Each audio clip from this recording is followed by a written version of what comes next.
Alright everybody, I've got a confession to make. I've been trying to keep this quiet for a long while, but I think it's finally time I admit it. I was a Five Nights at Freddy's kid. I can hear you all collectively hitting the unsubscribe button, and it's okay. I don't blame you. I have a lot of dumb obsessions in my closet. So yeah, Five Nights at Freddy's. A series of indie games created by one Scott Cawthon. Now Scott was just a small little indie game developer and animator, making Christian animations and games about anthropomorphic animals. Yeah, that Christian comment is gonna get a little weird the more we explore this stuff. His games didn't really receive much recognition, and when they did it was usually negative, with a recurring comment relating to the appearance of his characters, comparing them to scary animatronic animals, such as the ones found at Chuck E. Cheese, which is like a real place that people eat at. Where is your self-worth, America? Anyways, while initially discouraged by this feedback, Scott decided to double down and use this criticism to create what would become Five Nights at Freddy's, a series of horror games about killer animatronic animals trying to kill you, the player. As many of you above the age of 8 would know, this series immediately skyrocketed in popularity. It was everywhere. Sequels, books, music videos, fan animations, tons of merchandise based around the four same recolored characters, and whatever this is. And this isn't to mention the absolute assault on our YouTube recommended page. Everywhere you turn, it seemed nobody could have enough FNAF. We got reviews, let's plays, theories, dare I say game theories. How could I not? And for some reason this oversaturation killed the series for them. What seemed like a neat little indie horror game quickly became a mainstream mess, with everyone trying to capitalize off it. And by for some, I mean not me, I ate all this up back in 2014. At the ripe old age of 12, FNAF was just the right thing at the right time. And if you're thinking, wait a second, 12? But isn't this series about killers and souls of the damned and weird official sexualization of animals? Well, yes. Something I don't think a lot of marketing companies realize is that kids don't like being treated as kids. Especially early teenagers will gravitate towards stuff they say is being a little too old for them.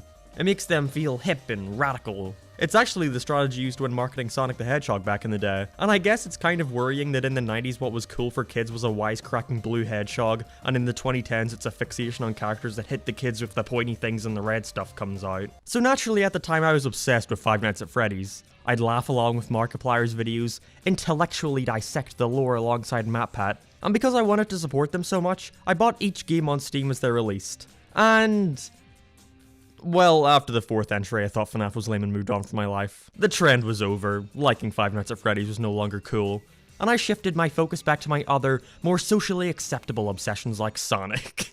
Yeah, okay, I can't even say that with a straight face. And for the next few years I skipped out on the new entries, assuming Scott did nothing but milk the franchise into the ground for as much revenue as possible, until one day I realized, wait a second, I haven't actually played a single one of these games for longer than 5 minutes. I came to realize that despite buying each new entry, I was much more obsessed with the hype and buzz around it than to actually sit down and play them for myself. Well, that and I was too scared. And no, I'm not going to bring up some old video of me playing Five Nights at Freddy's as a small child that I at one point uploaded to this very channel with no self-awareness or sense of shame. Ah! What? Sorry. I just burned my finger on my radiator. Yet. Ah! So yeah, I figured why not take a like a very deep dive back into Five Nights at Freddy's, looking back at the games I fixated on so much as a kid. And look, I even bought the ones I missed out on to see how much the franchise evolved over the years. Now this is what true peak performance looks like. On top of that, I may or may not have gone on a Markiplier and game theory binge through all the games again because I've lost all control in my life, and now I gotta know when the bite of 87 was, because MatPat says, who is the purple guy? but then Markiplier says, was that the bite of 87? And then MatPat replies with Mark saying, hello everybody, my name is Markiplier and welcome to Five Nights at Freddy's. No, I'm not gonna be a Five Nights at Freddy's fan. Not again. Here is the ultimate Five Nights at Freddy's retrospective. Okay, here we go, the game that started it all. The original Five Nights at Freddy's. Honestly, going back to this one after so long makes it seem so quaint. Yeah, click on his nose, bro. You're the new security guard at the children's entertainment restaurant Freddy Fazbear's Pizzeria. The only issue is you're working the night shift, and the once friendly animatronics decide to get a bit frisky at nighttime. So you're tasked with monitoring the characters while making sure they don't come into your room to grab you and stuff you inside a suit, therefore killing you. Right from the title screen, I think this game is amazing when it comes to atmosphere. Its visuals and sounds, while simple, are super effective. Just from the ambient sounds with the lights buzzing in your ears, really gets you going and not in a weird way. You can pull up your camera system, and by doing that you can select to monitor one room of the pizzeria at a time.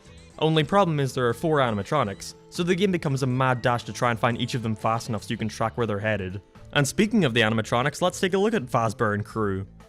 Their designs are perfect. Too many horror mascots are designed with the mindset that the more blood equals the more scary, or they'll just go completely overboard with the features, creating something that just looks silly in the end. But the Fazbear gang's designs are great. First we've got Freddy, who is just like the most perfect Chuck E. Cheese knockoff. The bow tie and hat really sells the old-timey look that adds to the creepiness. His design is great. Look how happy I was to meet him last year. Then his 2 sidekicks are Bonnie, the band's guitarist, and Chica, who I still can't believe people looked at and said, "Oh yeah, I'll have a slice of that please." The way they all move is great too.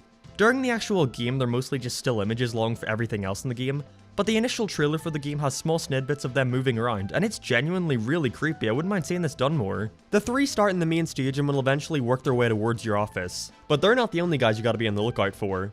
As over in Pirates Cove, another animatronic will decide to come out and say hi if you don't check on him after a while. Foxy the Pirate, who also has a great design. I really can't get over how well these characters are able to be creepy with not being over the top or obvious about it. To your right and left are 2 doors, in which you have the option to turn on the hallway light, and if you see something out there you can then close said doors. What would Golden Freddy tweet if he was going out for a beer with regular Freddy? What would he tweet? I'm going out with Fazbear to get some Fazbeer. Oh. Now this is all fine and dandy until you realize that every single thing you do affects how much power you're using. Turn on the light, you use power. Pull up the camera, you use power. Close the door, you use power. It costs power to close the door? Well, isn't that ass backwards? Alright, check that one off my generic comments about Five Nights at Freddy's list. Check. What's next? Five Nights at Freddy's? Why does he bother coming back? If I were in video game, I would not do that. You only have a limited amount of power, and when it runs out, all the power in the building goes off, and you're as good as dead. You know, unless you get one of those clutch moments where the clock turns to 6 AM right before you're about to die. To this day, I wonder if that was an intentional inclusion or not. Because of this quite literal ticking clock element, it really raises the tension as you're playing and constantly keeps you on your toes. Do you want to play it safe but risk losing more power? Or make yourself more open while preserving as much battery as possible? It's quite the unique idea, and reminds me of a more horror-themed take on that old Sega CD game Night Trap, where you looked through cameras to track the killers of this house full of girls. And this tension is vital to keep you invested, as this is really all the game has going for it. You just go from night to night with it getting slightly harder as you go on, with you needing to check on Foxy more, and eventually Freddy himself will get more active. And you do this until you eventually survive how many nights? That's right, 7. And this game remains to be incredibly challenging throughout. You know, except for when you figure out that monitoring Chica and Bonnie is basically pointless because you can just wait for them to show up at the door and then close them, meaning all you really have to do is keep your eye on Freddy and Foxy. But yeah, it's a lot of fun. Oh no, I've run out of power. Oh god, there he is coming for me. Oh Lord in heaven, I can only imagine what horror awaits me as this cheery song is finished playing.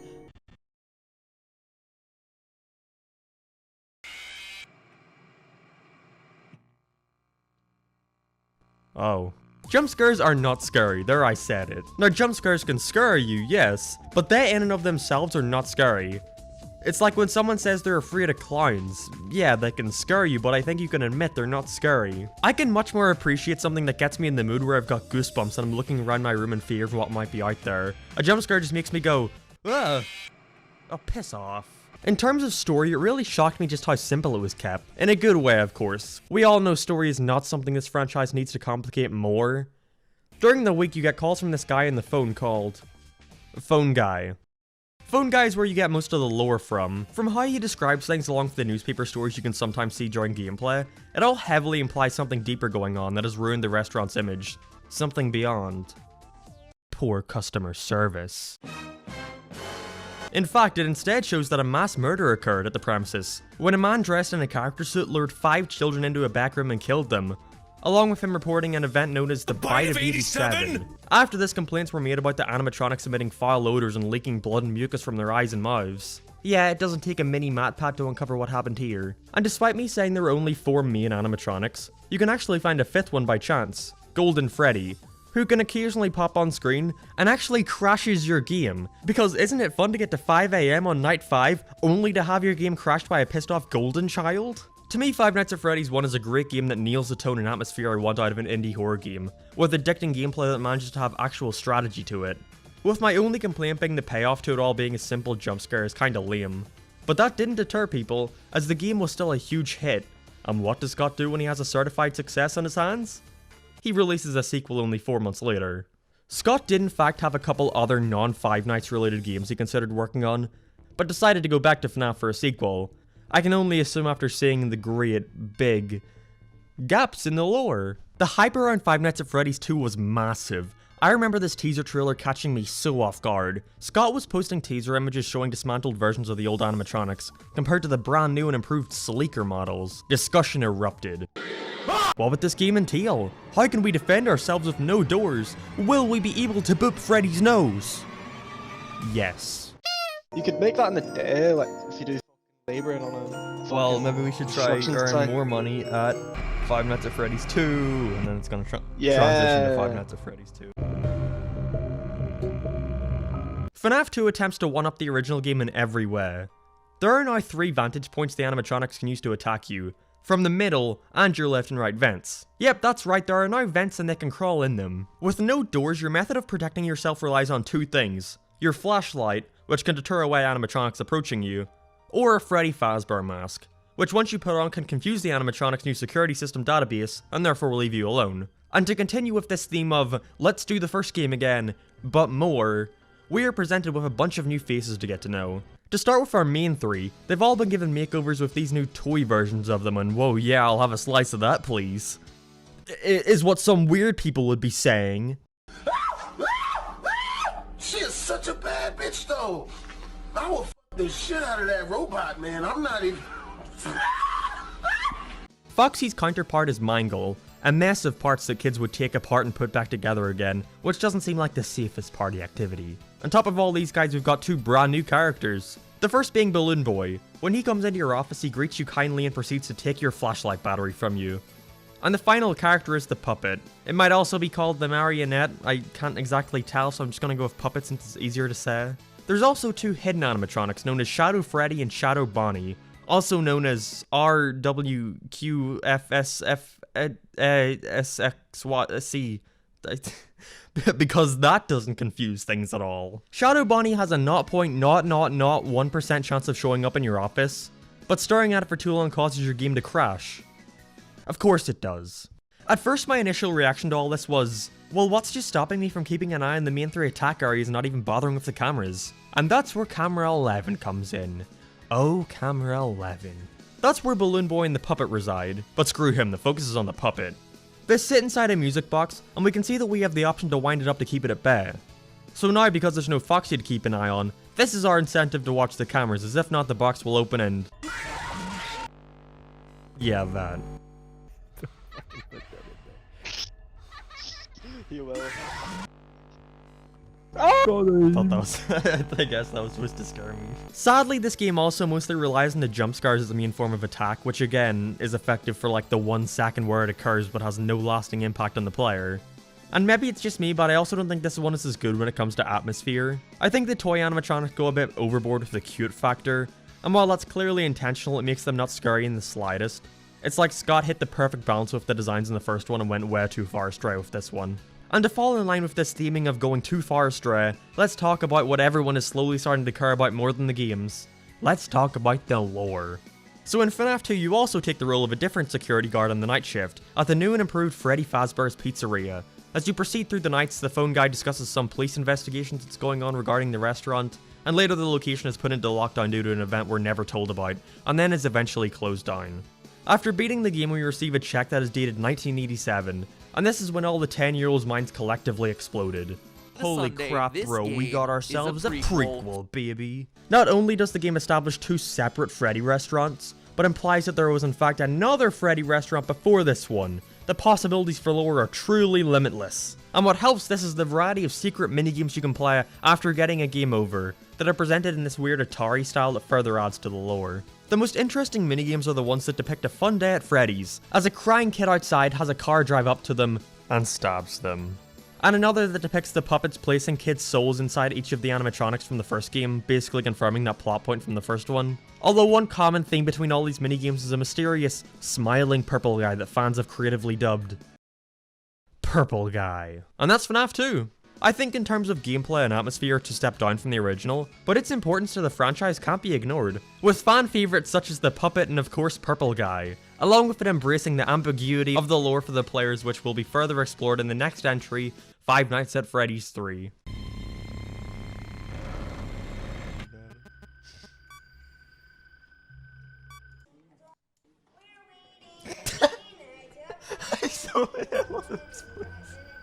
I think the build-up for FNAF 3 was when the hype for this franchise was at its highest. People were dissecting every inch of the teaser images posted on Scott's website, looking for every secret possible in the hopes of piecing together what he could be planning. Scott also released a few troll games in this time that further added to the mystery of what was going on with it, with him clearly relishing in the attention. Most of the speculation revolved around this game's new animatronic. He was described as a hybrid, which was leading people to theorize that he would be a combination of all previous robots. And on top of that, people were finding secret screenshots depicting what appeared to be a corpse inside the suit. To say people were excited would be an understatement. Batman Arkham Knights, The Phantom Pain, nah, silly point-and-click game was clearly the most hyped release of 2015. But something that comes with all this hype is a little thing called expectations. And what people expected from this game was monumental. Most assumed the series was going to cap off as a trilogy, so there was the intent to finally explain all the lore, which was becoming more and more convoluted with each new theory thrown in the ring. And on top of that, delivering an experience that was scarier than the previous two, despite the people who are really into this franchise sort of becoming impervious to jump scares at this point. So in March of 2015, only 4 months after the release of FNAF 2, the third entry finally released, and well, a lot of people were disappointed. Oh no, did Five Nights at Freddy's finally jump the Shark-o-matronic? Or was the build-up of, again, 4 months, just too long for the payoff to be satisfying? Well, off the bat, I think Five Nights at Freddy's 3 is a major step up from 2 in terms of atmosphere. This game really likes the color green, and it works greatly in helping it stand apart from the previous 2. What also does that is instead of coming across like it's trying to just be Five Nights at Freddy's More Edition, it feels like it took the general idea of FNAF and tried a new approach with it. So the unique thing about this one is that there's only one animatronic to worry about. Springtrap. You're taking control of another security guard, this time working at a place called Fazbear Fright, a horror attraction based off the stories of murders at the original locations. And for this new attraction, they're lucky enough to find this guy lying around at one of the old places. So of course they stick him in there with you, hoping everything will be hunky-dory. So in order to get Springtrap to avoid you at night, you'll have to monitor him on the cameras and lure him away using a voice speaker. If having one animatronic instead of a bazillion, like the last one, makes you think this game is any easier, then think again. Even merely looking for Springtrap in this game is an issue, because for some reason, despite taking place in the future, the cameras are 10 times more fuzzy than the others. And that's not to mention the entire ventilation system you have to watch out for. Speaking of, to make sure you aren't just spamming the audio cues continuously to lure Springtrap away, there are 3 factors you gotta keep an eye out for in your room. If your audio runs out, you can no longer play the cues, giving him no reason to not come and attack you. If your video runs out, you can no longer see the feeds, meaning he has no reason to not attack you. And if the ventilation runs out, then you'll start breathing heavily and hallucinating, meaning yeah, he's coming to attack you. Interestingly, your hallucinations come in the form of phantom animatronics, based off of the previous games such as Balloon Boy, Foxy, Mangle, the Puppet, Chica, and Freddy. Basically everybody but Bonnie is here strangely. Oh wait, yeah, duh. I understand the point of this inclusion. You know, you want the player to have to worry about something other than the animatronic to put their guard down. But by night 5, every time you hear that goddamn ear-bleedingly annoying buzzing sound go off, you start to reminisce about the silence of the first entry. Although I don't think too many people cared about this step back in gameplay. Sadly, at this point the game itself wasn't important to anyone. The story was where all the attention was with this one. Everyone wanted answers. Well, maybe Mampat didn't, or else he'd be out of a job. The game continues to have little mini-games, but this time you get them between nights, instead of from game overs. And in these you have to roam around the pizzeria from FNAF 2 until being torn apart by Purple Guy. But the focus here is on the hints, which you then have to use during the following nights. Now some of these are fairly straightforward, such as clicking all the cupcakes, pressing arcade buttons, but some are completely asinine, like pressing a number combination on the tiles on the wall. These take you to a variety of new mini-games, and within these games you'll have to purposefully glitch them to unlock hidden parts of the hidden mini-games. I have no idea how anyone had the patience to fiddle around with these in order to find that out, but it must be done, as this gets you the good ending to the game. That's right, we got good and bad endings now, bloody perfect. So what does this ominous tale end with? Okay, so at this point in the story, Fredbear's Family Diner was a small establishment where outside a child is murdered from a mysterious purple guy. Later, Fazbear Entertainment is formed, and a new establishment is founded where the animatronics feature a special spring lock ability that allows them to act as a hybrid. See, there it is. Which allows a user to jump inside the suit and control it, although these suits have one fatal flaw. More on that later. But this is also where the purple guy would disguise himself in a Fazbear-themed suit and lure children out to murder them. 5 to be exact. And the puppet then saves the dead children's souls by stuffing them in the suits of the current iterations of Bonnie, Chica, Foxy, and Freddy, who are now starting to ooze blood and mucus, causing the place to be shut down. A new restaurant is then opened, with brand new animatronics. But then an event now known as the Bite of 87 happened, which resulted in someone's frontal lobe being bitten off, which has now gotten the new establishment shut down. Works then briefly rebranded with fixed up versions of the animatronics from 2 locations ago. But I presume the stigma of having your chain being associated with a bunch of child murders probably isn't that good for business, and it was finally shut down.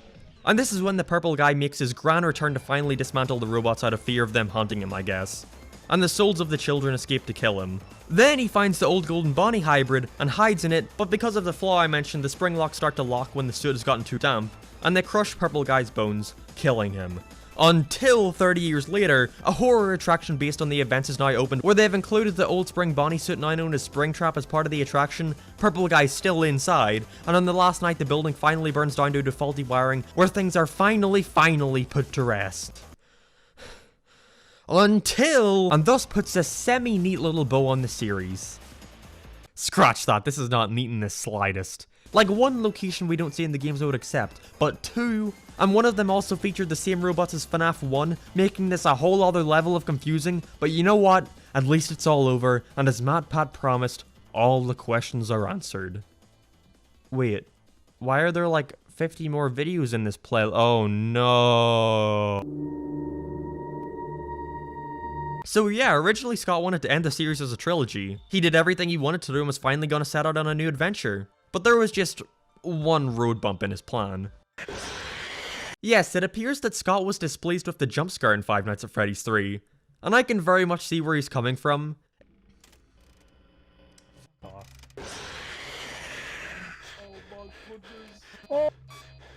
Oh, yeah, sorry, I mean.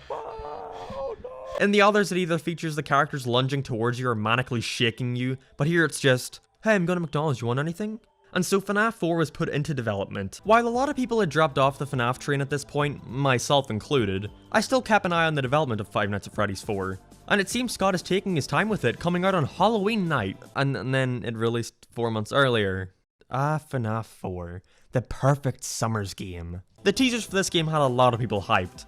The animatronics seemed to be more detailed than ever, almost as if they were coming out of a nightmare. I think we're in for our scariest adventure yet, and it's dubbing itself the final chapter, so I bet he's gonna go all out on this one.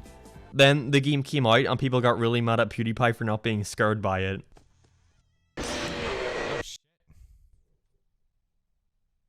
What did I do wrong? I honestly miss when this was the most controversial thing he found himself in. In this game, you take control of this young boy What's-His-Face. At night, he's found himself at the bottom of his bed, avidly keeping a check on his for some reason 2 doors into 2 hallways, and his closet. Why is that? Well, it seems that the animatronics have followed him home and are out to get him. Followed him home is in quotes, by the way. I know they don't literally do that, Mr. Commenter. Yeah, I know what you're about to do. Now, FNAF 1's focus was on power management, FNAF 2 was on time management, and FNAF 3 was about playing the offensive. So to differentiate itself, FNAF 4's gimmick is all about sound, and how well you can keep quiet and pay attention, which in retrospect probably isn't the best idea meant for a series where 99% of the advertising comes from overactive screaming Let's Players. So for the first time in the series, you can now run to each of the 3 spots and open the doors, and flash your light to see what's outside. But by God, if you hear even the slightest sound, then you need to immediately act on it. If you hear them in the halls, you shine your light on them, and if you hear them right up next to you, then shut that door.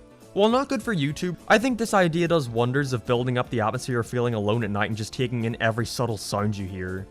It also basically forces you to wear headphones and crank that baby up, so whenever you get jump scared, you really feel it. Mom, right? That scared me. The layout is basically a copy of FNAF 1, where Bonnie will come from your left and Chica will come from your right. Similarly for Foxy, you have to keep checking on him or else he'll come out and attack you. But for Freddy, you have to keep a watch behind you, for these 3 little Freddles sitting on your bed, as all 3 together summon Nightmare Freddy to attack. In between levels you play a minigame, this time titled Fun with Plush Trap, where you have to listen out for the movements of a plush Springtrap sitting across the hallway, and try to shine your light on him when he lands on the X, as succeeding will allow you to start the next night at 2 AM, which in these games are a massive advantage. Now mastering this is all fine and well until night 5, where all that is thrown out the window, with the sole attacker being Nightmare Fredbear. I think this was a really clever way of evolving the formula, while also giving the game more of a scare factor, which seems to have worked with many claiming it's the scariest game in the series. Although, I don't know, something about the jump scares just doesn't sit right with me. Maybe it's how slow they are. In the first it felt like you were being jolted back and forth, but now it just looks like they're yelling in your face. He also released a Halloween update for the game, I suppose to make up for the release being... well, what is the opposite of delayed? And all this isn't to mention the Nightmare Night, which features all 4 robots and a new one called Nightmare. And after beating this, you're presented with a dark room, one light shining down, revealing a small locked box.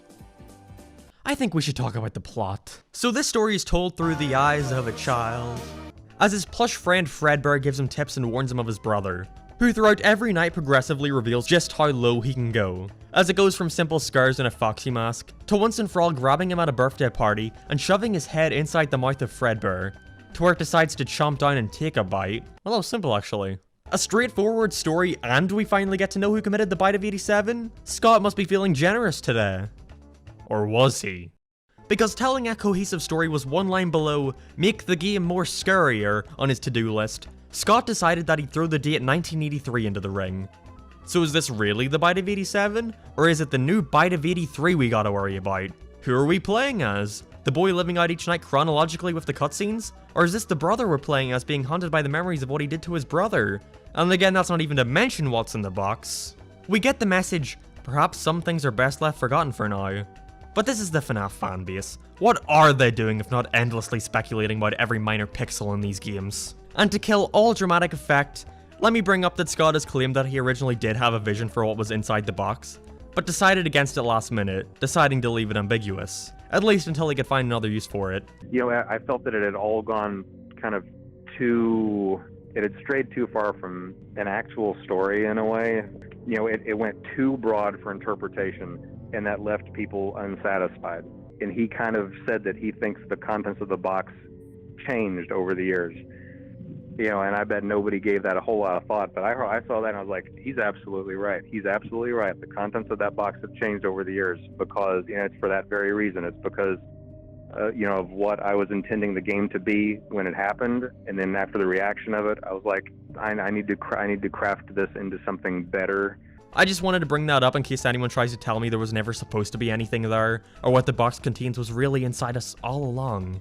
Or even worse, an embarrassing photo of SpongeBob at the Christmas party. At this point in the series, I was so tired of it drip feeding us info, I lost interest in trying to piece something together, knowing that the next game could just go and undo all that. So I'm just gonna go along for the ride and see where this shit show takes me. So, a polar bear walks into a bar, and he looks at the barman, and the barman looks at him, and the polar bear opens his polar bear mouth, and he says, "Excuse me, sir, could I have a pint of..." And the barman says, "Why the long pause?" Scott sees Five Nights at Freddy's 4 as its own little ending to the series of games. Basically, he feels he told a story throughout the 4 games, but many fans actually weren't satisfied with how the events of the plot seemed to unfold, especially in terms of the box. And not wanting to end the series on a low point, Scott decided to once again make another entry in the series that attempts to once and for all make a definite, satisfying conclusion. But as we'll soon see, the series continues to plunge into absurdity with bizarre concepts that only confuse things more. But I'll save the details for later, okay? You can't see, but I'm winking right now. But now, after making his scariest game yet, Scott needed to unwind. So what was he gonna do? Yeah, we're going there. This is it. This is the exact moment when I said, okay, I'm out. He clearly doesn't care anymore and is just doing it for the money. This was only perpetuated by the massive amount of merchandising the series was now beginning to receive. Funko managed to acquire the license to the series and then milked the franchise for all it's worth. I assume they guessed it was just a dumb trend and that it was going to be over soon, so wanted to capitalize on it as much as possible. We got t-shirts, action figures, plushies, and the holy grail, Funko Pops. It doesn't even really matter if Funko got it anyway, as it didn't stop the influx of bootleg designs and merch based off the series. The FNAF World trailer had everyone confused. The next entry would be an RPG that sports new chibi marketable versions of these characters? Alright, this game was released only 7 months after FNAF 4, which sure is the longest time taken to release one of these games. But this wasn't a simple point-and-click arcade-style game, this was a fully fledged RPG. And that's not to mention he once again decided to throw it up ahead of schedule. And while that may have worked in the past, these poor practices seem to have caught up with him. So upon release, the game was slammed for the amount of bugs, its art style, unfinished gameplay, and not being able to take this, Scott took it off the Steam store and issued an apology for the game's quality. This was an extremely good move on Scott's part, and showed fans that he had some integrity, and was willing to acknowledge when he screws up, and since then has gone on to say, releasing FNAF World was a very important lesson he needed to be taught about respecting the fans, as at the time he was heading into games with the mindset that fans would enjoy it no matter what. It just served as a really important lesson for me that you should never take, it taught me to never take for granted how special it is to have a group of people who are eager to play what you make. And I knew about none of this. A couple of weeks ago when I posted a tweet about my FNAF Steam library, I got a ton of people asking me how I had this one, only to realize I bought it day one and never played it or cared enough to get a refund. I'll be selling my Steam account to the highest bidder, bidding starts at $1 million. But what about this new game? Was Scott's swan song completed with him finally releasing an amazing RPG to go down in the ages as one of the greats? I mean, it's fine, I guess. The most noticeable difference right off the bat is the graphics. While the original was displayed with the same Atari-style visuals of the minigames, we now have a lush 3D overworld too. Ugh. Maybe the Atari style wasn't so bad, this looks like a mobile phone game. I'm gonna be honest, I did not play this for very long. It was just a very by-the-books RPG, even with the new patch that actually allowed you to see character experience, levels, and attacks. Yeah, this game was initially released without any of those, and despite the wide array of characters spanning across every FNAF game, it's just sort of boring and not very fun. I'm sure hardcore FNAF fans got a kick out of the new update, especially with how meta it got at the end, but personally I couldn't care less for this. But then he released the Halloween update. The Halloween update opened up a brand new map and gave you the opportunity to unlock extra more powerful characters by playing through some minigames. And oh boy, these sure are minigames. First we've got Foxy Fighters, which is a 2D space shooter that features voice acting. Voice acting? No! He's gone too far this time! You need to shut this game down! And don't you worry, we get many meta jokes about this fact, even fighting the boss Soul Dozer from one of Scott's older games, The Pilgrim's Progress. We've also got Five Nights at Freddy's 57, Freddy in Space, which is a Mega Man style game, where you have to try and collect cupcakes to upgrade your gun and get to the final boss.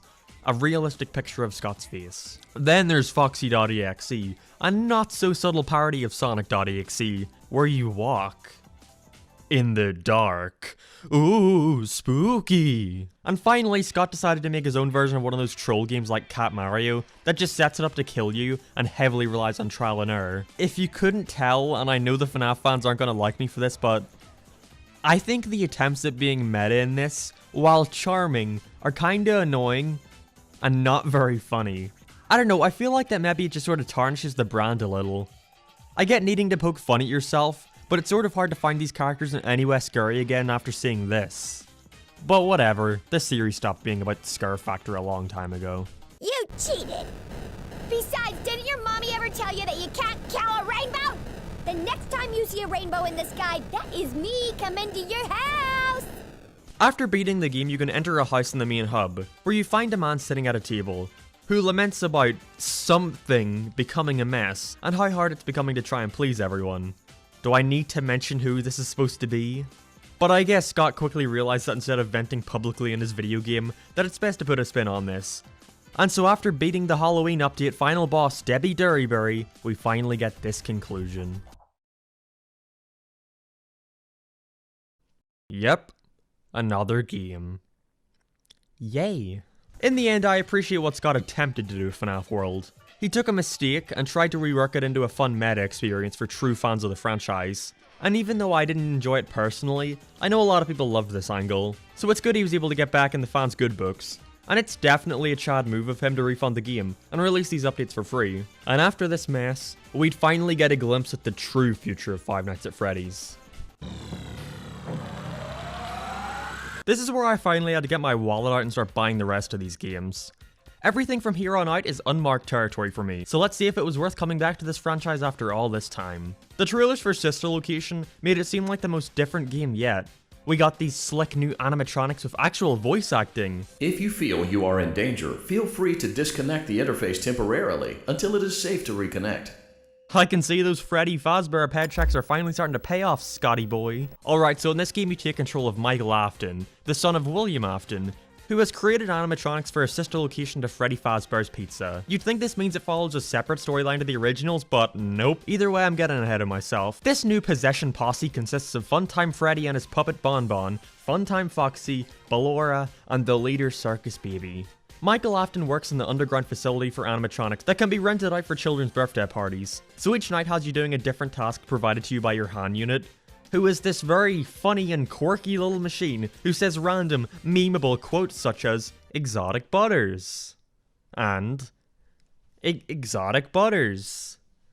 The fan base sure didn't run that one into the ground. This one is a lot less about finding out animatronic patterns and using that to your advantage, with each night taking you through the same scenario just slightly harder each time. And instead it'll have you doing a variety of things, such as trying to reset the facility's circuit breakers, making sure the animatronics stay on their stage. The robots even kidnap you at some point and stuff you inside a suit where you have to fight off a bunch of Ballora's mini arenas. While different, I think this does a good job of keeping the player on their toes. You never know what you're gonna get, and each task provides a new gameplay style for you to get used to, so tensions are high when you have to figure out what's going on, while also fending off whatever comes your way. Saying that though, I don't think this one really lives up to any of the others in terms of gameplay. The variety is nice and I understand the need for change. If this series was still nothing but 12 AM to 5 AM challenges, then I doubt it'd still be as popular, but a lot of it is just stop and go stuff like, hold down the power button, now stop, now hold it down again, now stop. Run forward. Now stop. Run again. Now stop. I just wish there was something more, you know? And staying true to the formula of 5 nights makes it a little short. But speaking of night 5, by the end you have the option to achieve one of 2 endings. One fake and one real. So as not to confuse things, let's go over the fake ending first. So during night 5, Baby instructs you to destroy her body in the scooping room. However, if you receive a keycard during one of the mini-games, you can follow a different route to find a small room where you have to fend off Ennard until 6 AM, in a similar style to the other games. This is a neat little Easter egg, until Ennard follows you home and kills you. We also see here the Fredbear and Shal's room from FNAF 4. What could this possibly mean? Anyway, the true ending involves you following Baby's advice and killing her.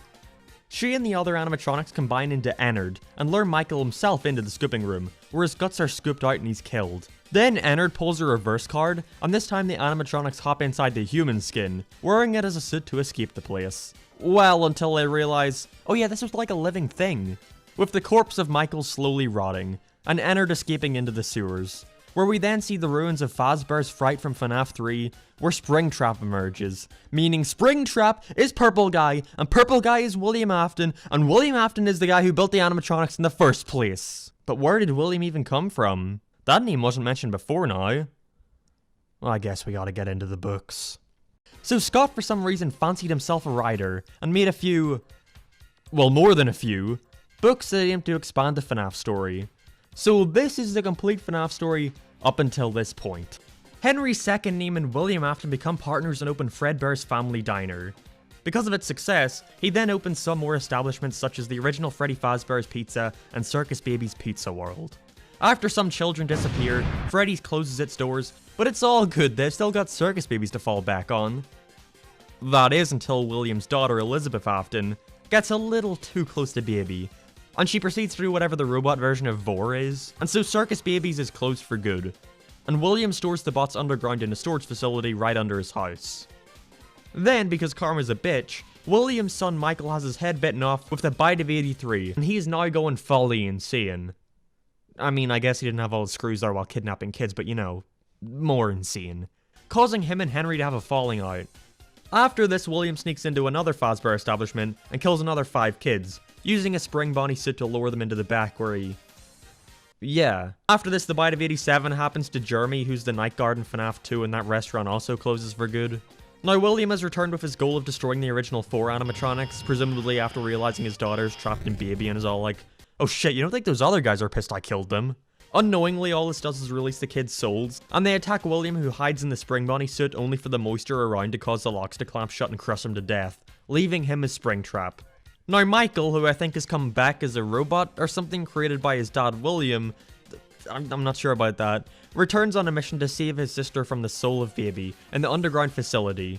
But of course he fails, getting scooped and his body is taken over by Baby and the other Funtime animatronics, who have now combined to create Ennard, this wire guy.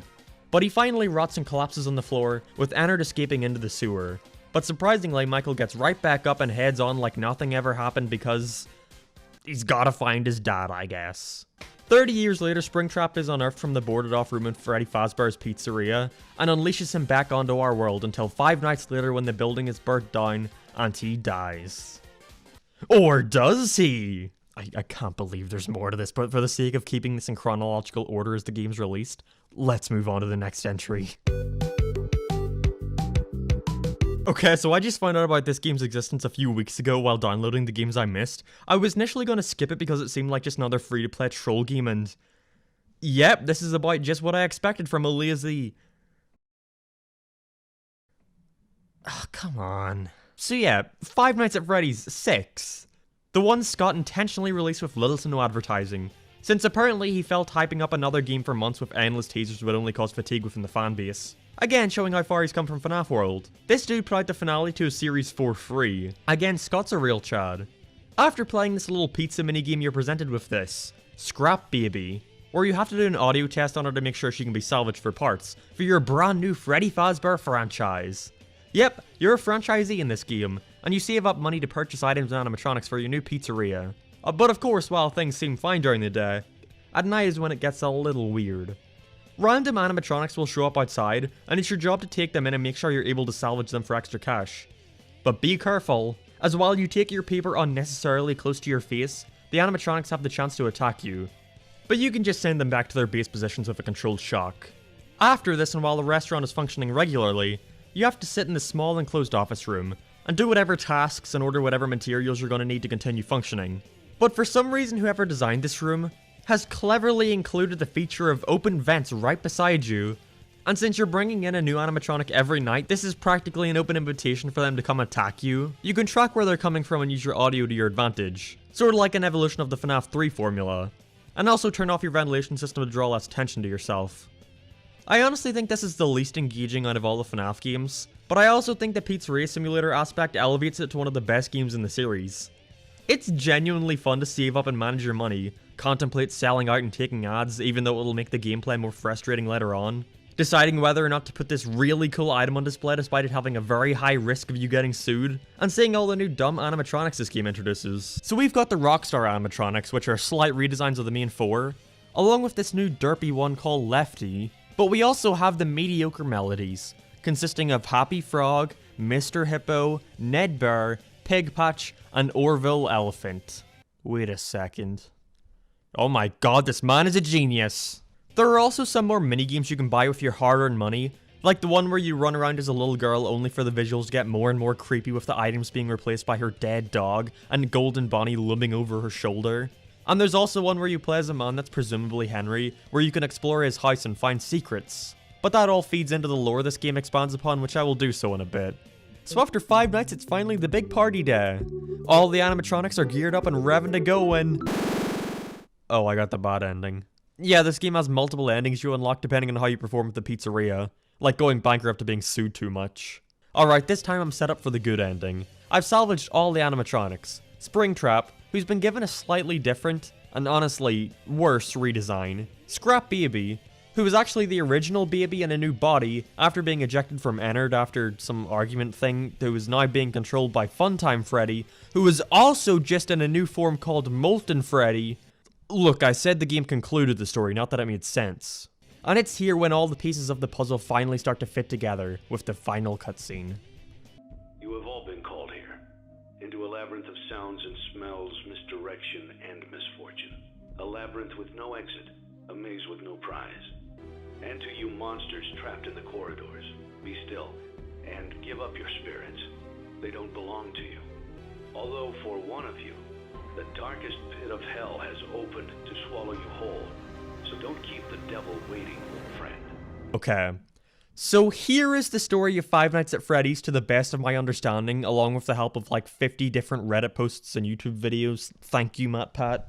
So, Henry's second name and William often become partners and open Fredbear's Family Diner. It's successful and he then opens some more establishments such as Freddy Fazbear's Pizza and Circus Baby's Pizza World. After some children disappear and a child is murdered outside Freddy's, it closes its doors, but not before the security robot Henry develops goes outside and becomes one with the child. That's the puppet, by the way. Later, William's daughter Elizabeth Afton gets a little too close to Baby and she proceeds to do whatever the robot version of Vor is. And so Circus Baby's is also closed for good, with William storing the robots underground in a storage facility right under his house. Then, because William is basically tormenting his son by having Fredbear cameras all around his house, it gives him a deep fear of his animatronics. Which is only perpetuated by his brother being a total dick to him, which ends up in his brother's head being shoved inside the suit of Fredbear and the kid's tears causing the locks to close and crush his skull in, meaning, bite of 83, William goes insane, yada yada yada. After this, William sneaks into another Fazbear establishment and kills another 5 kids using a Spring Bonnie suit this time to lure them into the back. After this, the bite of 87 happens to Jeremy, who is the night guard in FNAF 2, and that restaurant is also closed for good. Now, William has returned with his goal of destroying the original 4 animatronics, presumably after realizing his daughter is trapped in Baby and wants to prevent the other souls from doing anything. Unknowingly, all this does is release the kids' souls, and they attack William, who hides inside the Spring Bonnie suit, only for the moisture around to cause the locks to clamp up and crush him to death, leaving him as Springtrap. Now, Michael, who again I think has now come back as a robot or something, created by his dad William, returns on a mission to save his sister from the soul of Baby in the underground facility, but of course he fails, gets scooped, and his body is taken over by Baby and the other Funtime animatronics who have now combined to create Ennard. But he finally rots and collapses on the floor, with Ennard escaping into the sewer. But surprisingly, Michael gets right back up again and heads on like nothing ever happened, and he's gonna go look for his dad. And it takes him like 30 years because Springtrap is then unearthed from the boarded off room in Freddy Fazbear's Pizza and is unleashed back into our world. Until 5 nights later when the building is burnt down and he dies. Except it's revealed that he is then still alive. So now Henry, I guess, is all like, oh yeah, I forgot that I had like a bunch of possessed robots after me for the past 30 years. And so uses the new Fazbear Pizzeria franchise to lure in the animatronics with the intent of burning the building down with them all inside, releasing their souls, and having them finally being able to be put to rest. Except for William, who has finally gotten his comeuppance. And finally what the box represents is finally revealed. It was the last location where the animatronics were destroyed. I think. Again, there's a lot up for interpretation. I'd recommend checking out this video by Misty Sparkles, it was a pretty funny summary of it all. I can't believe I went all these years thinking, yeah, Five Nights at Freddy's is dumb. Scott just keeps drip feeding information for a story he'll never have the balls to complete. Only to start researching this video and realize the story finished like 3 years ago. And I think this was a very satisfying conclusion. You know, it's the only one of these games that seems to actually tell the player what's going on, instead of just implying 50 different things. And while Scott initially wanted to provide a custom night update for this game, it became so big that he decided he'd just release it as its own standalone thing. Yeah, the story is over, but we've still got like 3 more games to look at. Fortunately, though, I'm not going to spend too much time on Ultimate Custom Night. It's just a mode where you challenge yourself in lasting from 12 AM to 6 AM from every single animatronic in the series. Just classic FNAF. I'm already not the best at these games, so I knew going in I wasn't going to enjoy this one as much. It's insane how much memorization and strategy goes into being good at this, and I just wasn't up for it. I mean, just look at Markiplier. Now let's pretend that's me. Whoa, look at me go. This is a great footnote to end the series on, and fans have even theorized that this is William Afton's own existential hell, with him being haunted by Golden Freddy for the rest of time, which I think is a neat little way of dropping this into the canon. So that's it. We finally have a satisfying conclusion, and Five Nights at Freddy's can finally be put to rest. You know, unless Scott were to have some sort of soft reboot or something.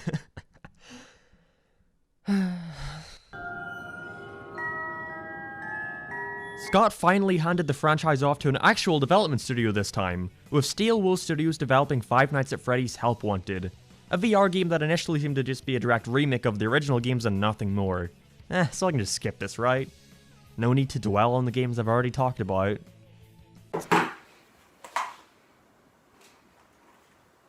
Think again. Yes, I really bought a VR headset just for this FNAF video for one game. I don't usually get that scared by horror games because I'm so epic and cool, but this is like on a whole other level of horror. These guys are massive. It really takes experiencing this game in VR to recontextualize the rooms you're in for the past games. Like in FNAF 3, I always knew there was a vent right beside me, but actually being able to turn around and look down was terrifying, especially knowing I can now see Springtrap running down that at me. So other than remakes of the first 3 games, there is also a good amount of bonus games you can play, such as the Fun with Plush Trap game from 4, along with being able to explore the room while avoiding Funtime Freddy and Baby. Then there are the games where you get up close and personal with the animatronics, and have to repair them without making a wrong move. Having to put your hand inside the mouths of these guys is so scary knowing they could clamp down at any second. And the vent repair games, oh that was a fun one, where you're doing different tasks to repair the vents while keeping an eye out for either Mangle or Ennard, who are climbing through to attack you.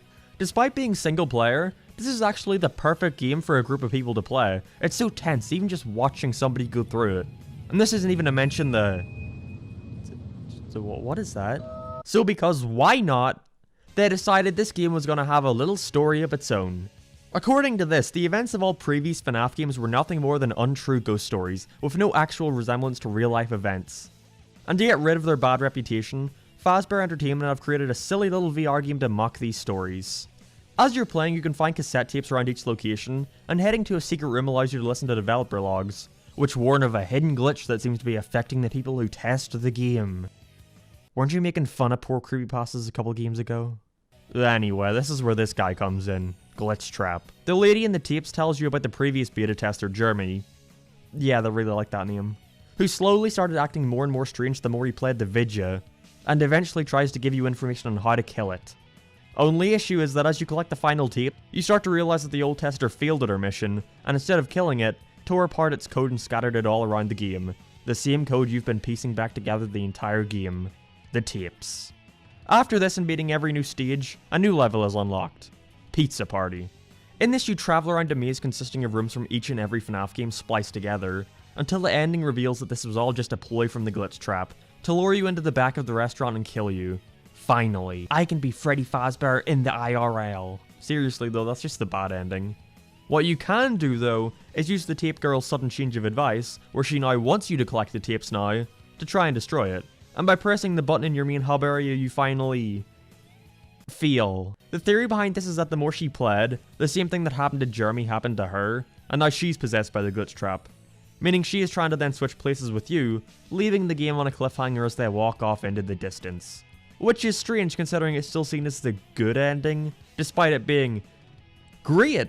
Not only are you trapped in the game, but you also let the virtual demon version of William Afton escape in your body. Congratulations! So as you can see, despite still referencing the events of the previous games, this definitely appears to be Scott's way of acknowledging the past, while beginning to show us the new direction which the franchise will be taking, which is further exemplified with the Halloween update. I won't go too deeply into this, it's just more fun minigames. Some aren't great, but a lot of them are pretty good. I'd recommend picking it up, there's a lot of content. This is the first FNAF game to be full price, but I'd say it's completely worth it. But anyway, in the Corn Maze minigame, you can collect a key that allows you to go down into a bunker where you're presented with a single white rabbit mask, which sets up the next FNAF game, Security Breach. Overall though, this is my favourite FNAF game. There's a desktop version you can get, but I think it needs to be played in VR. Not only for the added hand, which makes things a lot easier, but it's just so frightening being put in this position, and getting to see the animatronics finally walk and roam around. I love this a lot. My only complaint though would be that the jump scares, again, are the weakest part. To make sure that you don't just like turn around or down so you don't actually get jump scared, they've made it so it just plays a video clip in front of your face instead of it happening in real time. Which means they can't really predict where the player is going to be, so the background is just plain black. And that's sort of immersion breaking at times, but it's not a huge issue. So, where was FNAF headed now after releasing the best game in the series? I wanted to play this augmented reality game, but my phone is too old to be able to download it. And while I'll happily buy an Oculus Rift for the sake of a video, I draw the line at a new phone. It looks fine, let's move on. Whatever, let's do it. I don't care. I don't care. I don't care. How do I skip this? I have no idea if this is even going to be as effective since it's like the middle of the day, but... Okay. Well, it didn't even give me... I pressed the button. and then the game started like freezing and lagging. I love whenever you install a game now, and then it's like, great, you installed the game. I install some more. This is boring. And that's it. Hard to believe I spent this long talking about a series I haven't had any interest in for years, but I gotta say, I had a ton of fun with this. This series went from a simple trend to the butt of a joke for years, only to bounce right back and become yet again one of the most beloved gaming franchises of all time. I think this is all a testament to how cool Scott Cawthon is as a creator. Throughout the series, he was always willing to reach out to the fans, take on and learn from criticism instead of whining about haters, and went on to finally have his story come to a satisfying conclusion. And with every ending, there's then a new beginning. And I personally can't wait to see where this franchise heads to next. The dude said he'd even start funding FNAF fan games to try give other people a shot at becoming the next big indie game developer, which is such a Chad move. I know I'm saying that a lot, but God, I swear, he's a Chad. That's all I can say. That's the only word I can use to describe him. And all this work is without a doubt paid off. His games went from being played on some random site, to on the official Steam store, to even recently getting ported to consoles, so you can even take Freddy Fazbear on the go. Well, if you ignore those crappy mobile ports, I didn't want to play those. And Security Breach even got its own spot during the PlayStation 5 showcase, alongside games such as the new Resident Evil and Spider-Man. If that's not inspiring, I don't know what is. And what? The books? Dude, there are like 10 of those. You seriously did not just ask me to read. So, books, huh? I don't like to read them. Although I'm willing to make an exception this one time. Just for you, Freddy Fazbear. The Five Nights at Freddy's series has become one of the few regular topics I talk about on this channel, among the ranks of Family Guy and The Fairly Odd Parents. A series which I loved back in 2014 when it first came out, dropped off around the release of the fourth game, only to come back in full swing when I decided to drop an hour-long retrospective on the entire franchise back in October of 2020. And since then, I've pretty much been keeping up with everything new coming out related to the series, even making a few more videos along the way. We don't talk about that one. If you somehow clicked on this incredibly niche topic discussion with no prior knowledge of the franchise, first of all, hi, I guess I'll give you a quick rundown to get you up to speed. Five Nights at Freddy's is an indie horror series that got its start back in 2014 with the release of a simple point-and-click game, where you take the role of a security guard having to protect yourself during the night shift from 4 killer animatronic robots, who aim to grab you and stuff you inside one of the suits found at the location, Freddy Fazbear's Pizza. With the game's subsequent and immense popularity, the series creator Scott Cawthon started to whip out countless sequels, 11 to be exact, on top of branching out to plushes, board games, and toys. Lots of toys. On the topic of today's video, books. Despite the initial games appearing quite straightforward in terms of what was going on in them, the ever-growing fanbase quickly started to realize there was much more going on with the plot of the Freddy's universe under the surface, with Scott undoubtedly capitalizing on this with future entries attempting to sprinkle bits and pieces of story throughout, some in super goddamn cryptic ways. And even if you question some of the ways this is presented in the games, or if Scott has even planned out any of this and isn't just coming up with new stuff as he goes along, which he is, clearly one of the main draws to the series is the lore, drip-feeding the story out of order and forcing fans to figure out how each thing connects to the other. May seem dumb, but it's actually a genius way to keep fans talking and becoming more dedicated to the series. And because of this affection towards the series' story, I guess Scott thought it'd be a smart idea to simply cut out the middleman of, you know, playing the games, and release a series of books revolving around the franchise. And don't be fooled. These are much more than basic retellings of the events present in the video games. Instead, they're entirely new stories, separated from the main franchise.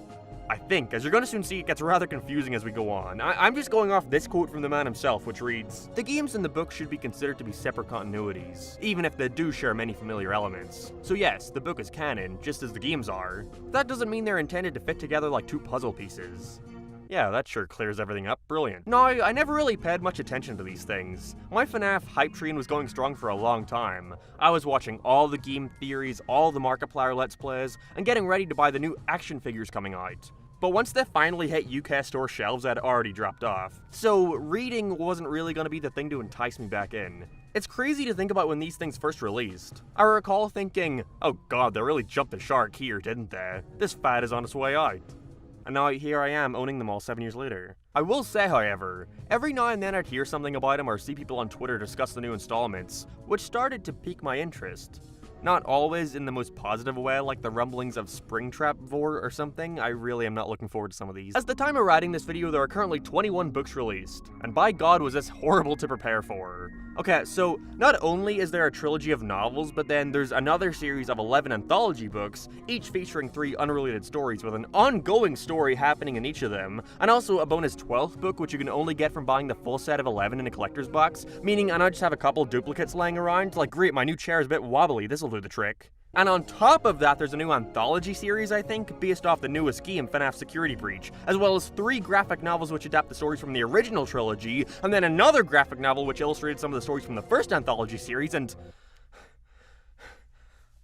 I'm doing it all. So the way this is going to work is I'm going to start by talking about the first trilogy of books, followed up by their graphic novel counterparts just to discuss whatever differences there may be between them. Then I'll go to talk about all 12 books in the Fazbear Fright saga, same thing goes with its graphic novel, and finally end it with the currently released books in the new Tales from the Pizzaplex series. Sound good? Alright, great. So without further ado, let's finally read and discuss every single Five Nights at Freddy's book.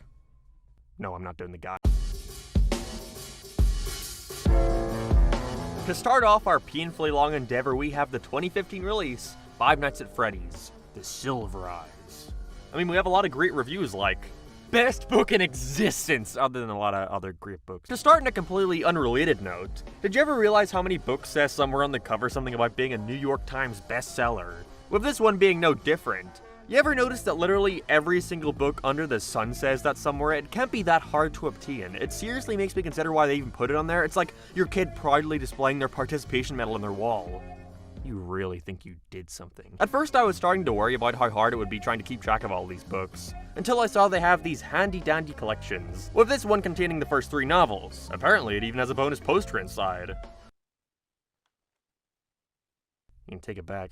But just keep in mind that these are re-releases, and while the content of the book itself is exactly the same, there are some external differences, with the main one being the cover art. The original featured a very close-up shot of Fredward Fazbear, and his patented not silver eyes, in front of a background very akin to the title screen of FNAF 4 with Bonnie, Chica, and Foxy standing ominously in the distance. FNAF 4 was the most recent game at the time, so I guess it makes sense. Saying that though, the book has next to nothing to do with that game, so fuck me I guess, who needs cohesion? Not for me. I'm just gonna eat me a big old bag of cheese balls. They ended up changing the cover eventually, although not much is different, instead having Freddy on the other side of the thing with the camera even more close to his face. And yep, these models sure weren't meant to be looked up at this close. Nice mesh, Freddy, did your mummy make it for you? I can only imagine they did this to try and have it fit among the other 2, which follow a similar pattern. Checks out. Now you may be asking yourself, Mark, I've seen you review TV shows, movies, games, yourself, but how are you going to review a book? To the best of my ability. Obviously, a big thing here is that books contain these cryptic ancient markings called words, so it's not going to be as easy as a movie or a game where I can simply play footage. And so to get around this, I'll be using footage from the 3 graphic novels that were released based on these books. But no, that isn't the original format it was released in, and that we're going to cover those separately later. But other than that, it should mostly work the same way. I'll discuss the story, characters, pros and cons, same as my other videos. Just don't expect me to talk about every single detail beat by beat. I think that's a pretty boring way to cover media. I mean, if you just wanted to sit and listen to me talk about every single story beat in order, then just go and listen to the audiobook at this rate. Or you could go and listen to my audiobook. That's right, I've went and recorded audiobooks of me reading each of these 3 novels. Hi, Mark here. Turns out what I wanted to do was very, very illegal, so I couldn't do it at the last minute, but just know, I so fucking would've. But I've stalled for long enough. Here's FNAF The Silver Eyes. I guess the best thing about reviewing a book is that there's no better way to describe to you what it's about than reading the blurb on the back. Let's see what we're in store for. 10 years after the horrific murders at Freddy Fazbear's Pizza that ripped their town apart, Charlie, whose father owned the restaurant, and her childhood friends reunite in the anniversary of the tragedy, and find themselves at the old pizza place which has been locked up and abandoned for years. After they discover a way inside, they realize that things are not as they used to be. The 4 adult-sized animatronic mascots that once entertained patrons have changed. They now have a dark secret and a murderous agenda. Why did they need to specify adult-sized? Did Guptility4 write this? She's attractive and is the size of an average human mother. The best way I can describe the story here is that it's much like It Chapter 2, with our main character, Charlie, coming back to her hometown of Hurricane, Utah, to meet up with her best friends from 10 years prior, who had all sort of drifted apart after the events that occurred at a family eatery called Freddy Fazbear's Pizzeria. From the get-go, there's a lot of mystery setup revolving around Charlie. We see her visit her old house, to be met by her childhood animatronics like Stanley the Unicorn and Ella the Doll. Obviously, being a book, we can't see what they look like, so I'm just going to use their amazing Funko Pop forms. There's quite a few things we're not told about from the get-go, like who Charlie's father is, what happened to him, and most importantly, the event that caused a majority of them to leave town and not come back until now. We're eventually let know of the situation that occurred that day, what caused the restaurant to be shut down, being that 5 kids mysteriously went missing on the premises, with the bodies having never been found. One of the kids being Michael, a close friend of Charlie and her peers, with them returning to the opening of a scholarship program being started by his parents in memory of their son. They do a good job at piecing out their surprises here. Every time I felt it was starting to drag, they successfully managed to pull me back in by throwing another bit of information that starts to put everything more into perspective, with each twist and turn building off the last, painting a greater picture of why all these disparate ideas are related to each other. We learn about a previous restaurant Charlie's father owned called Fredbear's Family Diner, that her father is the one who invented the animatronics, and that Charlie in fact had a brother called Sammy, who was one of the kids that had gone missing. With her father being so stricken by grief that not only did he and his wife separate, but that this event caused him to lose himself, going crazy and building an animatronic that would kill him. And possibly the biggest reveal it had is that her father, Henry, had a partner, William Afton, who is shown to be quite envious of his partner, which assumably causes him to go crazy and kill the kids, including Henry's son, stuffing them inside the suits of the animatronics. Reading the book for the first time today, I was quick to not really focus on that very much, but I was forgetting that around the time of release, none of this was well known. I had seen William Afton's name thrown around so frequently in the community and in memes and such, that I forgot it all started with this book, revealing your main villain's name 350 pages into a spin-off book. Nobody but you, Scott. You may be noticing that I'm hardly mentioning the stars of the show themselves, Freddy, Bonnie, Chica, and Foxy. But that's only because they're seldomly used here. They don't even come alive until the final encounter. It may sound weird, but the book shows a surprising amount of restraint when it comes to that sort of stuff, mainly using them for bigger moments, trying to give it more impact. I don't know why, but when I was going in, I was half expecting it to be non-stop thrills and spills, with the animatronics always being on the move after our characters. But no, it's actually got a very slow pace, which is welcome. The characters freely roam to and from the Freddy's establishment, with seemingly no danger the first 2 times, being open to leave and come back at later points, with them only being able to get in through a hidden door to the restaurant that's inside an abandoned mall, with it being built around the pizzeria almost to contain it in a way. Things don't really begin to pick up until the introduction of a night guard, Dave, who insists on joining the crew while they explore the place, until the grand reveal that he is in fact William Afton, masquerading as part of the police force so that he can guard the restaurant, I assume to ensure nobody ever enters and finds out what he did. Where he then dons his iconic golden bunny suit, aiming to take the lives of our protagonists by stuffing them inside spring-lock suits. But just who are these characters? I mean, if the book is less focused on Freddy and more so the events that transpired and how they affected our protagonists, then I'd hope they're at least interesting. I think Charlie works well enough as our hero. She's this awkward, anxiety-ridden girl who can't help but overthink every situation. There are so many points in the book where she says something and immediately we see her questioning it in her mind. They do a very good job at letting you know what her life was like and how these situations have affected her every day, oftentimes having nightmares from the past, or questioning if certain events even happened, suppressing the traumatic experience that she witnessed as a kid, such as watching William take away her brother, and walking into her living room and seeing an animatronic wielding the knife that killed her father. I even enjoy the smaller moments featuring her simply talking to one of her friends about life and how she doesn't really have much of an idea of what she wants to do. Point being, if Charlie is going to be the character we follow throughout these 3 books, then I'm happy to say I'm invested in seeing where it goes with her. The friends themselves are more hit and miss, however. We have some that I like well enough, such as John, Carlton, and Jessica. Well, enough for me not to want them to die at least. Like the whole part with Carlton stuck inside a spring-lock suit, knowing any sudden movement could cause it to clamp shut and puncture his organs. It was very tense and well done. But then we have others like Marla, Jason, and Lamar, who I don't really feel added very much. I think between the 3 of them, the only thing that happens is Jason sneaks off inside the pizzeria by himself, giving them a reason to want to immediately try and get in to rescue him, which kicks off the final showdown. But by that point, Carlton was already trapped by the purple guy, so they didn't seem all that necessary to me and only served to take up space. Who knows, maybe it's psychological. The 3 of them are only introduced after they visit Freddy's for the first time, so by that point, I already had time to get to know and connect to the first 4, and my heart just didn't have room for 3 more. But either way, didn't mind them, I suppose. If there's one thing that definitely did stick out to me, was how I didn't really buy them as teenagers. We have them saying shit like, I was gaga for him, like, really. Seems more like something an older person would assume a teenager would say. I feel like a real teenager in this scenario would say something more akin to, I don't know, I wanna fuck him. And on top of that, there are so many moments where I see this working more if they were much older, or at the very least in their early 20s.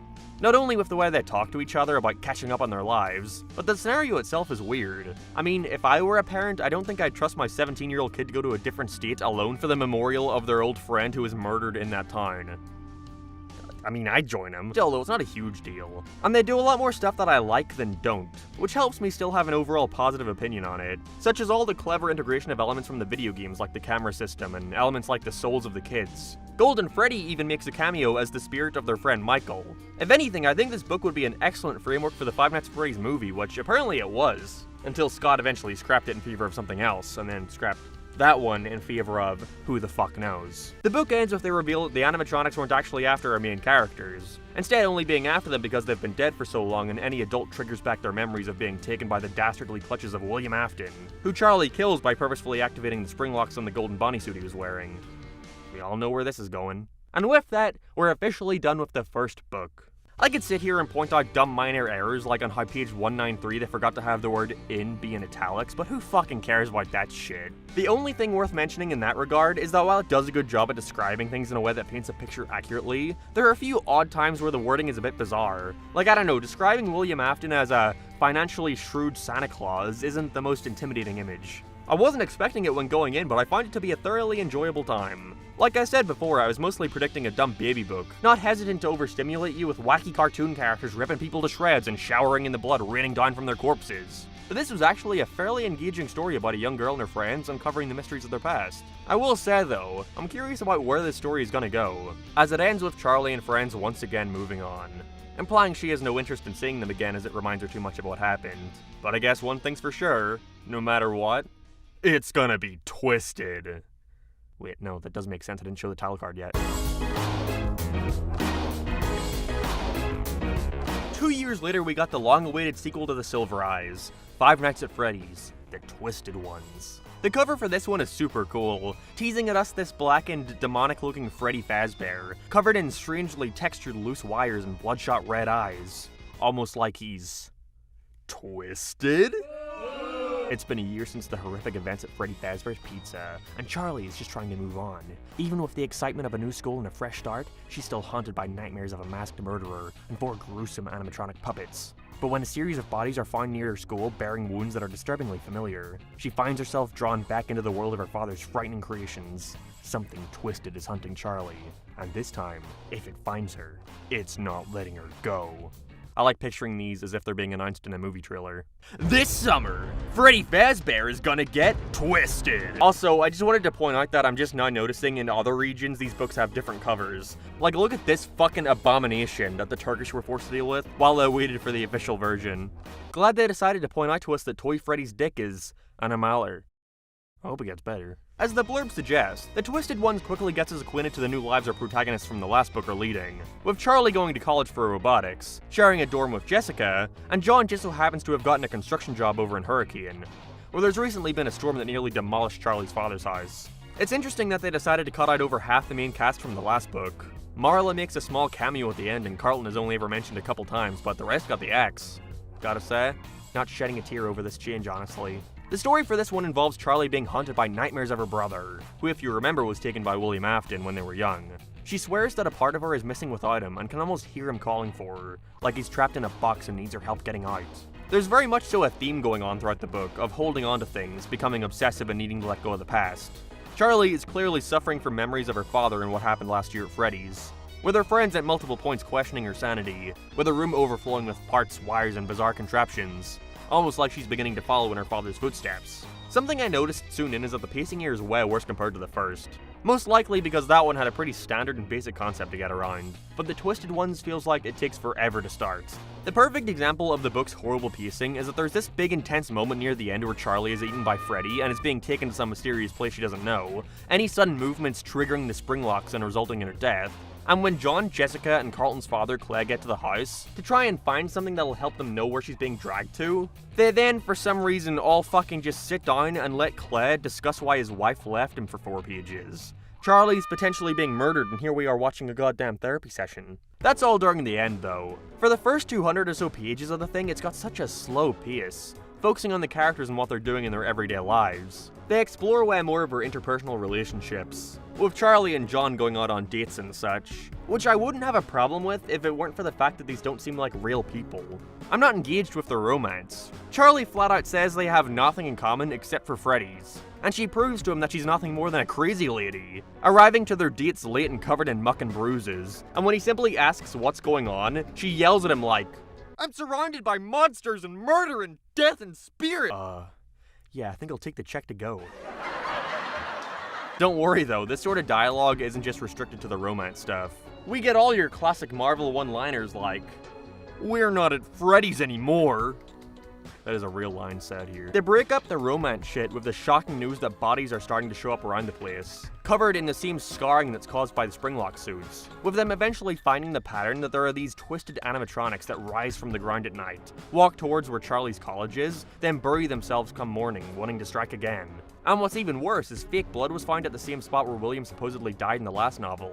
So you know what that means. The most apparent thing to me with Twisted Ones is how much more they were starting to lean into surreal concepts and ideas. Like, of course, a story about Chuck E. Cheese animatronics being possessed by dead kids isn't the most grounded thing out there, but they definitely balanced it well to the point where it at least felt natural. But here, there is no restraint. They go off the fucking walls. Most prominently, there's this whole idea of illusions that they explore. They even do that generic movie thing, where coincidentally Charlie's lecturer is exploring this very idea in the first paragraph. But Charlie and John find this disc inside one of the twisted animatronics, which emits this screeching noise which somehow alters the way you perceive the robots.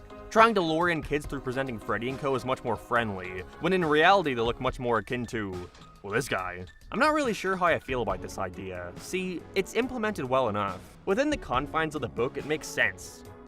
Kinda. And there are certain moments which I think executes upon it well, such as the whole part where Charlie, who by the way has fucking balls of steel in this book, which only makes her come off as less relatable, literally locking herself in an empty house right where she knows the animatronics are gonna be. She doesn't even have a plan really, she just knows they want her, and in the end gets fucking swallowed alive by Freddy, appearing like a carnival attraction with blinking lights and such, which, visualizing it in my head is a really cool idea. I want to see how that would look. But there's stuff like that filling the entire ending confrontation.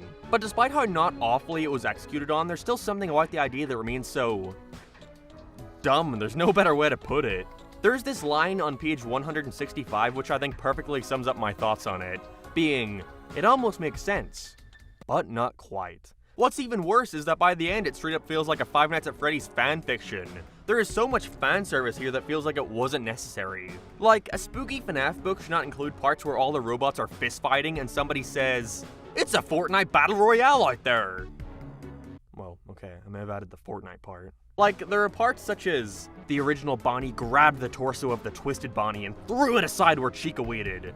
It's just pages and pages of shit like this, it's legit a FNAF action scene.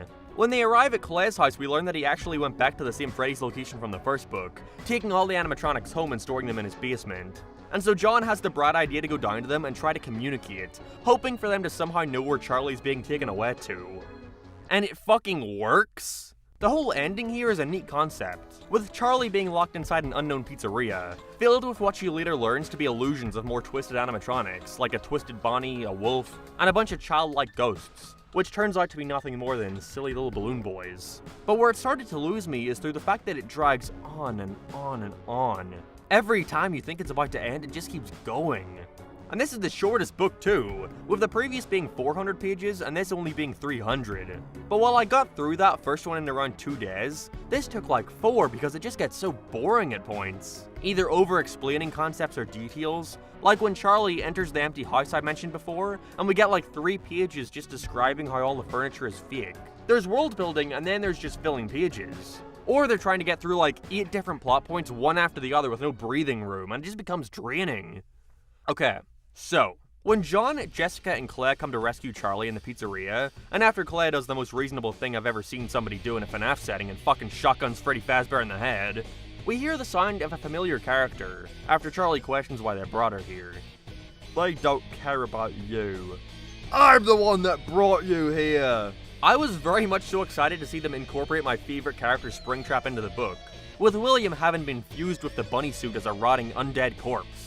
But my happiness was immediately shattered once he kept running his mouth. "I've accepted the new life you gave me. You've made me one with my creation. My name is Springtrap." Springtrap calling himself Springtrap makes Springtrap well less cool. It's a strange approach to take him in, and not one that I'm too fond of. I don't like the idea that William is not only acting completely normal while inside the suit, Well, okay, relatively normally as a child murderer. Like, the idea that in FNAF 3 this guy could stand around and have a pleasant conversation makes him way less intimidating. But also, I don't like that he's happy about the fact that he's now stuck inside his creation.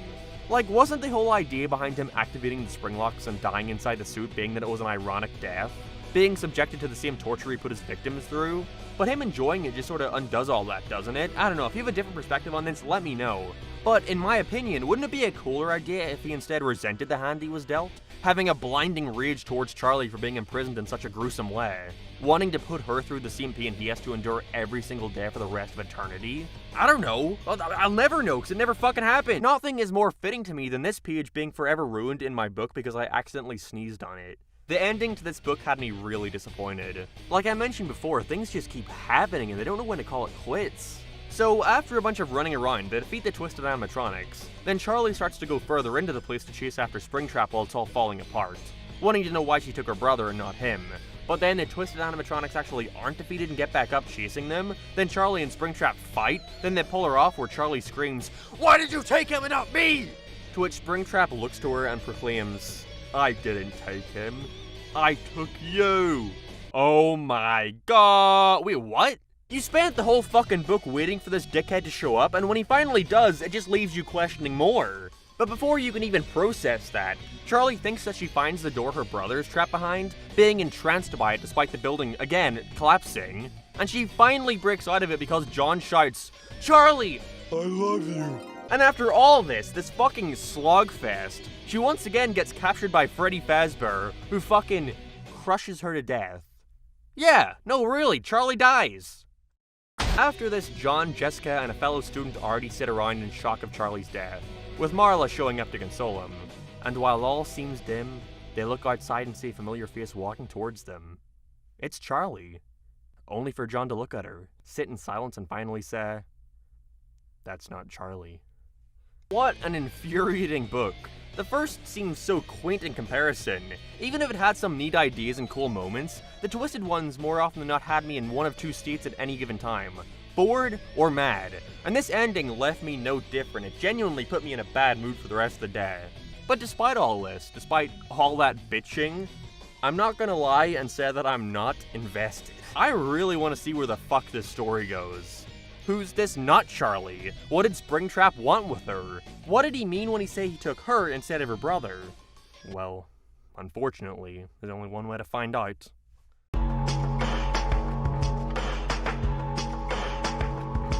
It's time for the pulse-pounding conclusion to the best-selling trilogy, Freddy Fazbear, The Fourth Closet. Interesting that it seems like they're jumping right into sister location territory here, with the cover this time featuring Funtime Frederick.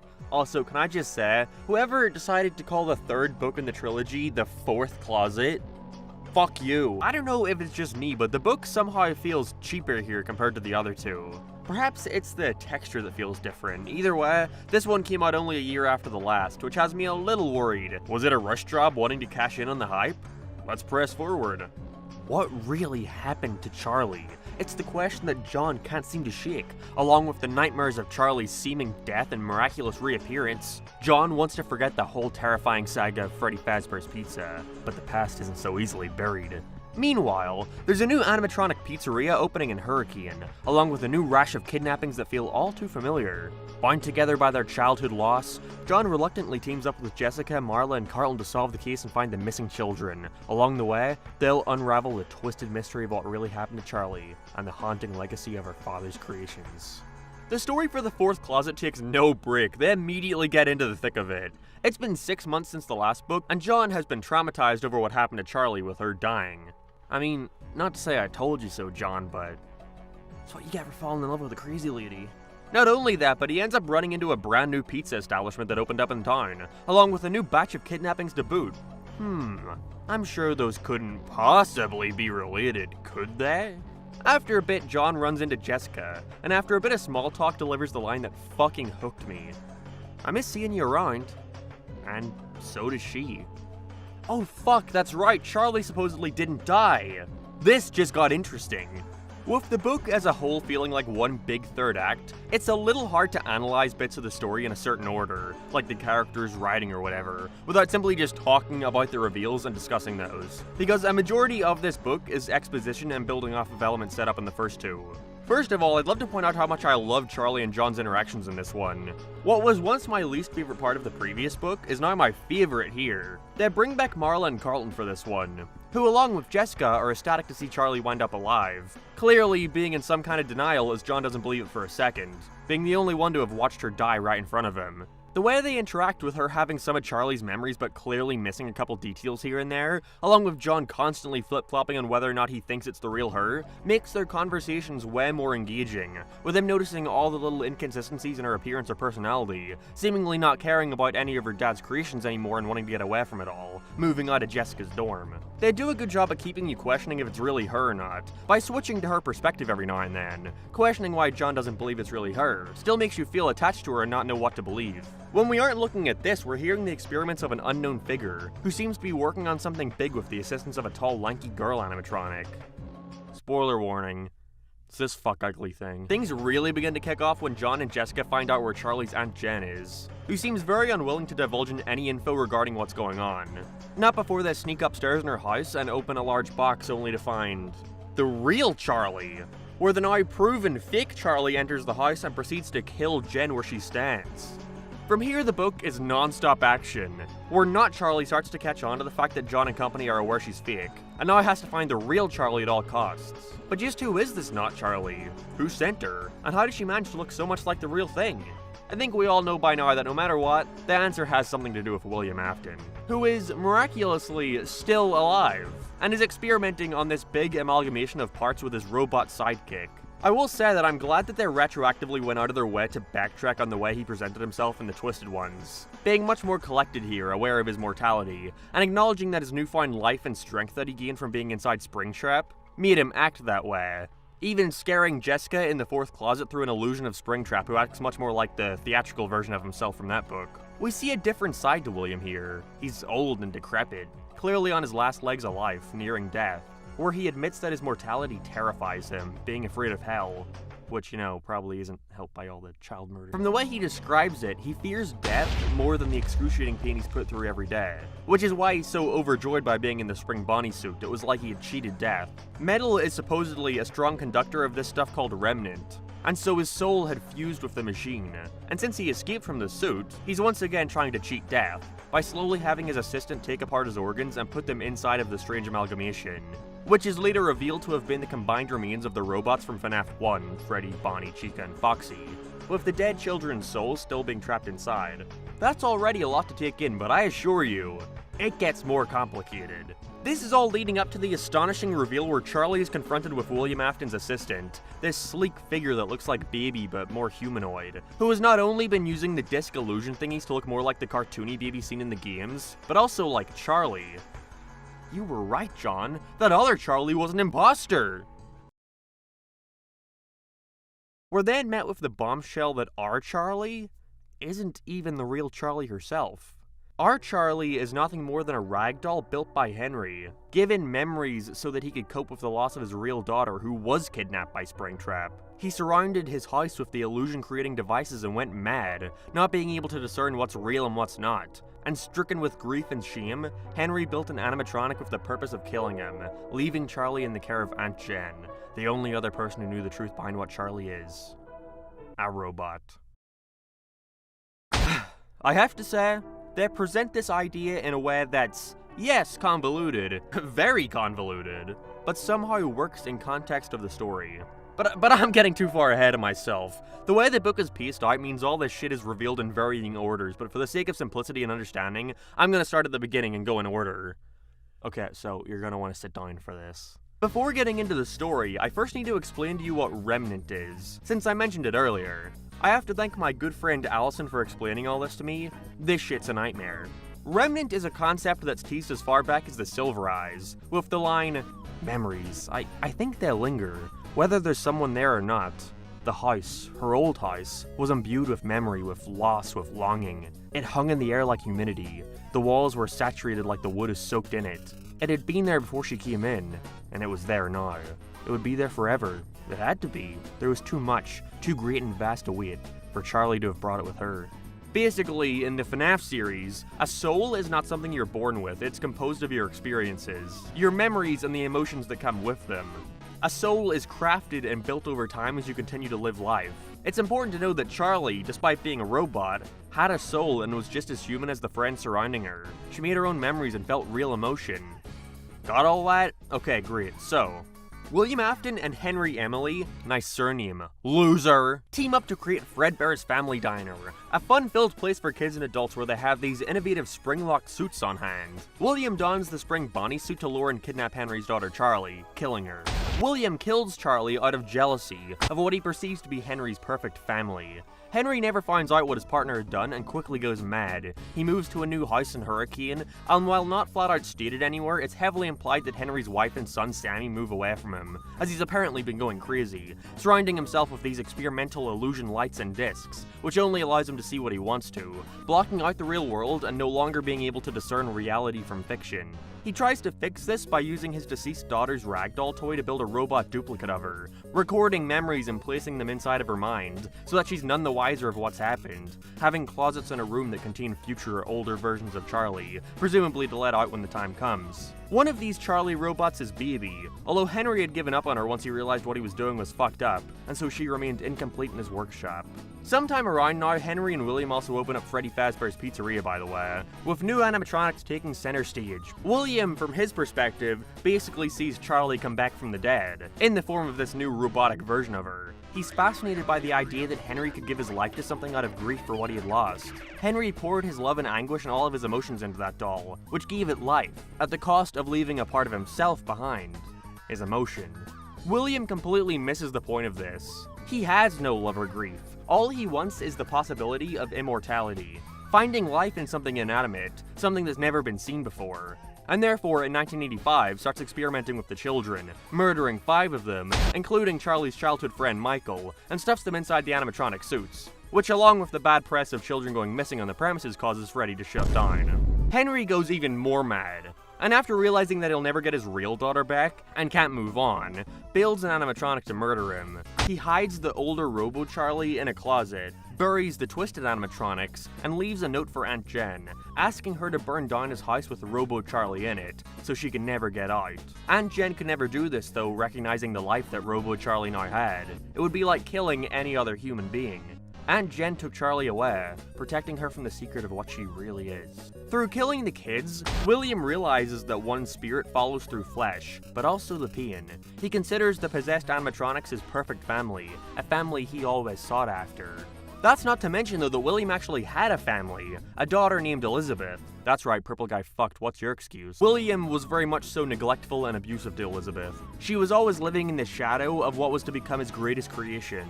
See, Henry never turned the 4th Charlie, the oldest one, off, with her remaining incomplete in his office, witnessing everything, with the first words Henry even spoke to her being, "You are wrong." Because of this, she grows an immense hatred for him and our Charlie, and so gives herself to William to study. Now with the incomplete adult Charlie robot, William starts to modify it into Baby, and now being jealous of how much attention Baby is getting, Elizabeth sneaks down one night to look at her up close, which results in her being scooped up and killed, her soul now combining with Baby. This is because William was making Baby to lure more kids and kill them so he can further keep on experimenting. Still though, this adult Charlie, Baby, was still incomplete. It wasn't good enough for William. She wasn't as good as our Charlie. She didn't have the same spark of life, which is because despite being a robot, Charlie still had a soul that was completely her own, one that she had built herself. She could grow, change, and mature like a normal human, and that's what William could never understand. William further wants to control the kids he had killed by becoming one with them. He fuses their souls together in an amalgamation, and is slowly inserting himself inside of it, extracting remnants from them and putting them inside his new fun-time animatronics, Freddy, Mangle, and Foxy. Once William experiments with this on Carlton, he ends up inserting Carlton's soul, his remnant, into the mess, allowing Carlton to enter this memory world, where he could allow the kids to remember what happened to them. That Spring Bonnie, William Afton, is the one that killed them. And now realizing this, the kids were finally able to fight back against him, and once and for all kill William Afton. This seems like one of those things that only really starts to make sense once you actively sit down and think about it for a while and reread the books. And despite being pretty cool once you put all the pieces together, it results in the book itself feeling a little bloated. There is no breathing room, and there's plenty of points where it drags on for a while. Like when Jessica is running from Mangle and the baby crawlers, there was non-stop action for like 7 pages, and at a certain point I just switched off. Still though, left an impact on me as a whole. I was sad to find out the truth behind Charlie, so I clearly grew attached. The book ends with Charlie sacrificing herself, using the same robot her father used to kill himself to destroy Elizabeth / baby / herself technically, and as a result of this, kills herself in the process. At the end of one of the previous books, John and Charlie go to visit Sammy's grave, but at some point in the fourth closet, he lets the not Charlie know that he never even really saw the words on there, and so she tells him to go and take a closer look. And the book ends with him doing just that. He takes a look at the grave of Charlie's father, and when he finally does, he sees something he had never noticed before. Charlie's grave. It had been there the whole time, dying when she was 3 years old. There's apparently some debate in the fanbase as to what this ending means. See, John is directed to the grave by the figure of a girl, which leads some to believe that either John possibly killed himself, and the figure is Charlie, welcoming him to the afterlife, or that Charlie managed to survive the stabbing through transferring her soul to the final body. I didn't think of any of that, I just sort of took it at face value and thought it was symbolism, you know? Either way, we're done. That's the end of the Five Nights at Freddy's novel trilogy, and boy does that first book seem so simple in retrospect. I was not prepared for how deep this shit was gonna go.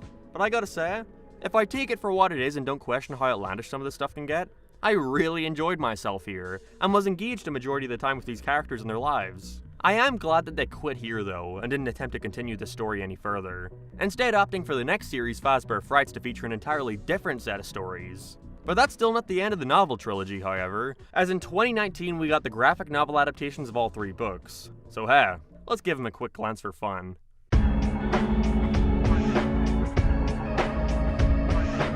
I figured for time's sake we'd just combine all 3 of these into one. At the end of the day, the stories are untouched. Now we just have visuals instead of words. Most likely after Scott realized that in the year of our Lord and Savior, the last way a kid would want to get their FNAF lore is through reading. Throughout 2019 until 2022, we received graphic novel adaptations of all 3 books in the trilogy, and boys, there's some mixed results. The covers here are all a neat idea, but it brings to attention one of the biggest flaws with these, being that they're all done in entirely different art styles. Silver Eyes being pretty loose and basic, Twisted Ones being very detailed but sketchy, and Fourth Closet having a much more refined style with better shading.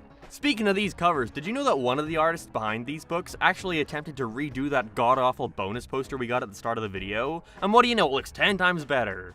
I guess this is a sign of things to come. Before we start, I have to make it clear that nothing I'm about to say is a reflection of these artists or their work. I can only assume how tight the deadlines for these were, on top of just how much here there was to adapt. With the first book not even having a sole adapter, instead that job was just given to the illustrator, which I can only imagine increased their workload. I gotta say it was super weird seeing the official designs for these characters after spending so long envisioning them in my head. I pictured Charlie looking like that lady from Joan of Arcadia, given the description of brown hair and round face. I thought John might look something like, I don't know, Justice Smith. Given her name, I always just imagined Jessica being her character from 13 Reasons Why. And don't ask why, but I always figured Marla looked like that one bitch from High School Musical who was standing dancing on the tables in the cafeteria.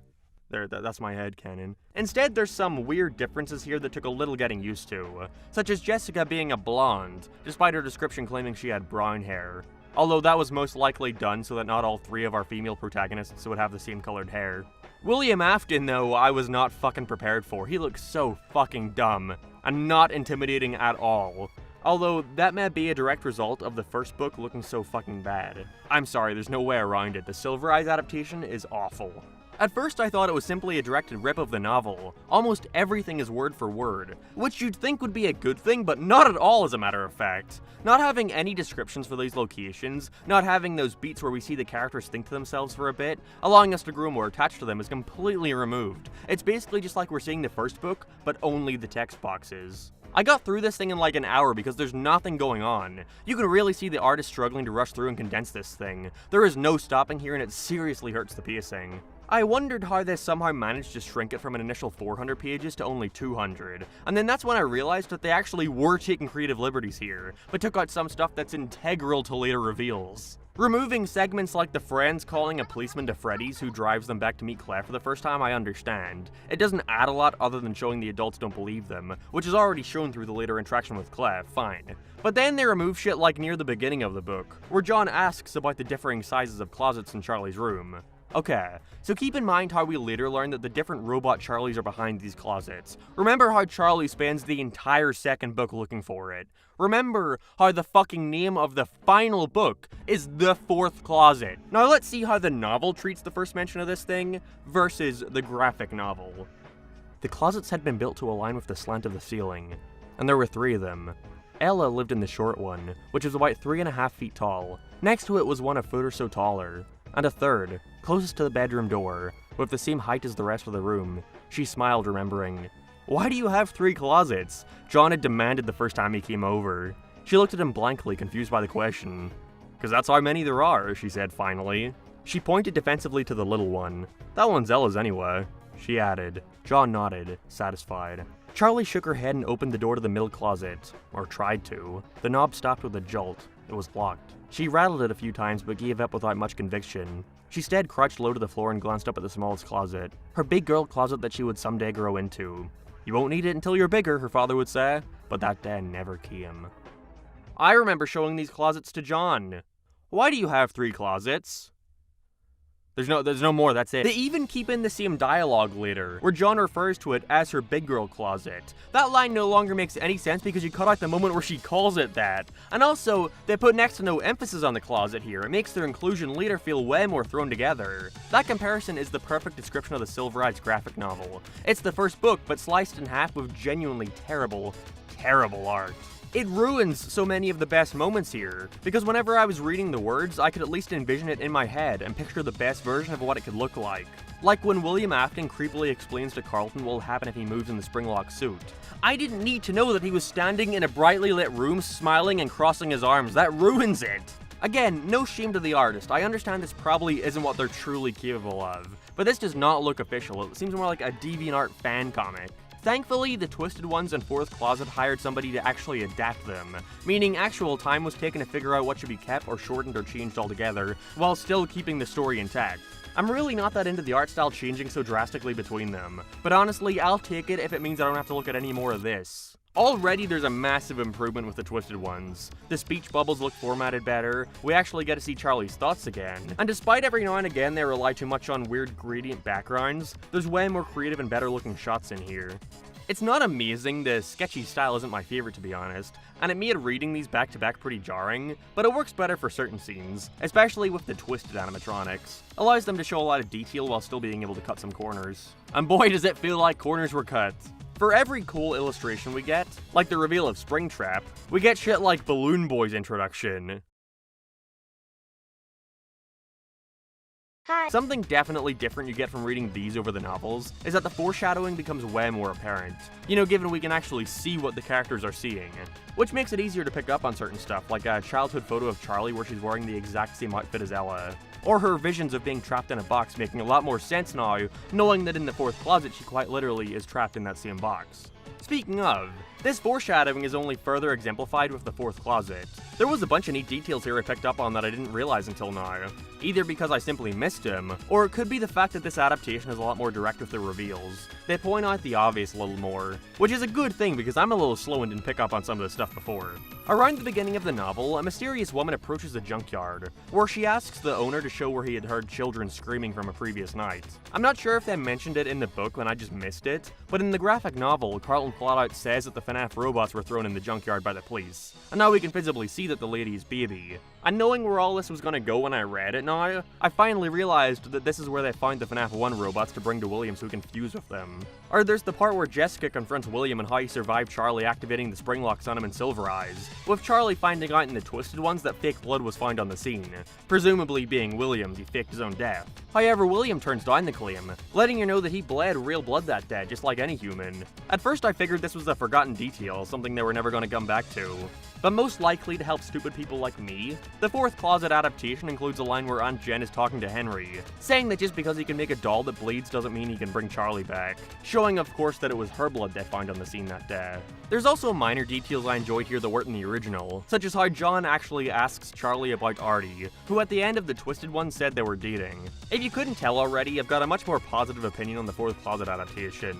Not only because of the way they translated it to a graphic novel in regards to writing, but the art too is just a major step up from both of the previous ones. All the characters are defined well, it doesn't feel like it's going off model too much, and there winds up being a ton of really cool looking shots like the final moment where Charlie and Elizabeth get stabbed. I will say though, the way the ending is illustrated here makes me question my initial perspective on what's happening here.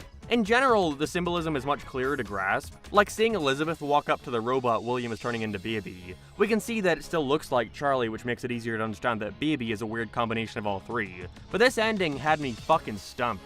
Initially, I figured that John finally witnessed Charlie's tombstone, putting it to rest in his mind that she's died. However, here he's facing away from it. We never actually get a shot of him looking at it and taking it in, before walking away with Charlie, the final shot showing the other side of the tombstone where her real body lies. So, did he find out if Charlie was a robot or not? He was unconscious whenever that reveal was happening, so fuck it, I don't know. Let me know what you think in the comments below. Send me an email at FNAFFreddyLover123@gmail.com, and don't forget to find the answers locked away deep within the subscribe button. Don't forget to give it a click. At the end of the day, I can at least say that I believe the Fourth Closet graphic novel is a fine substitution for the text novel, where you can get just as much out of reading either. But would I recommend reading the books for the first time before these? Nope. While the last one is good on its own, to get to it you have to go through this thing. With all these different books being illustrated and colored by different folks, tonally all feeling so different, it causes the whole package to not feel cohesive to me. If you want my opinion, you're better off sticking to the novels. And with that, we can finally move on to the next section of the video. As in 2019, Scott released a sub-series of books for the franchise, being Fazbear Frights. An anthology series consisting of 3 short stories in each, relating to the Freddy's universe, but not being tied down to one core idea. So in total, we're going to be looking at around 36 mini-stories. 37 really, but I'll get into that, don't you worry. Going in, I'm really curious as to how creative Scott was willing to let these writers get with these. I've heard things. I have heard things, and so I'm very curious as to how these things are going to be executed. So let's start with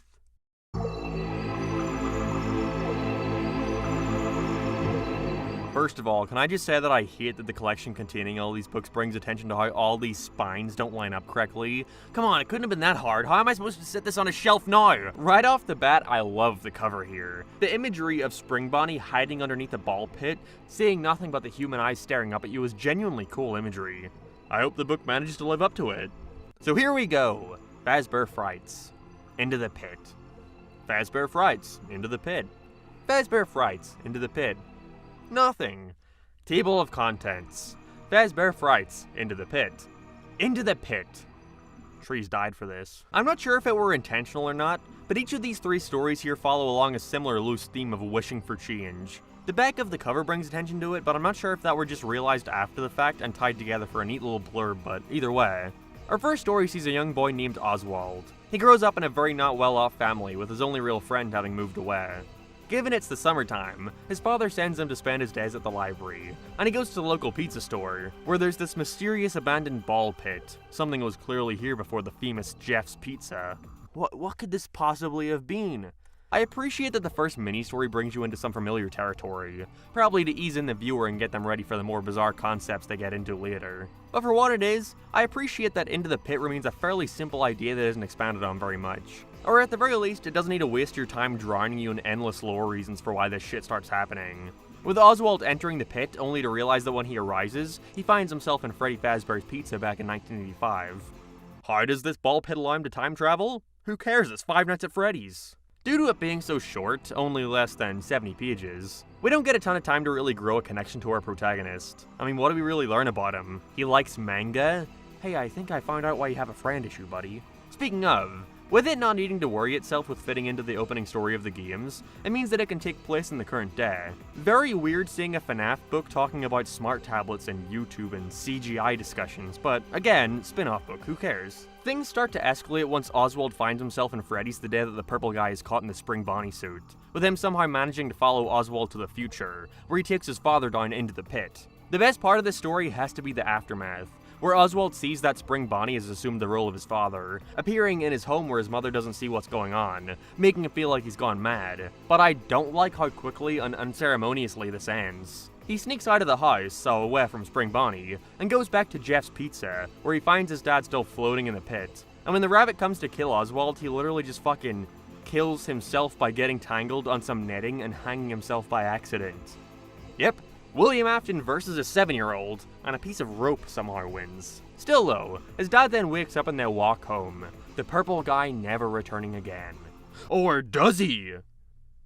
Well, he doesn't. Into the Pit is fine. I didn't love it, but I didn't hate it. I think it mostly does a good job at giving you an idea of what to expect with these stories. Speaking of, our next story is titled To Be Beautiful, and features a girl named Sarah who isn't happy with her appearance, being jealous of the popular girls in her school for looking so pretty while she has a potato nose.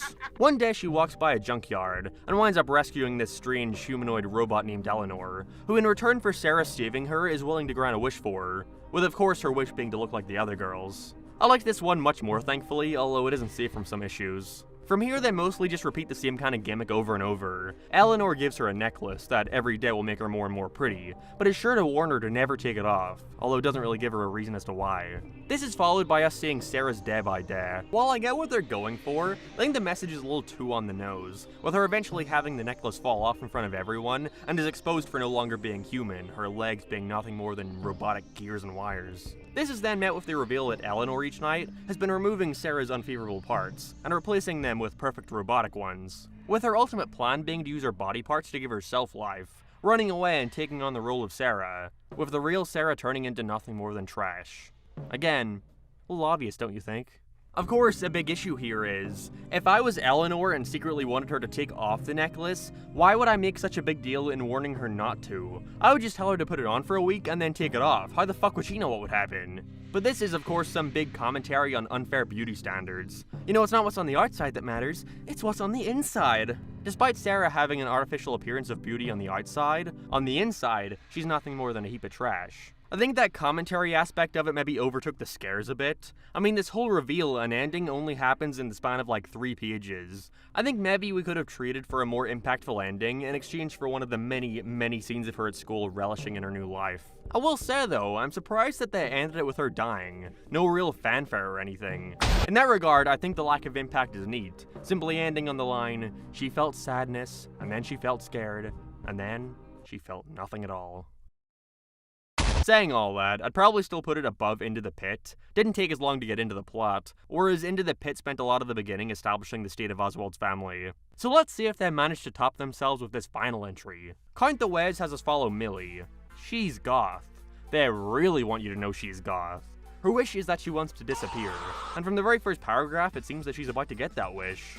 This all changes when she meets a new kid in her class, Dylan, who seems to have the very same interests as her, which gives her a brand new outlook on life. They spend a lot of time together, he gets her gifts, getting to a point where she thinks they're becoming boyfriend and girlfriend. This all comes to ruin, however, when she finds out the awful truth that she wasn't that important to him as he was to her, seeing her as nothing more than a friend, and in fact, having a girlfriend himself. Damn, what a Chad. I like that he scolds her for this too. She blows up at him for dating a blonde bitch, to where he flat out calls her a hypocrite for judging others before knowing them when she's expressed that she doesn't like others doing that towards her. This eventually causes her demise though, as it puts her back in the brooding mood. And on Christmas, while all her family are having fun together, she sneaks off into her grandfather's workshop, hiding away inside a familiar white and pink bear suit. Is that meant to be me? Yeah, sure. Really? Mm-hmm. Okay, that's it. Get out. That's it, get out. Oh.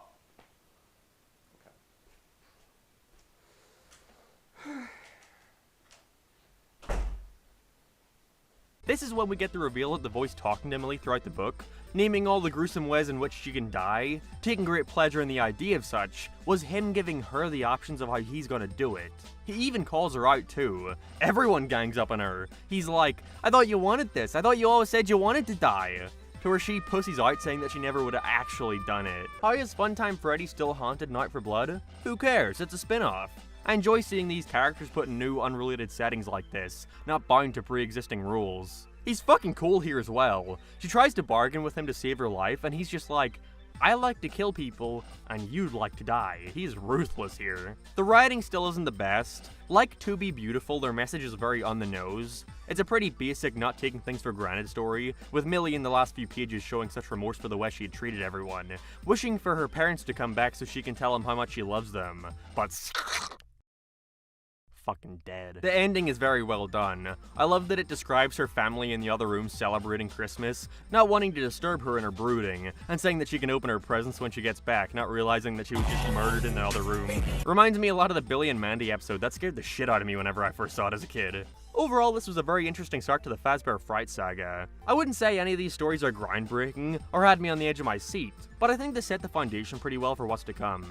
And I can only hope that it's executed to the best of its ability in the next ones. Okay, so as I mentioned way earlier, each of these books ends with a short few pages going over one long interconnecting story, most likely to somewhat try and tie together some kind of lore for them that makes sense. Also, it encourages you to buy all the books, there's that too. Initially, I was just gonna wait and combine them all at the very end to get the full picture, but of course, it couldn't be that simple. Apparently, some of these epilogues give context for shit happening in future books, so I gotta cover it piece by piece and put it together at the end.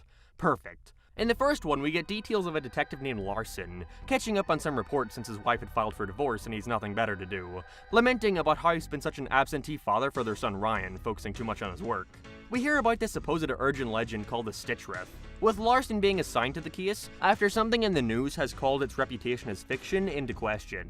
The disappearance of a girl named Sarah. Oh, okay, I see why I had to read these now.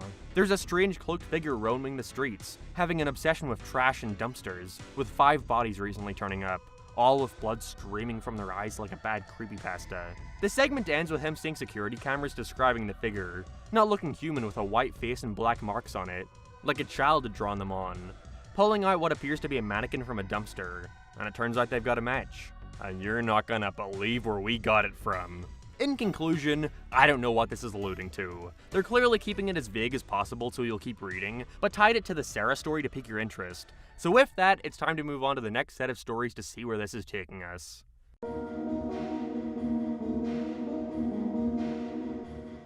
The cover for Fetch is neat, but it's probably one of the more generic ones in the bunch, featuring a close-up shot of this brown dog animatronic. I don't think his design is all that interesting, aside from the gaping holes where his pupils should be, but composition-wise it's a little too similar to Into the Pit for my taste, just without the better colors and creepier scene it sets up. It's the sort of book that keeps going missing when I set it somewhere because the colors blend together so much. Much like the last one, Fazbear Frights 2 follows a theme between all its stories, being the concept of all of our characters wanting some sort of control over their life. Although, unlike the previous, I'm glad to see it's done in some varied ways here. Our first story, Fetch, features Greg and his 2 best friends checking out an abandoned pizzeria, which we later learn is one of the Freddy's chains, which was closed down due to what happened at the main one. They even run into the original animatronics at one point. While they're there, they find this small little dog animatronic called Fetch, whose whole thing was that he would link up to your smartphone to assist you with shit. Why would a robot from the 80s be designed to do this? Spooky! This one was much worse in terms of the ways the kids all speak to each other. Apparently, to them, this smartphone linking feature is lit. And Greg's crush at one point exclaims, "That's Gucci!" But despite all that, I was shocked to see that I actually ended up enjoying this one a ton. It's probably because it's much less cut and dry. All of these stories have around 16 more pages compared to the last, and because of that, there's a little more room to expand. For example, in class Greg is learning about 0-point fields, which is the idea that no matter what, you'll never be able to empty a room of all its matter. It's the lowest energy state. Greg is very interested in this topic, and even attempts to try this study by a guy called Cleve Baxter, which theorizes that plants are able to react in a way that suggests they read our thoughts. They're not even very subtle about the fact that it's very coincidental that he's learning about these things considering what's happening to him in real life. Greg mysteriously starts receiving texts from Fetch, who's really fucking funny by the way, messaging him shit like, "Don't do anything stupid." Why would I do anything stupid? Don't know. I don't know why, but the idea of a dog saying that is so fucking funny to me. Anyways, despite initially being seen as helpful to Greg, like helping him with his Spanish homework and such, he starts to suspect that maybe Fetch is tapped into more than simply just his phone, being able to order stuff on his mother's shopping list, and even responding to Greg acknowledging stuff he talked about to a friend on the phone. And this is when he learns that he really needs to be careful about what he says. Don't do anything stupid. Greg expresses hatred for the neighbor's dog. Dog shows up dead in his garden. He asks for his Uncle Dave's help on something using a phrase that only makes sense to the two of them. Uncle Dave's severed finger winds up in his dresser. The dog thinks that he has to go and retrieve his crush. Uh-oh. I think what I like most about Fetch is that there are clear rules established. An issue with a lot of modern horror is that there aren't really any rules set for the evil. It can just do anything. Its only goal is to cause pain and suffering to the world. But with Fetch, he's not a mindless killing machine. He'll only do what Greg tells him to, and takes everything literally. He wasn't ready for that kind of power, which fits super well to the conversation he had with Kimberly earlier in the story. As when he tries to tell her about his experiment, she points out that you're gonna crash and burn before you ever figure it out. Which rings in his head over and over again as he later walks outside his bathroom and finds the bloody corpse of Kimberly laying there. I like that it ends here. Doesn't overstay its welcome. Even though the idea might just be the furthest thing away from Five Nights at Freddy's, Fetch might be my favorite story so far. Explores a creepy idea to the fullest of its ability, and leaves it at that before going overboard. If this is a sign of things to come, I think we're in for a treat. Get it? Treat? Like a dog treat? Just go to the next one. Our next story is named Lonely Freddy, and tells us the cautionary tale of a boy named Alec, who is a big bully! He's made out to be this problem child who has no friends, with his parents reading book after book trying to figure out how to make sure he doesn't grow up to be a serial killer. What isn't helping this situation is his little sister, Hazel, who he perceives to be a golden child, who gets whatever she wants. He's incredibly jealous of her and hates her with every fiber of his being. But surprisingly, she wants to help him. She and him come up with a plan for her to act more bad and him to act more good to balance things out, and have her parents see them more equally. Although Alex doesn't buy this for a second, and thinks that his sister is trying to play chess while he plays checkers, using reverse psychology to make him act more good. And so as a response, he's going to be secretly playing 4D chess, and plans to make a fool out of her in front of everyone at her upcoming party. Honestly, this one has fucking nothing to do with Freddy's. It's all leading up to her birthday party there, but it's completely interchangeable. We learned that Alec always wanted to have a party at Freddy's, but never had enough friends to justify it, with Freddy's even having these little 2 feet tall Freddy Fazbears called Lonely Freddy's, who are there to interact with and give friendless losers someone to hang out with. Alec's biggest one, though, is the elusive Yarg Foxy. It's a Foxy plush. And unfortunately, his sister has a chance to win it at her party. But he knows that once that doesn't happen and she doesn't get it, she's gonna blow up and be revealed as a giant spoiled brat in front of everyone. This was a pretty good psychology story. The second they introduced the Lonely Freddy concept, you know exactly where it's gonna go, Alec being so ungrateful that he turns into one. But how they get to that point is what I wanted to know. And so on her party day, she does the game to try and win the Yarg Foxy, and surprisingly, ends up winning it. But this isn't nearly as heartbreaking to Alec as what happens next, when it turns out his sister was playing 5D chess the whole time, and reveals to everyone that she only wanted to win the Yarg Foxy so she could give it to her big brother, which sends him into a fury. I feel like a big jerk. He rages and screams, yelling at everyone about how much of a spoiled bitch his sister is. Damn, look at you, Alec. You who once stood so proud, degraded to this, crying in a Freddy Fazbear's. What a baby. At this point, he whines and runs backstage, whinging and crying about how much he hates his sister, but he soon notices in front of him is a lone, lonely Freddy, and after being entranced to sit down, he finds he can't move or speak, and when he runs back to the main hall, he sees himself, happy with his family. He and the Freddy have swapped places, and after being fucking vomited over, he's thrown in the dumpster, among an army of other Freddys helplessly screaming out. I like this ending. It's freaky. Although it really makes it apparent that these books are nothing more than the current day equivalent of Goosebumps, or the show I used to watch as a kid called Grizzly Tales for Gruesome Kids. You know, bad kids getting some kind of payback for being so bad. No matter how much I enjoy the ending, however, it doesn't make up for how boring the start of the book is. I get it's to play along with the idea of Alex slowly letting his guard down and growing a bond with his sister, but I don't really care if they like each other or not. They're willing to let their parents argue and laugh about it. I think they're both assholes. Not to mention my favorite part, again, the ending, was already sorta done in the last book with Sarah turning to trash, so it's not like I get anything new out of it. Lonely Freddy was decent. Nowhere near as good as Fetch, but there were some alright ideas in here. I just maybe wish it got to the meat a little bit faster, or at least piece out the horror elements a little more instead of cramming it all into the final couple pages. Our last story is out of stock, and features a kid named Oscar who feels like he never gets anything he wants. But today that'll change, with him wanting the hot new toy in the market, a plush trap chaser. I have no idea what the continuity is here anymore. Is this based off the in-universe games like in Help Wanted, or I don't know. When it appears it's out of stock, he's not going to take no for an answer, and steals one that was returned in the back, ignoring the staff's warning that it's defective, with it appearing to have realistic human eyes and teeth. More than any other one, this seriously feels like a creepypasta. 3 kids alone at home with the power out, with nothing more than a haunted plush trap in their room with them. And when they want to go back and return it, the story has mysteriously disappeared. Spooky. There's no kind of complexity with this little guy other than wanting to kill. It's shit like that which made Fetch stand out to me. When your antagonist is just a mindless killing machine and that's that, then I find it hard to care that much. Although I guess it does add to the hopelessness. But then I have to wonder why their first response wasn't just a run outside. I like that they adapt aspects of the FNAF 4 minigame here though, with it freezing in the light and them having to use a torch to stop him. If you remember, that's what you had to do in the game to win the event. Also, the parents' dilemmas are getting a little stale at this point. Does every kid really need to have some conflict with their parents? With the big issue here being that since his dad died, Oscar feels his mom has been relying on him too much, not allowing him to be a kid very much.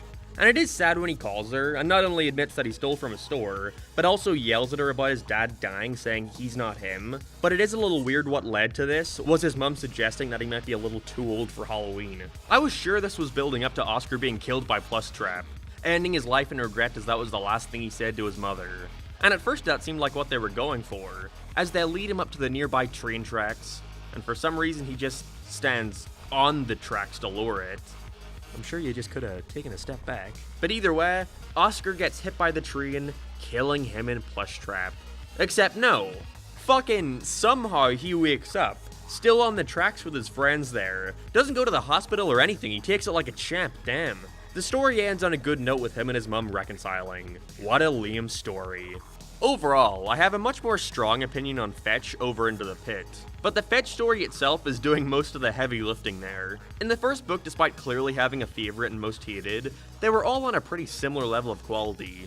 None of them were that much better or worse than the others. But here they start incredibly strong and get progressively worse over the rest of the book, with Lonely Freddy being fine but not really feeling like it fits among the rest of them, and Out of Stock just being nothing. Dillo, I'd take one great story over none. And finally we end on not Detective Larson. Instead we see a new character, Grim, who's given up and just wants to go about the rest of his life unseen. He watches as a cloaked figure picks up parts on a railroad track. Oh, I wonder what that could be. It couldn't possibly relate to the previous story with railroad tracks. We then go back to Larson, who enters a young woman's house for an investigation, and finds a cabinet filled with black scribbles and drawings. He looks at the woman Margie and asks, what happened in this house? Alright, not that much to take away, but they're making it clear that something is roaming around and collecting pieces of the stories. For what? Who knows? All I know is we gotta move on to the next book.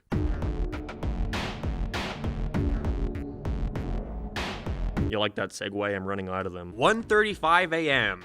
Alright, couldn't be any more vague with a title like that, could we?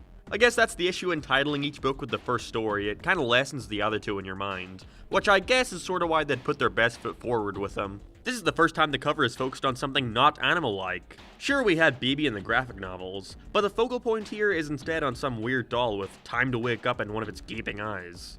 These teals will keep even the bravest Five Nights at Freddy's players up at night. It's true. It caught my eye that the blurb here claims that apparently each story has a drawn cover done by fan favorite artist Lady Fizzy, who after a bit of research I found out was anything but fan favorite. But that's not my drama to discuss, I don't care enough, also it's kinda creepy. The first story is the titular 1:35 a.m., starring Delilah, our first protagonist to not be a child or teenager, instead being this 23-year-old working at a diner, recently divorced from her ex-husband Richard. Fuck you, Richard. Fuck you! Delilah is checked out of life. She believes that she has an obsessive personality, and right now her obsession is that life sucks. Got a real millennial mindset. Can I get a hashtag relatable in the chat? Staying true to every creepypasta ever, she goes to a garage sale and finds this broken doll made by Fazbear Entertainment. Holy shit, I know what that is! She buys it to help her wake up for her job as she's on thin ice with her boss, setting an alarm on the clock it apparently has for 1:35 p.m.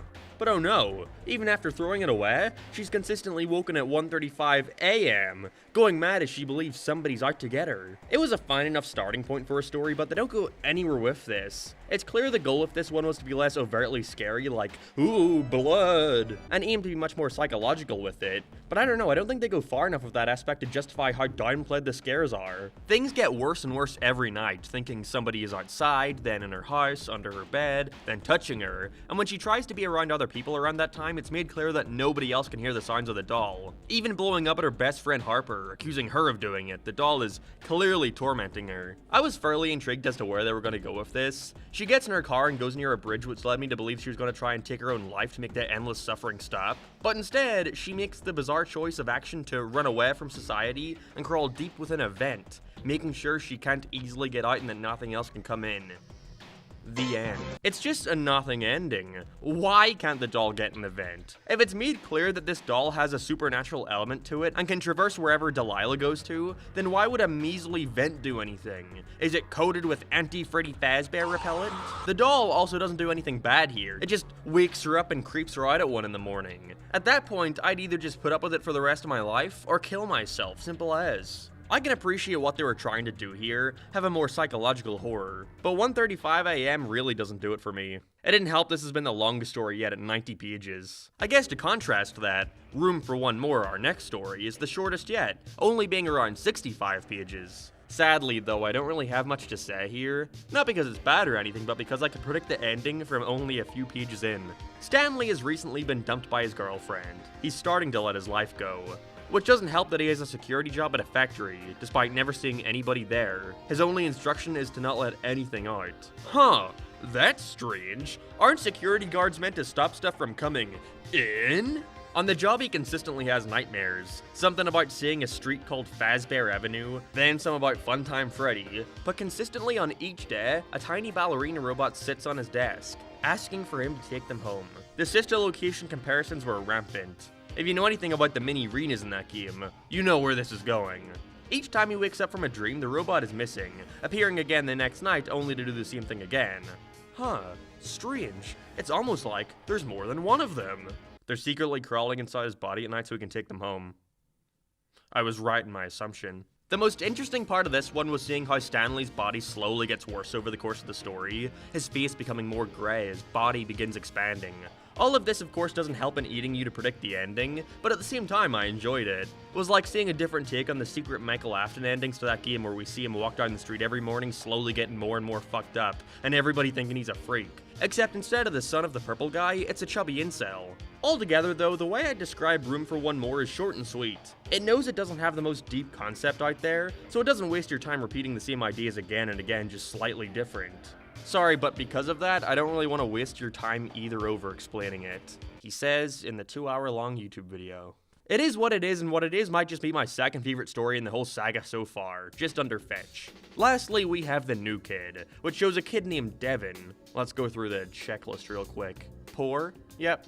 Absentee parent? Naturally. Absolute prick? Of course. Devin might just be my least favorite protagonist so far in one of these. I think he's implied to be autistic in some ways, so I can't really blame him, but I get secondhand embarrassment from the way he talks to others and presents himself. For example, he really wants to get the attention of his big crush Heather, and so he gets up in front of the whole class and reads them a story about her 2 little sisters being murdered because he heard her complaining about them. Then when she calls him sick, he thinks it's in a good way, like, oh, it's fucking sick, bro. That fucking stupid-ass modern kid dialogue is at its very worst here. I don't know any sort of kid who talks like Devin or his best friend Mick, saying shit like, this is awesome sauce, and if so, that would be coolio. R.I.P. Devin's ineptitude with talking to others is further highlighted through the main conflict in the story, being that a new kid, Kesley, has just moved into their school and within days has become best friends with pretty much everyone. Even Heather, oh no! It's really strange because I couldn't tell at all where this one was going, and not in a good, unpredictable way, but in the way of, things are just happening and I don't know what the theme is. I don't even know whose perspective the story is being told from, or if it's the writer saying these things. That Coolio line wasn't even said by a character, it was said by the writer. There are parts where they'll make a basketball analogy and then go, whoa, did I just make that analogy? I don't even play basketball. And it just confuses me because I don't know what it's in there for. For comedy, maybe? After a whole bunch of nothing happens the entire time, Devin takes Mick and Kesley out into the woods as he's finding a new clubhouse for them all. A seemingly abandoned pizzeria called... F-A-Z. The sign is destroyed. I guess we'll never figure it out. They make it clear that Devin has some sort of goal in mind when coming here, having something planned for Kesley. And once they find a familiar golden bear suit, it's fairly obvious where this is going. Kesley accidentally gets killed after the spring locks activate. They run and try to keep it a secret, but when Mick forces Devin to go back and make sure he's dead, he ends up getting trapped in the suit himself and is killed. Kesley nowhere in sight. He sees something inside the suit though. Someone with black curly hair. Initially, I thought this was Michael from the novels, but that description doesn't fit him. There's a short epilogue showing a completely different school, where Kesley is shown to be trying to incite the exact same situation like he knew the whole time how it would have played out. Why was Kesley doing this? How did he manage to escape the suit? How did he know that things would play out in the exact way he had planned? And I think it's supposed to be scary that we don't know, but it drops the ball at that. It fucking face plants. There seems to be this running theme throughout, this idea of justice.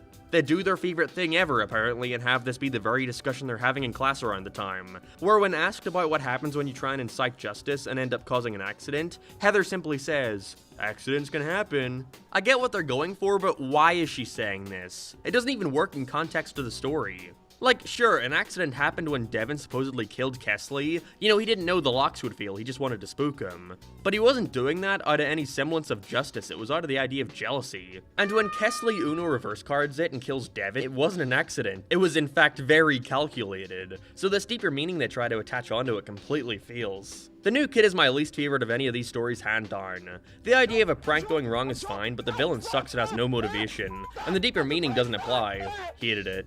Fazbear Frights 3 is definitely my least favorite book in the saga so far. Only one of the stories I enjoyed, and even then I enjoyed it mostly because it didn't overstay its welcome. But even then, that overall gives the book a very uneven feeling. You start with a 90-page story, then a 60-page one, and then back to 90.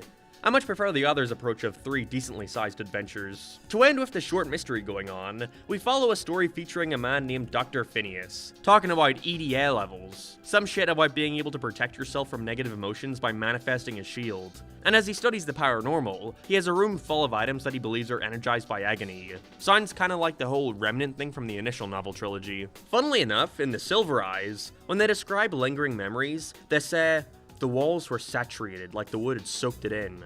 And when discussing his hypothesis, he claims that you can take a saturation of energy, later saying he just needed to give it a bit more presence, so it could properly express the agony it had soaked in from the other items. It's clear here that even if they take place in separate universes, the world here operates on the same rules as the original trilogy. Phineas receives a new shipment of these items, some being party plates and an endoskeleton, which he puts a white clownish mask on. I think we all know where those came from.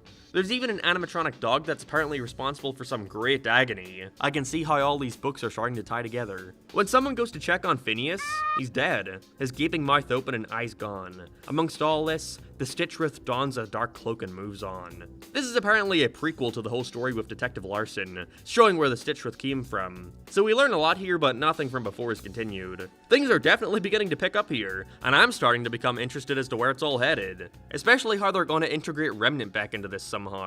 Now then, let's get started on book number 4.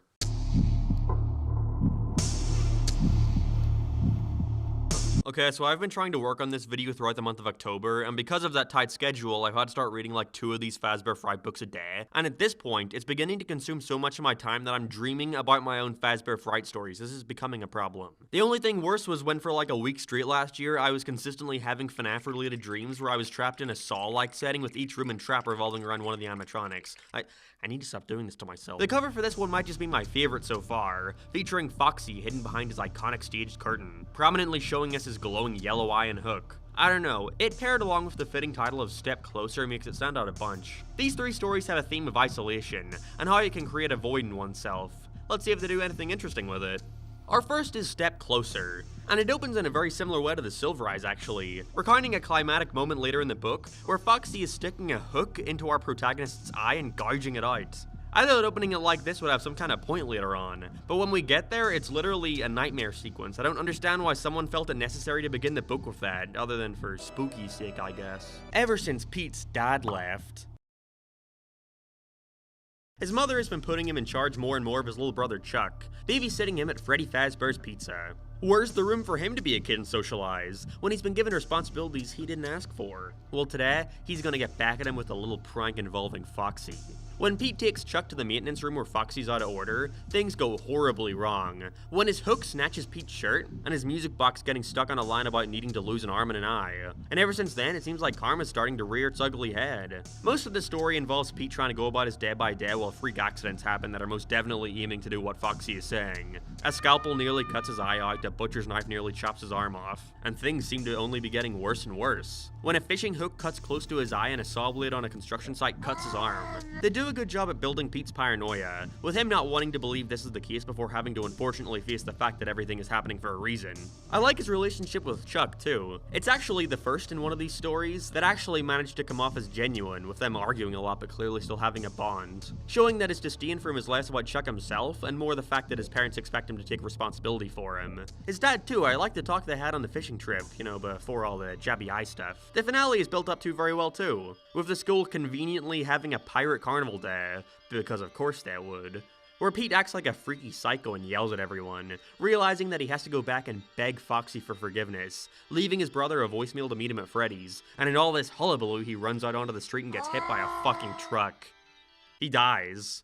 Also, him dying apparently brings his parents back together again, so fuck you, Pete. The story doesn't end there, though, as earlier on, it's mentioned that his mother is signing him up to be an organ donor. And so, like his oracle says, Pete wakes up in the hospital. He's still dead, but he can still hear, see, and feel. And when the doctors are let known that somebody needs a new arm and eye stat, he has to sit and experience them ripping apart his body, with Chuck going back to face Foxy, where nothing happens. I like this one a lot. Solid story with a setup and payoff.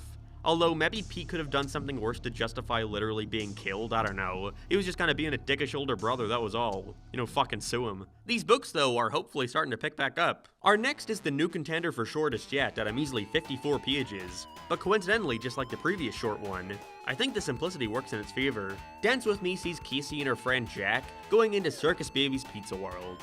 I mean, it's at least a change from Freddy's. And after a bit of looking around, she walks up to a mother, and then grabs her purse and sprints out. Oh, they're thieves. This is just gotten a lot more interesting. After being kicked out from her mother's house at 16, she now lives with Jack in an abandoned warehouse, along with her other friend, AJ, all pickpocketing people and splitting the profits. However, in one of the party bags she stole from a little girl at Circus Baby's, she comes across a strange pair of glasses that when put on reveals Ballora standing in the distance dancing. Although, funnily enough, her friends don't see it at all. Strange. I really like Dance With Me, more than the last, which I already enjoyed quite a bit. I think it's mostly because it doesn't try to complicate what is such a simple idea. It once again tries to be more psychological, but except doesn't feel the need to tie into some real-world event. It's clearly all in Casey's head. What happens is, each time she puts on the glasses, Ballora is a little bit closer. No matter what, she never goes away. And as you read on, you realize that Ballora is a metaphor for her life of crime, all of it's present and following her, even if she isn't directly doing it at that point. There's 2 points where she decides to skip town, go someplace else and start over. And every time when things seem to be looking up, she tries to justify falling back into bad habits, stealing her co-workers' tips and trying to steal a dress at a store. The last one she gets caught for, and when she gets to the door she can sense Ballora right outside, in front of her. Which is when she realizes that if she runs out she'll be in her arms, like it'll cement to her that there's no more running away from her problem, she'll be nothing more than a thief for the rest of her life. This is sort of shoved down your throat with her dream, where Ballora straight up calls her a thief and a liar. And also when she goes to the bus stop and a nice old lady tells her that her problems are gonna follow her unless she faces them. But even still, it's not a huge deal. I understand these books are for little babas who need this stuff spelled out to them. I could not have predicted the ending, however, where Casey faces what she did, goes back to the house of the lady at Circus Baby she stole from, and returns her purse, admitting to what she did. And while this lady is honestly way too nice for somebody who, again, stole from her in front of her kids, literally welcomes her into her home for tea, but I still liked it. She gives back the glasses to the little girl, and so she'll never have to see Ballora looming around her ever again. Wasn't expecting a happy ending, but I'm glad we got one. Dance With Me is one of the strongest. Hope the winning streak we've got here continues with our final story, Coming Home. Susie has a bad relationship with her sister and mother. They both seem to be very down lately, barely even acknowledging her existence. Something feels wrong. Not to mention that each and every night, she hears creaking outside, where Chica is revealed, grabbing her hand and walking her away. Oh, she's dead. Yeah, they don't do a very good job at hiding that. I'm at the very least glad this isn't some reveal to save for the end. Don't really need a FNAF version of Sixth Sense. Although, it would be interesting to see if someday they completely run out of ideas for these anthologies and just start doing movie parodies or folklore adaptations with FNAF characters. You know, like The Simpsons or Family Guy. Yeah, but no, once you start to expect this twist, they drop the act and have the characters openly talk about it, with Susie's sister Samantha realizing that her ghost is lingering around her, as she has unfinished business. Later revealed to her that she never found out their shared doll they hid somewhere in the house but never showed Samantha where. Okay, so you know how I just used the word she a couple times? And you weren't like, wait a minute, who is this she? I'm confused. You used this little thing called common sense. Well, whoever wrote this story clearly didn't think the reader was capable of this, because they straight up just said both of their names consistently. They have such a restraint against pronouns. In one of the first pages of the story, they say the name Susie 13 times. On one page. Sorry, just had to get that off my chest. I was going crazy reading this. I do think it's a cool idea to base a story around one of the original kids that William Afton killed and stuffed inside a suit. For years, these kids have been nothing more than part of a kill count, so it's clever to actually show us into the lives of one of them, seeing how their family managed to cope with what happened, or in this case, failed to cope. Sort of falls apart by the end, though. Samantha realizes where the doll is, but has to get to it without Chica getting her. Yeah, Chica is just real here and in her house. She wasn't a metaphor or anything. Not a fan of that, seen mostly for the sake of an action-packed conclusion.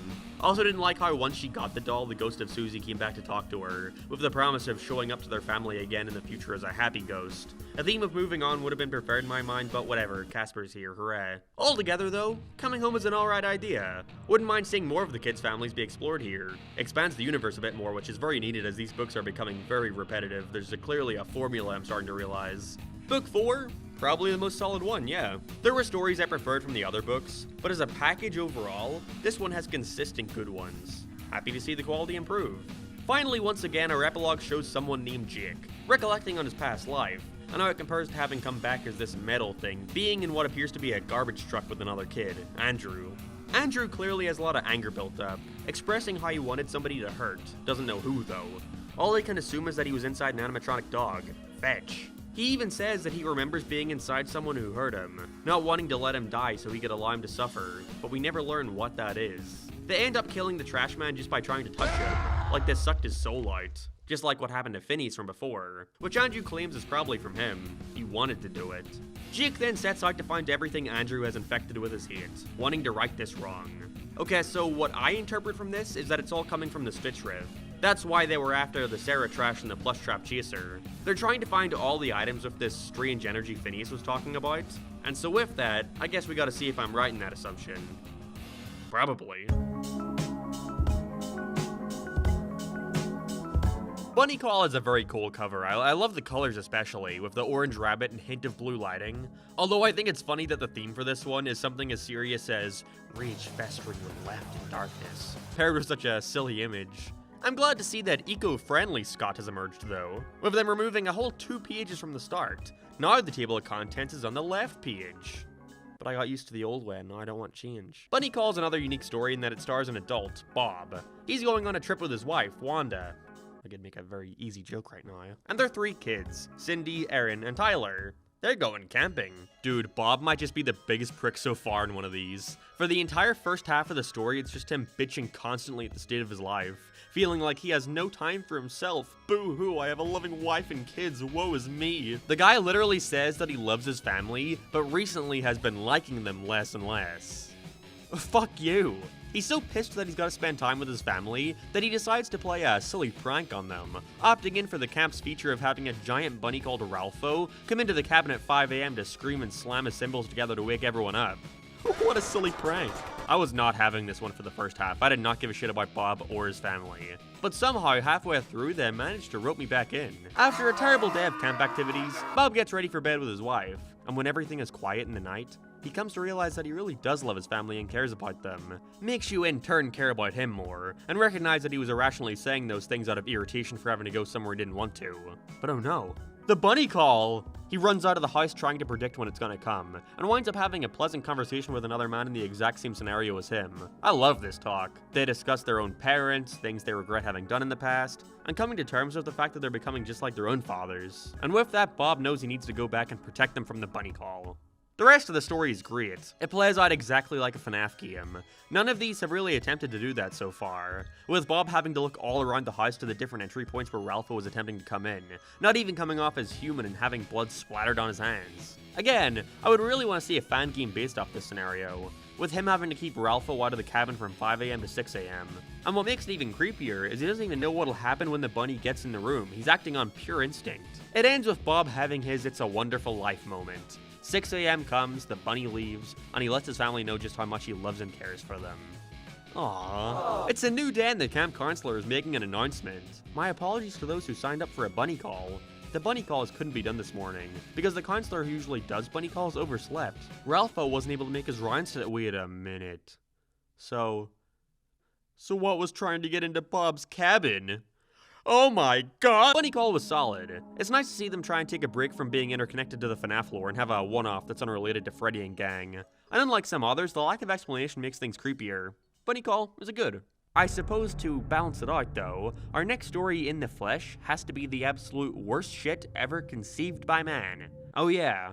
We're at the Springtrap Vor. And sadly, Vor isn't even the right term, it's too tame. Vor implies eating someone. This is better summed up as Springtrap Mpreg.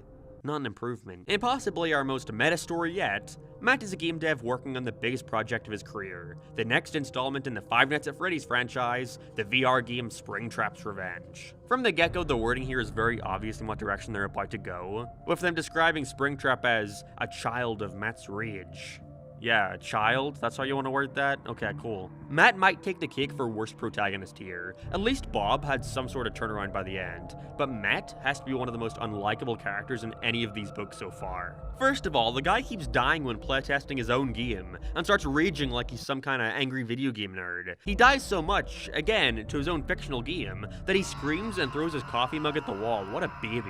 We also learn about his short-lasting marriage with a girl named Tana, saying that he loved it at first because he saw it as winning her, but quickly got bored. Dude literally says, the novelty of her worn off. On top of that, he thinks he has the best ideas in the world, finding his weekly game dev meetings pointless because he knows that nobody is as cool or based as him. Yeah, the same guy who couldn't beat his own level wants to preach to us. And on top of all that, we see him go on like 2 more dates within the story, and at both he's nothing but a pretentious loser. In one, he outwardly mocks the woman's weight, and in the other, his roommate has sat him up with a friend of a girl he's going on a date with, being pissed because she looks too plain for him. And then when his friend goes to take a piss, he tries to convince the bitch to go out with him instead. He's such a pussy too. He decides he's gonna take out all his rage on Springtrap, a fictional character, by removing the player model from the game and speeding up the clock. Meaning he traps Springtrap in the game by himself all night, which in the fictional universe is more like weeks. He takes his anger out on a couple lines of code, and still loses. Basically, throughout the rest of the book, he notices that his game has been fucking up. He sees that all the code is out of whack with the old Springtrap being gone, and the cycle repeats until we see a kid called Gene hack into the mainframe and obtain an early version of the game, where he looks into the code and finds a file called itsaboy.exe.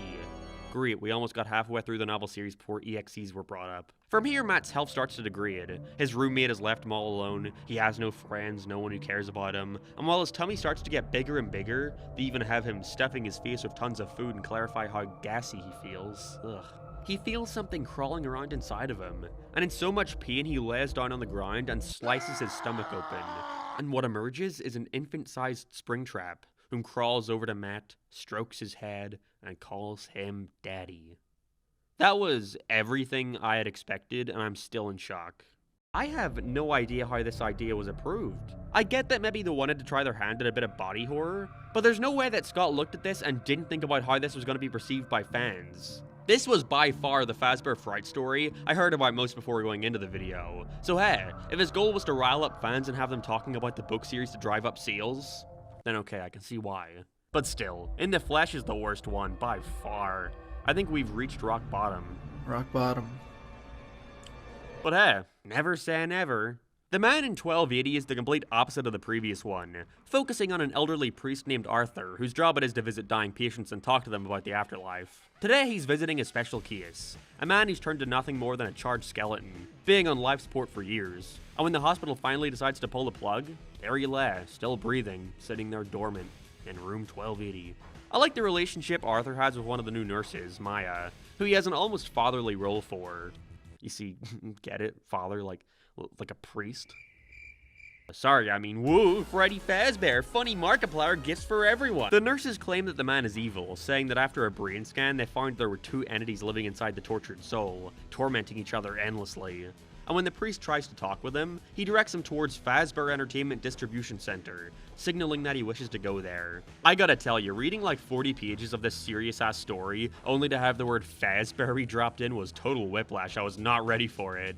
But either way, while Arthur attempts to convince the hospital to let him take the man to the center as his dying wish, the three nurses are trying to prematurely kill him, again believing him to be evil. These suspicions are proven right though, when each attempt at this fails spectacularly. Someone or something doesn't want this man to die. And on top of all that, there's a small boy with black curly hair roaming the hospital. Nobody being able to catch it. Wait a second, black curly hair? But the kid inside the golden Freddy suit from the New Kid story also had black curly hair. There's no way they'd specify this shit and not have it be intentional. Spoiler warning, they do nothing with this. Also, speaking of connections, it turns out that this is the man that Andrew was talking about in the previous epilogue, the guy who he didn't want to let die. The evil force here is Andrew. Thank you, Allison. The story ends with Arthur taking the man to Freddy's, in which he collapses into nothing, before the priest hears something quickly run away, leaving nothing but bloody footsteps. Well, that was different. I liked how different it was though. It's hard to convey in a summarized review, but they do an excellent job here at building atmosphere. There's a much slower pace to this one, which is greatly appreciated after whatever the fuck happened last story. And with that, we're another book down. Bunny Call is one of the best so far in my opinion, and while The Man in Room 1280 was also very enjoyable, I can't lie and say In the Flesh doesn't bring the whole thing down. Don't get me wrong, I was enthralled by how awful it was, but I don't think it crept me out in the way the writer had intended. Still though, let's get into the epilogue, in which we see Detective Larson again, taking a hard look at the crime scene for Dr. Phineas. He realizes this whole thing is somehow connected to the Freddy murders, thinking that maybe the Stitchwraith is looking for evidence that was found at the fire site, which apparently was connected to one of the Freddy's founders. Also, I'm pretty sure the fire site is where the charred skeleton man in the previous story died. So, you know, maybe it's William Afton, ooh. But right as it seems like he's found something interesting, we switch to a guy called Grim, who, if you remember, had witnessed the Stitchwraith pick up the plush trap chaser at the train tracks. He follows the thing to an opening that leads to a floor of an old factory filled with junk, seeing the Stitchwraith drag a bag containing the Ella doll from the Sleeping story a while back. And while this happens, Jake, who again is controlling the Stitchwraith with Andrew, has a memory of him and his father from back when he was just a boy, before forgetting it so he can continue on with his mission of retrieving all the items. I think it's safe to say that the Stitchwraith maybe isn't the villain he had initially been presented as. So I'm interested to see how this is going to play out between Detective Larson and him. Again though, it's a little too early to call any shots. Moving on.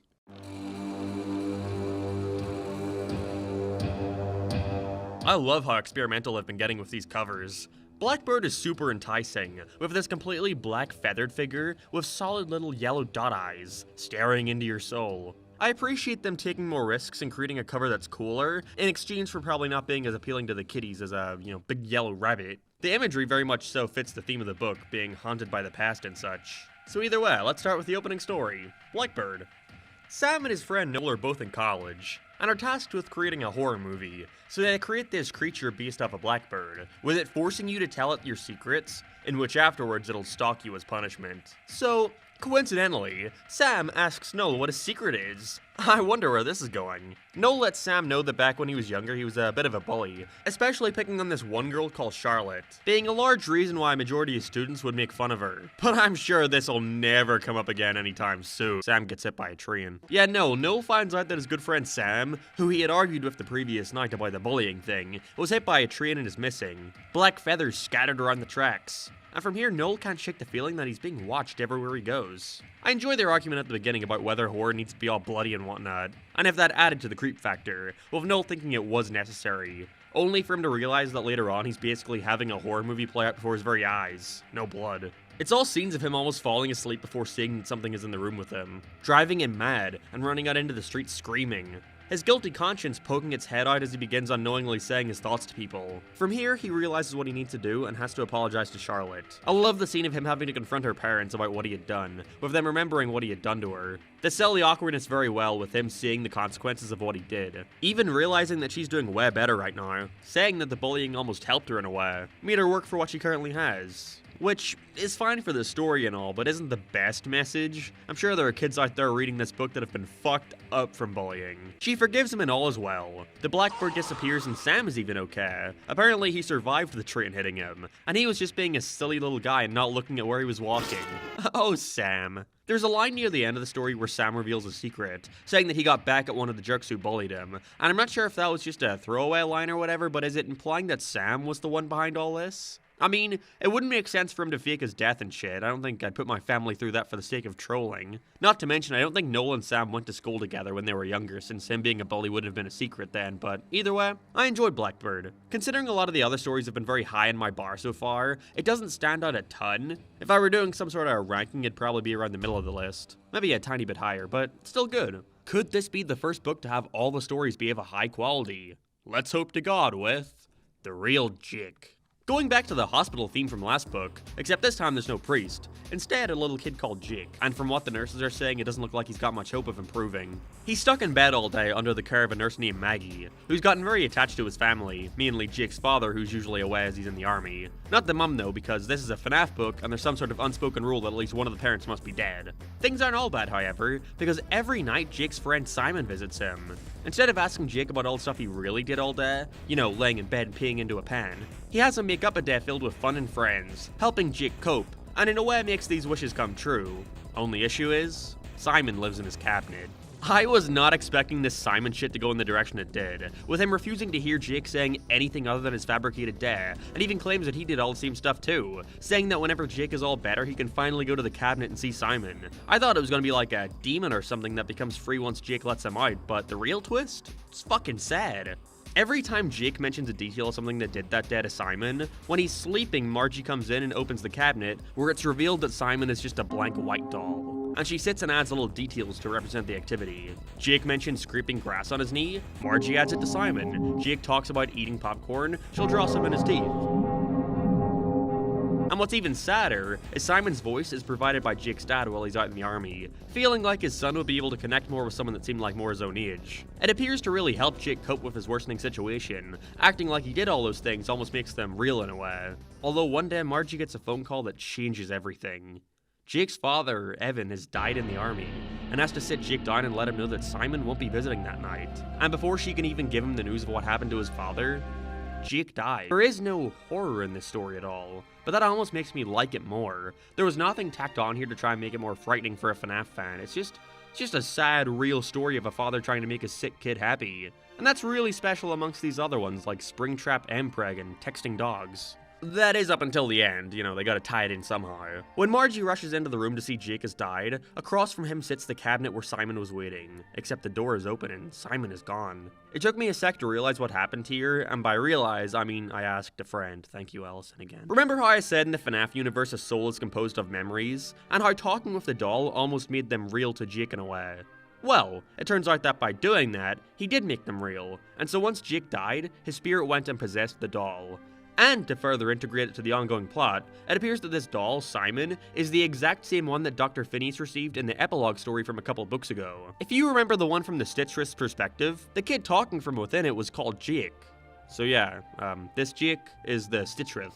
Kinda, you know, like he's part of it, but you know what I mean. Also, I would not have noticed this if it weren't for me reading lines for book 2 earlier today, but I noticed that the epilogue there has Detective Larson investigating the very same cabinet. You know, the one with all the black scrapings on the wall. I can see this all connecting like a Five Nights at Freddy's cinematic universe. I'm just over here waiting for when we get our Avenger-style movie, Fazbear and Friends. I think The Real Jake is the best of both worlds. It manages to be a fairly self-contained plot about a serious situation that they treat with the groundedness it deserves, while still managing to naturally integrate it to the main story of the books, without it ruining everything that led up to it. It's definitely in my top 5 so far.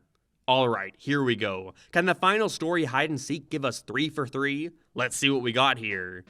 So Toby's a gamer, goddammit. Toby is this freaking awesome gamer who works at Freddy's, spending all his free time trying to get the high scores in all the arcade games, but he can never manage to beat his big brother's high score, who's #1 at them all. But wait, a new game just opened called Hide and Seek. This is Toby's time to shine. Hide and Seek sucks, I did not like it at all. And not in a funny way like Into the Flesh. Here we see him, similarly to that protagonist, get more and more angry at the video game each time he loses. What is it with these kids and yelling at inanimate objects? The guy literally says to himself, I'm not a freaking loser. Yeah, you tell him, buddy. The only neat idea here is that after he rages and destroys the arcade game, he notices that the shadow of Bonnie is following him all around, getting bigger and darker by the day. That's a cool concept if it weren't just a reskinned version of Blackbird, which isn't helped by the fact that these are in the same book. Same girl introduced to try and help them with the situation at hand, except this time when that doesn't work, some kid at the arcade gives him the helpful advice of, dude, you're a gamer, use your imagination. The main character here is just a bona fide loser all around, and you think it's gonna get better after he talks with his brother, who by the way has the most generic sibling rivalry, you're a loser, I'm better, conversation ever with them. Toby realizes that he doesn't care about winning anymore. He finds out that the game is busted, and the reason the Shadow Bonnie is following him is because it still thinks it's in play, so he has to go, swallow his pride, and forfeit.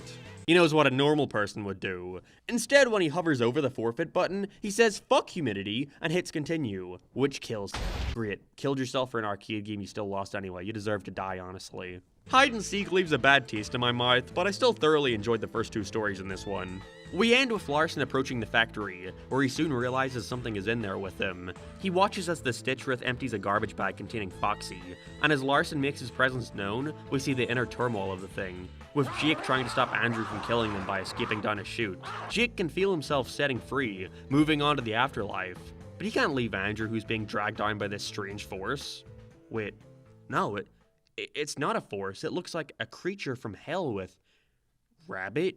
Oh, it's William Afton again. Is that really the only villain we can use here? Maybe I'm spoiled on Purple Guy reveals ever since Security Breach shoehorned him in at the last 5 minutes. But again, I liked that William Afton was just a guy, not this strange being who can do anything he wants. It makes him less cool to me.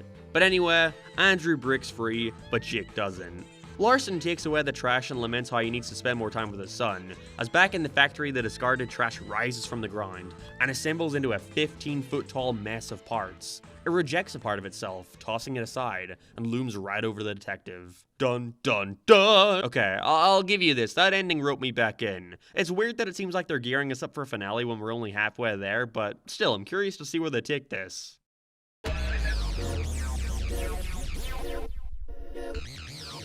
The Cliffs might just have the most boring cover yet out of any of these. They just ripped up Freddy Fazbear plush in the woods. It might be the composition, honestly, it's so flat. Funnily enough, a reason for this might have to do with some behind-the-scenes elements. See, originally the book was meant to be called The Breaking Wheel, which was switched around to the middle story. The reason for this being that the cover they had initially drawn for it was deemed too scary. And I can see what that means.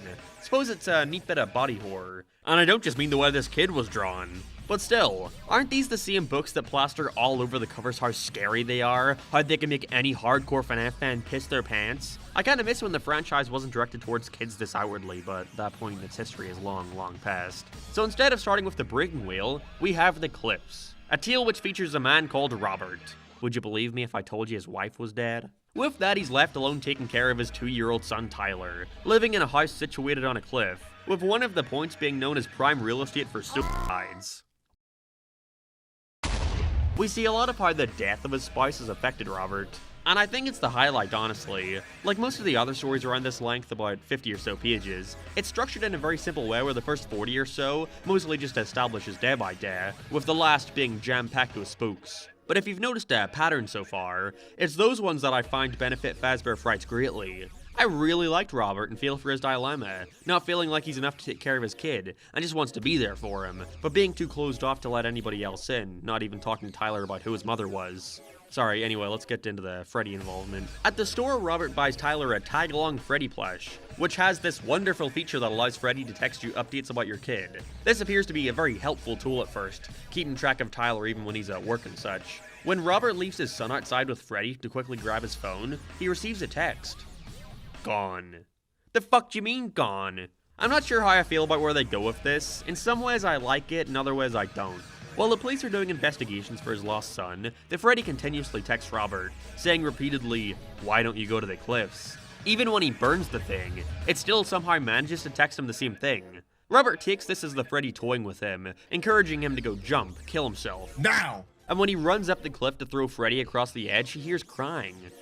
It's Tyler. It turns out that he was just chasing a dog the whole time. Oh, okay. See, I like the tormenting part, and a part of me is glad that Tyler and Robert end the story safe and alright. I like their relationship, so the last thing I would want is for one of them to die. But like, I feel like one of them should have died. Because of this nothing conclusion, where his son going missing really had nothing to do with the Freddy, it makes me wonder what I'm supposed to be scared of here. Was Freddy really texting him? Why? I think two ways I would have gone about this was either have Robert go to the top and look down, seeing his son's body laying at the bottom with Freddy in his hand, like the Freddy instead encouraged Tyler to kill himself. Now! In which Robert realizes that he misinterpreted Freddy's text of, "Why don't you go to the cliffs?" Not being, "You should kill yourself now!" Instead, "Hey, go check what I did at the cliffs." Lol. Alternatively, have the Freddy succeed in driving Robert to suicide, where he jumps off the cliff, and as he's falling down, he sees Tyler's head pop up from the top of the cliff as he watches his dad die. I don't know, those are just off the top of my head, but the point is, I would have preferred something more impactful. But 'twas okay. I enjoyed my time with it, and I guess that's what counts the most. I will say, though, I am getting a little tired. I'm not used to all this reading. If only there were somebody who could read this next story for me so that I could take a quick break, preferably someone FNAF related. Oh, what? Hi. Hi, what? Hi, Mark. What? You want me to read something? Interesting that you looked at the two bullet holes in my head and assumed that they had functioning pupils.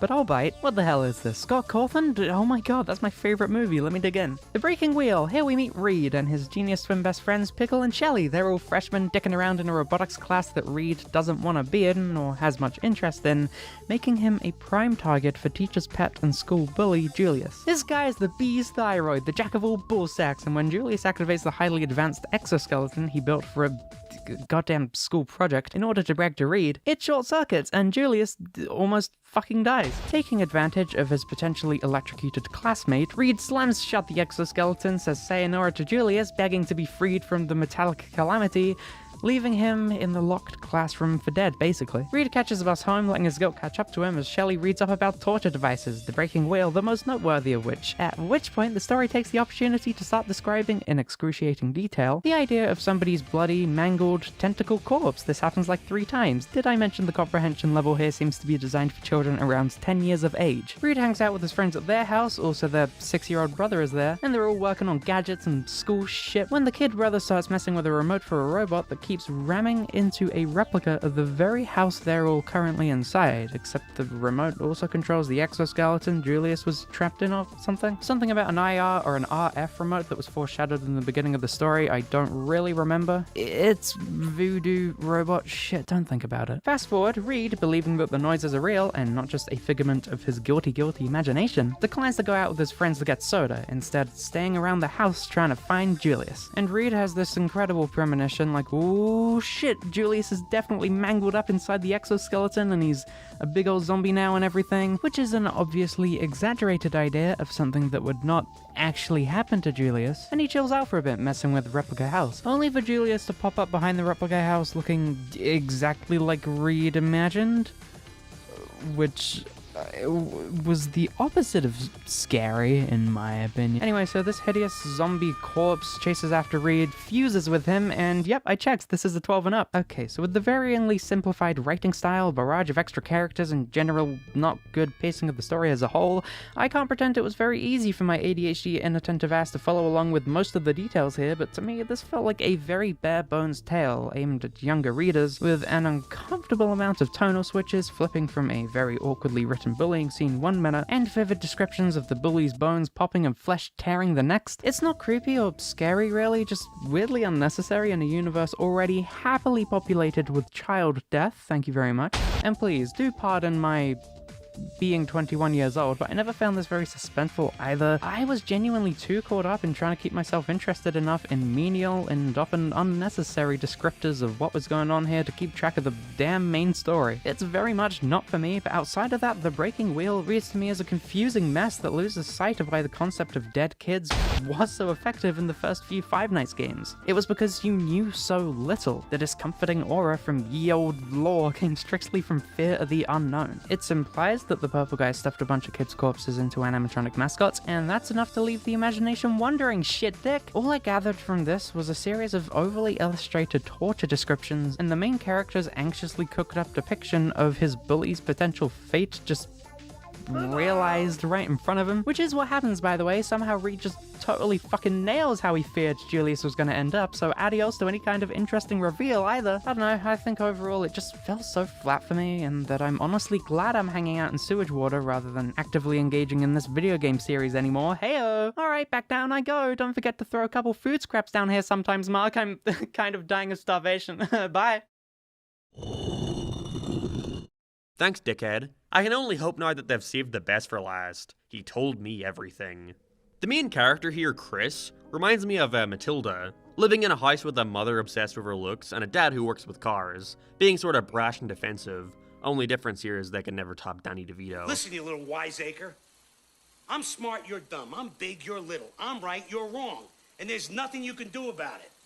Chris is such a fucking whiner, I hate him. I think they were going for a Greg Heffley kind of protagonist here, where you're supposed to find their grandiose sense of self-endearing, but they fucked it up so bad. The story literally starts with Chris complaining to his family that he wishes they were nicer, and by nicer, he means to have a nice house and nice clothes, stuff he can brag about to people. He has this way of twisting good shit to make it sound like a problem, and it makes him insufferable.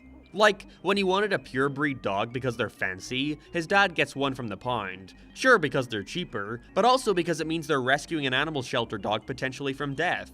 And Chris somehow spins this to make it sound like his dad is in the wrong. Much like Greg, he has a couple friends that he thinks he's better than, Josh and Kyle, lamenting how when they enter high school in the coming days, he's not going to talk to them anymore as he's got his cool-ass future to think about. The difference between Greg and he, though, is that Greg was never too outward with his feelings. Sure, he thinks poorly of Riley, but we also see them share genuine moments together that build their bond. Not to mention he rarely outwardly said this stuff to his face, trying to sound nicer with it. And when he does, he gets consistently beat down upon for the way he behaves, giving you an immediate sense of justice. Chris in general is also just a huge fucking loser. Greg wants to be rich and famous. What does Chris want? To be in the science club.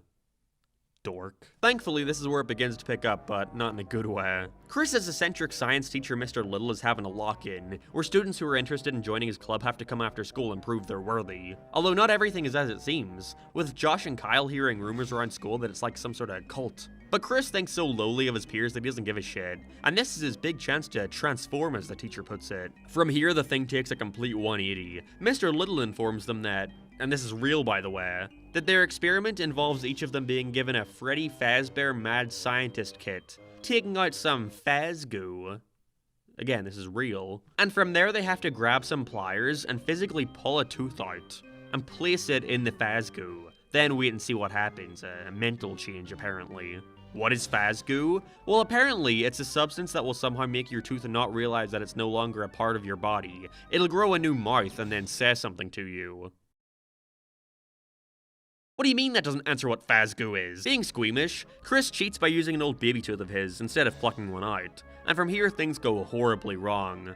A full human organism starts to form, a strange pinkish clone of Chris. It's slowly stealing his body parts as the real Chris turns into nothing more than a blob that's disposed of. Pink Chris then walks away to assume his role as the real one. He's now welcomed into the cult.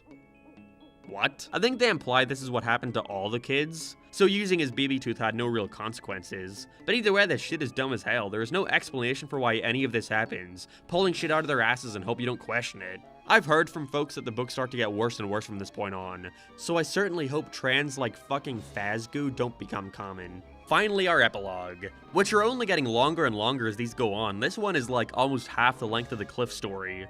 But we pick up right where the last left off. Larson sees the strange amalgamation headed towards him, where he runs and hides, only to see the Stitchwraith arise from the trash compactor.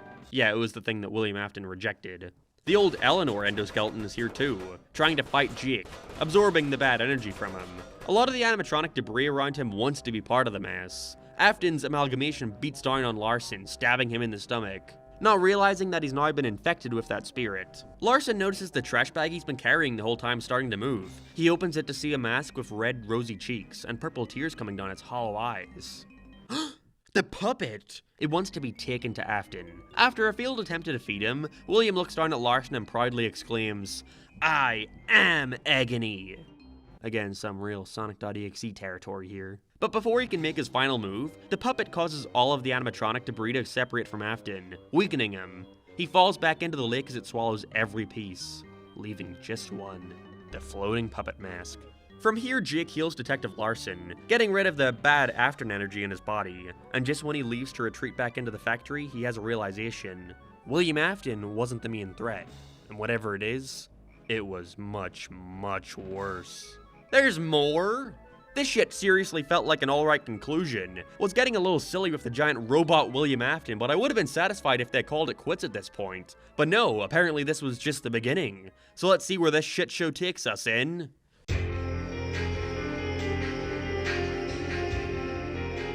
Anyone else think the cover for this one looks like that one bartender's wife from Flapjack? You know what, I actually think that one looks creepier than this, honestly. That show in general was just on some shit. Before I get into it, I sadly gotta say I don't think this book review will be anywhere near as long as the other ones, because at this rate I'm noticing how fucking repetitive they're becoming. Case in point, Gumdrop Angel. From the very goddamn beginning you can see where this is gonna go. Hell, I'd argue that just looking at the cover already gives you an idea of what's gonna happen, and I'd at least hope that the build-up would make it worth it, but it doesn't. We start with our protagonist Angel. She's currently at the last place you'd ever expect. Freddy Fazbear's Pizza. It's her stepsister Ophelia's birthday, and by God do they want you to know how much she despises her, along with her stepfather. For good reason too. Angel has a pretty crappy life. Ophelia gets everything she wants. For her birthday, she's given a pony and a horse, a big birthday at Freddy's. Meanwhile, Angel isn't even getting help paying for her college tuition. He's pretty adamant about the fact that he doesn't like her, literally saying that she's along for the ride while he fucks her mum. Her student loan is even eventually declined because the board finds out that her stepdad could easily pay for it himself. So naturally, Angel deserves to be punished for this. She's had it too good for too long. At the birthday, the kids are shown this giant gummy candy lady, who squirms and screams as the children gather around and eat it, leaving just its gumdrop nose. It's only for the birthday girl and she's choosing to keep it.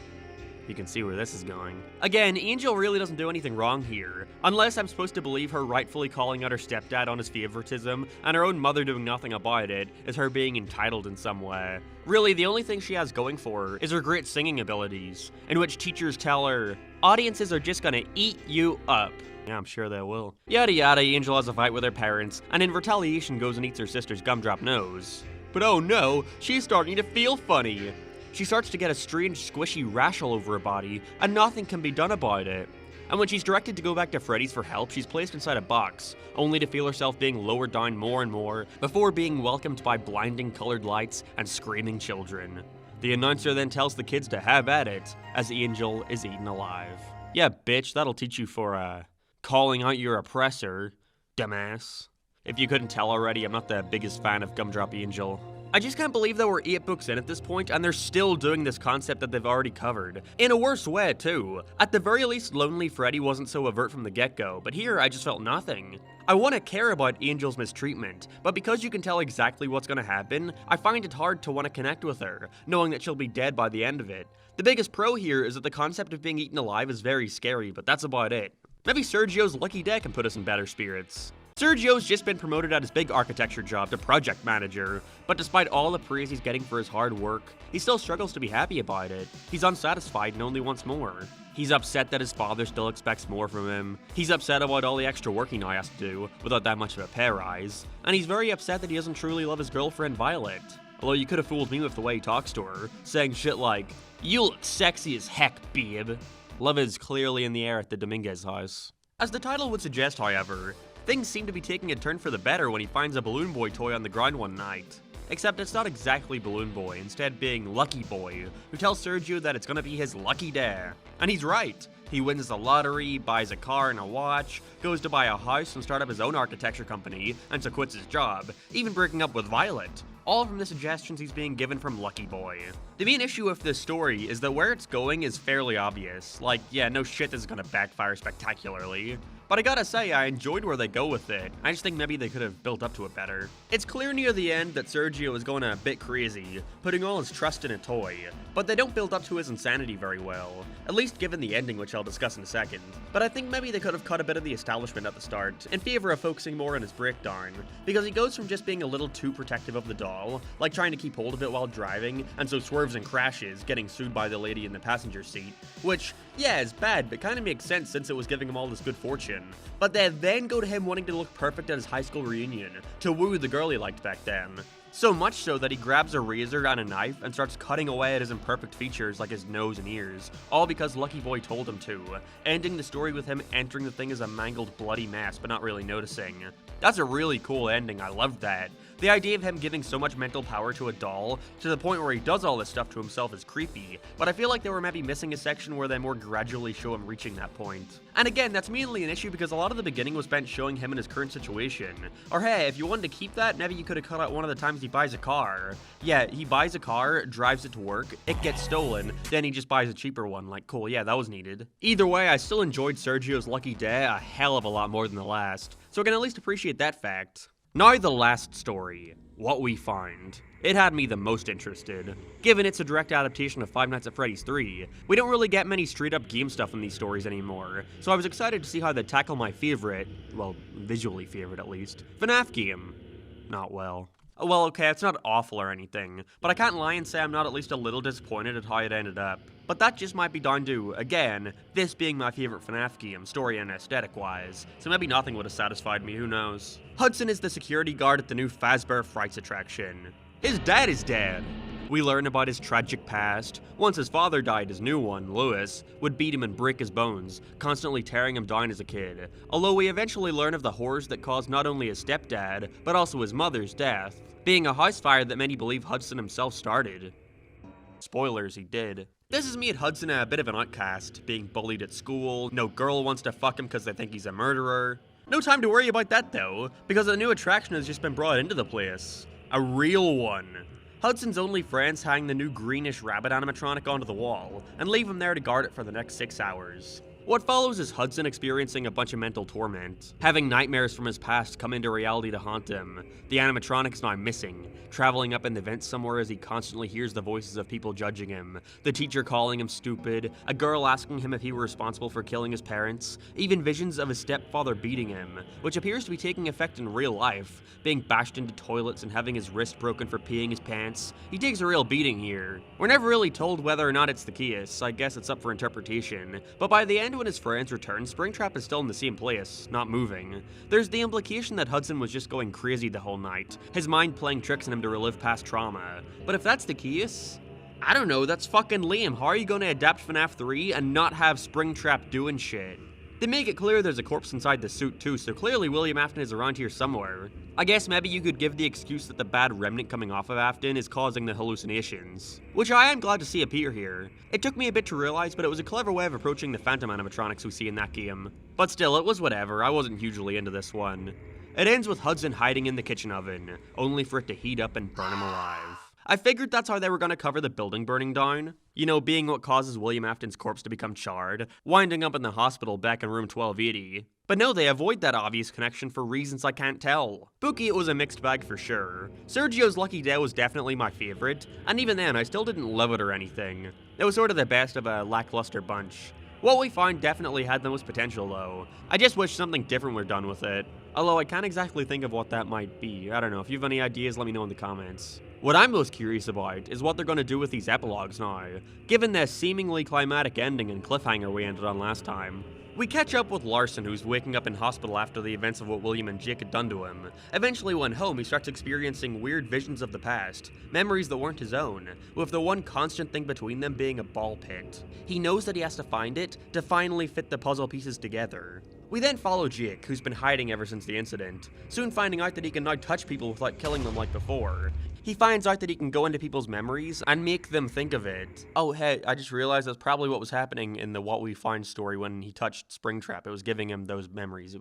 Whatever, we're done that. He finds a teenage girl and protects her from 2 dealers trying to get money from her. But before we can see more of that, we go back to Larson, who's just entered the famous Jeff's Pizza and Find the Ball pit, covered in old dried up blood. We end with Jake taking care of the girl in the shed, before hearing something rattling outside. What could it be? Buy the next book and find out! Don't have a ton to say here. I guess it's strange that they're trying to go all the way back and integrate into the pit back into this as a focal point. Not really sure what was so significant about that story, but I guess that's why we gotta keep reading and see what's up.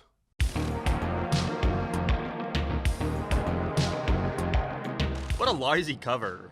3 little wooden guys smiling at the reader. I think these are meant to be creepy in some strange way, but I can't look at this one on the left without thinking of Butters from South Park. Jack is a pizzeria owner. He wants to be a big entrepreneur, and figured that purchasing the old pizza playground and revamping it would be the perfect approach to bring in new customers. It's not. Jack, by proxy, is always very angry and stressed, mainly about money, taking his frustration out on his wife, son, and employees. Now, for some reason, just as much focus is put on 2 of said employees, Porter and Siege. Siege is writing a book called The Puppet Carver, about a little wooden boy who comes to life, only without the ability to feel what he touches, eventually gaining that power after experiencing some unimaginable pain, and realizes that's what living truly is. That's like a parallel, but we'll get into it in a bit. Meanwhile, Porter is making a machine named after Siege's book, The Puppet Carver, which he thinks will be the new big cost-effective invention in animatronic technology. You put a plank of wood in the machine, and it comes out as a simple wooden animatronic, which you then can put a suit over. After Jack rages big time and fires all his employees, he's left alone in the pizzeria, where he hears a noise coming from Porter's machine. And after going inside it and having a near-death experience, he gains a completely new outlook on life, which everybody is quick to notice. Whoa, it's almost like he's a new man. These books aren't very subtle, are they? There's this bizarre moment later on where he's trying to get a small gift for his wife, and on the way to get it, he hears footsteps behind him, before being confronted by this giant pink squishy creature that I'm pretty sure is made out of fucking Faz goo, given its organs and shit. Couldn't leave that alone, could we? But I'm not sure what this moment really adds to the story. The creature simply touches Jack and makes him experience all the pain he's given to people, before disappearing so he can go apologize to his wife. But like, he already regretted the way he was acting. Did he really need to have it happen again? Who knows? At this rate, I'm starting to become more and more attentive as to what I think is going to end up returning in the epilogues. So I figure it's just going to be something like that, considering the FNAF 3 story, where touching Springtrap evoked past memories, which was then followed up in the epilogue with Jake doing just that. Anyways, Jack rehires all his employees, tells his wife the truth about his financial situation, and brings in new ideas to the business that actually work. Huzzah! The story ends with Siege finishing his novel and walking over to Porter's machine where he smells something funny, and upon opening it sees blood and guts everywhere, which he pours out into the garbage, not questioning a thing. I know I said these books were predictable, but it actually took me a minute to realize here that the reason why Jack was acting so nice now wasn't because of his near-death experience, but instead because he went in the machine and came out the other end as a new version of himself, just like the planks of woods turning into animatronics. Wasn't expecting it, but I actually liked Puppet Carver quite a bit. Solid start to the book. Got a good twist, and I enjoyed that there wasn't a general bad guy, which is rare, unless you want to count Fazgoo, which I don't.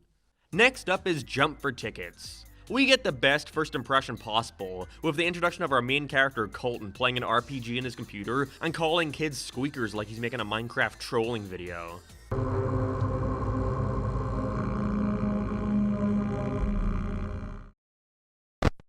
Did you know? Colton's dad is dead. Since then, he's become this bitter kid, who's pissed off that his family are no longer able to afford nice things, trying his hardest to win enough tickets at Freddy Fazbear's so he can win a handheld console. He has the genius plan of breaking into Freddy's at night and rigging one of the machines. The one where you have to jump on the metal floor to have tickets fall from the top, and see how many you can collect. Only issue is Coil's the birthday clown, who has these long coiled arms that keep grabbing at him. There's not much to say here, it's very simple, and I don't think having it come right after the Puppet Carver was a smart idea, honestly. The story ends with Carlton getting trapped under the machine all night, with kids coming in as the place opens and jumping on it, crushing him. All that for a DSI. The getting trapped in a small machine and dying was literally done in the last story, and that one had way more going on. Jump for Tickets isn't bad or anything, but considering we're now 9 books in, it's hard not to find it incredibly bland and forgettable. That's all I have to say. Our last story is Pizza Kit, and unfortunately I don't have a ton to say about this one either. It's like 3 different stories we've seen before combined into one. Pizza Kit is like the new kid, To Be Beautiful and Blackbird all mixed into one. Peyton and Marley are going to the Freddy Fazbear Pizza Kit factory for their home ec class, with Peyton being the smart and less outgoing one, and Marley being the popular pretty girl, who quickly gets bored and wants to leave the group to explore on her own. They drive home the fact that Marley is a bad influence on Peyton, with even Peyton abandoning her once best friend Abigail just to befriend her. After fucking around in the factory, an incident results in Marley falling into a vat of pizza sauce, with Peyton lying and saying she has no idea what happened to her. From here, things just get fucking crazy. The school receives their pizza kits, and Peyton quickly realizes that hers is made out of the blood and skin of her friend, forcing herself to eat it so she doesn't look suspicious. Then when she goes home, she has very bad pains in her stomach, feeling like something is crawling around her and expanding her skin. Yeah, that's what we were missing, inflation. She goes in the mirror and sees Marley's hand trying to reach out of her mouth, in which she vomits up all of her friend's body parts in a bush outside. Then after going back inside and hearing Marley ring the doorbell, she decides to hide on the roof. We then fucking switch to Marley's perspective. Turns out she was just being a silly Billy and hiding in the factory the whole time. She walks around to the side of Peyton's house, only to find her laying on the ground with a snapped neck. She fell off the roof. Is that really the fucking big scary conclusion here? The scariest thing about Pizza Kit was how often the writer fucked up on who is who, with there being times where Peyton was incorrectly called Marley. Hell, even on the blurb it says, Marley's best friend goes missing. Yeah, sure, that's what happened. So, what happened at the start then? Turns out Marley didn't fall into pizza sauce, I guess? Despite all the thuds and screaming? It feels like the twist was thought up last minute with no regard as to how much this contradicts the story. Initially, I had thought that maybe when she vomited up Marley that it made, like, a new version of her or some shit, which would be equally dumb, by the way, but not out of the ordinary for this series. But we didn't even get that, it was just a prank, I guess. I don't know, man, I'm getting sick of all these stories where they keep building and building on an idea, only for it to be implied that the character was just hallucinating the whole time. It's getting rather stale and annoying. Maybe it's just because we're getting so far into these, but The Puppet Carver has got to be the most forgettable book yet. Not the worst, don't get me wrong on that, even if I don't really like Pizza Kit. But I don't know, a year from now I'm gonna remember In the Flesh. That memory will sadly probably go with me to my grave. But am I really gonna think about Jump for Tickets in the future? I think we know the answer to that. What doesn't help is how pitifully short this epilogue is. These things were getting to be like 20 pages, but this one is like 7. Larson is at his desk, next to a new cop Chansey, who they put a lot of focus on suddenly. I'm sure he's gonna come back. Before Larson gets the blood tests back from the lab, which informs him that whatever blood was in that ball pit was taken from different decades in time. Obviously being because it's like a time portal or whatever. Saying that out loud reminds me of how dumb this all is. Jake is also still helping the girl from before, her name being Renelle, which Jake doesn't believe to be the truth. He learns that her mother died, of course, and got kicked out by her dad, before ending on Jake finally happy and believing something good is gonna happen. Get the laugh track ready because I can only assume that's gonna be short-lived.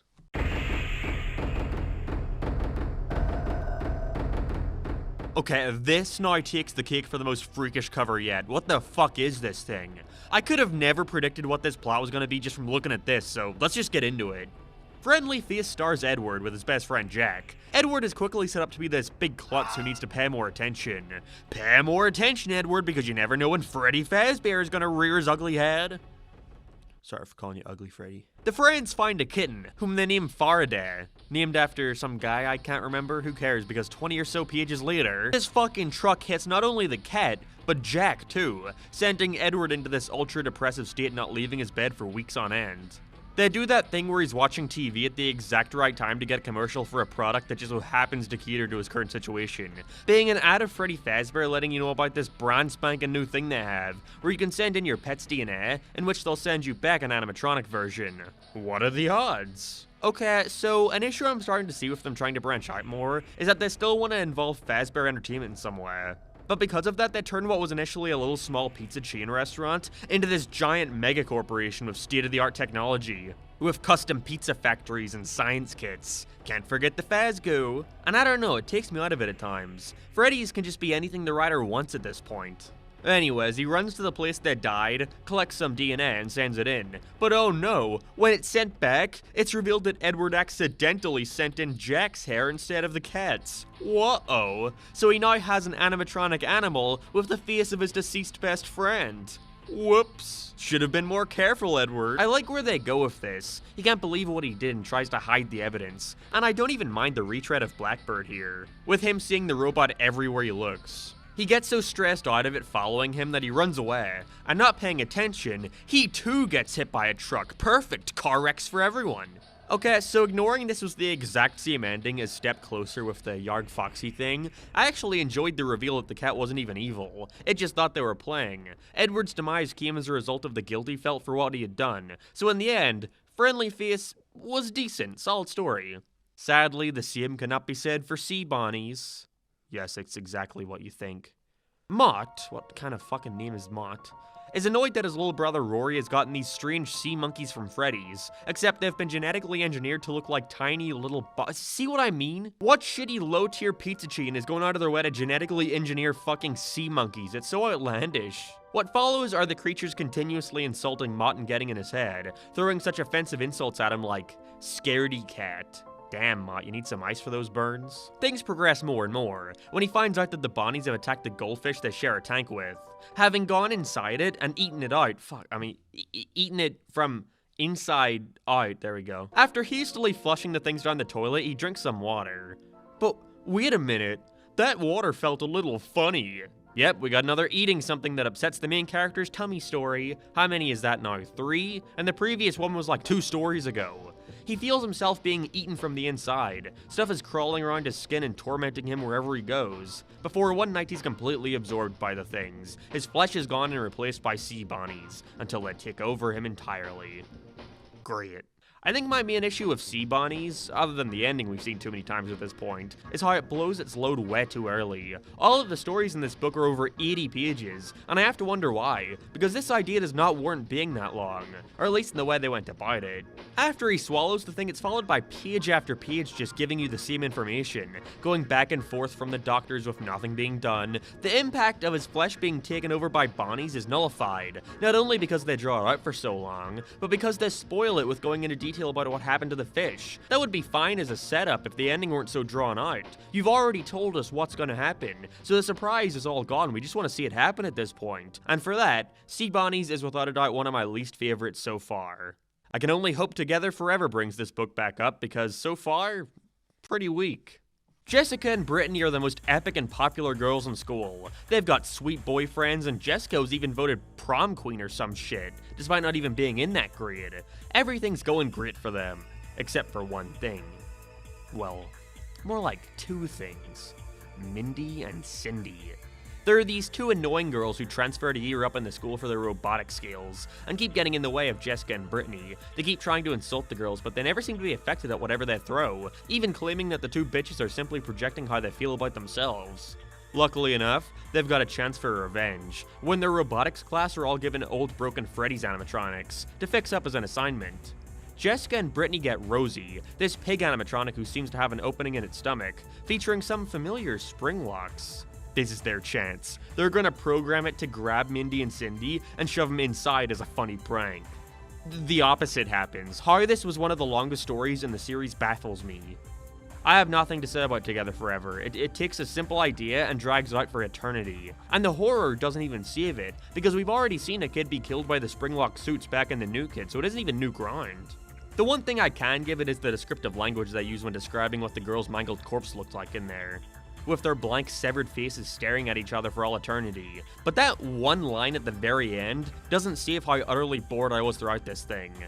Fuck you.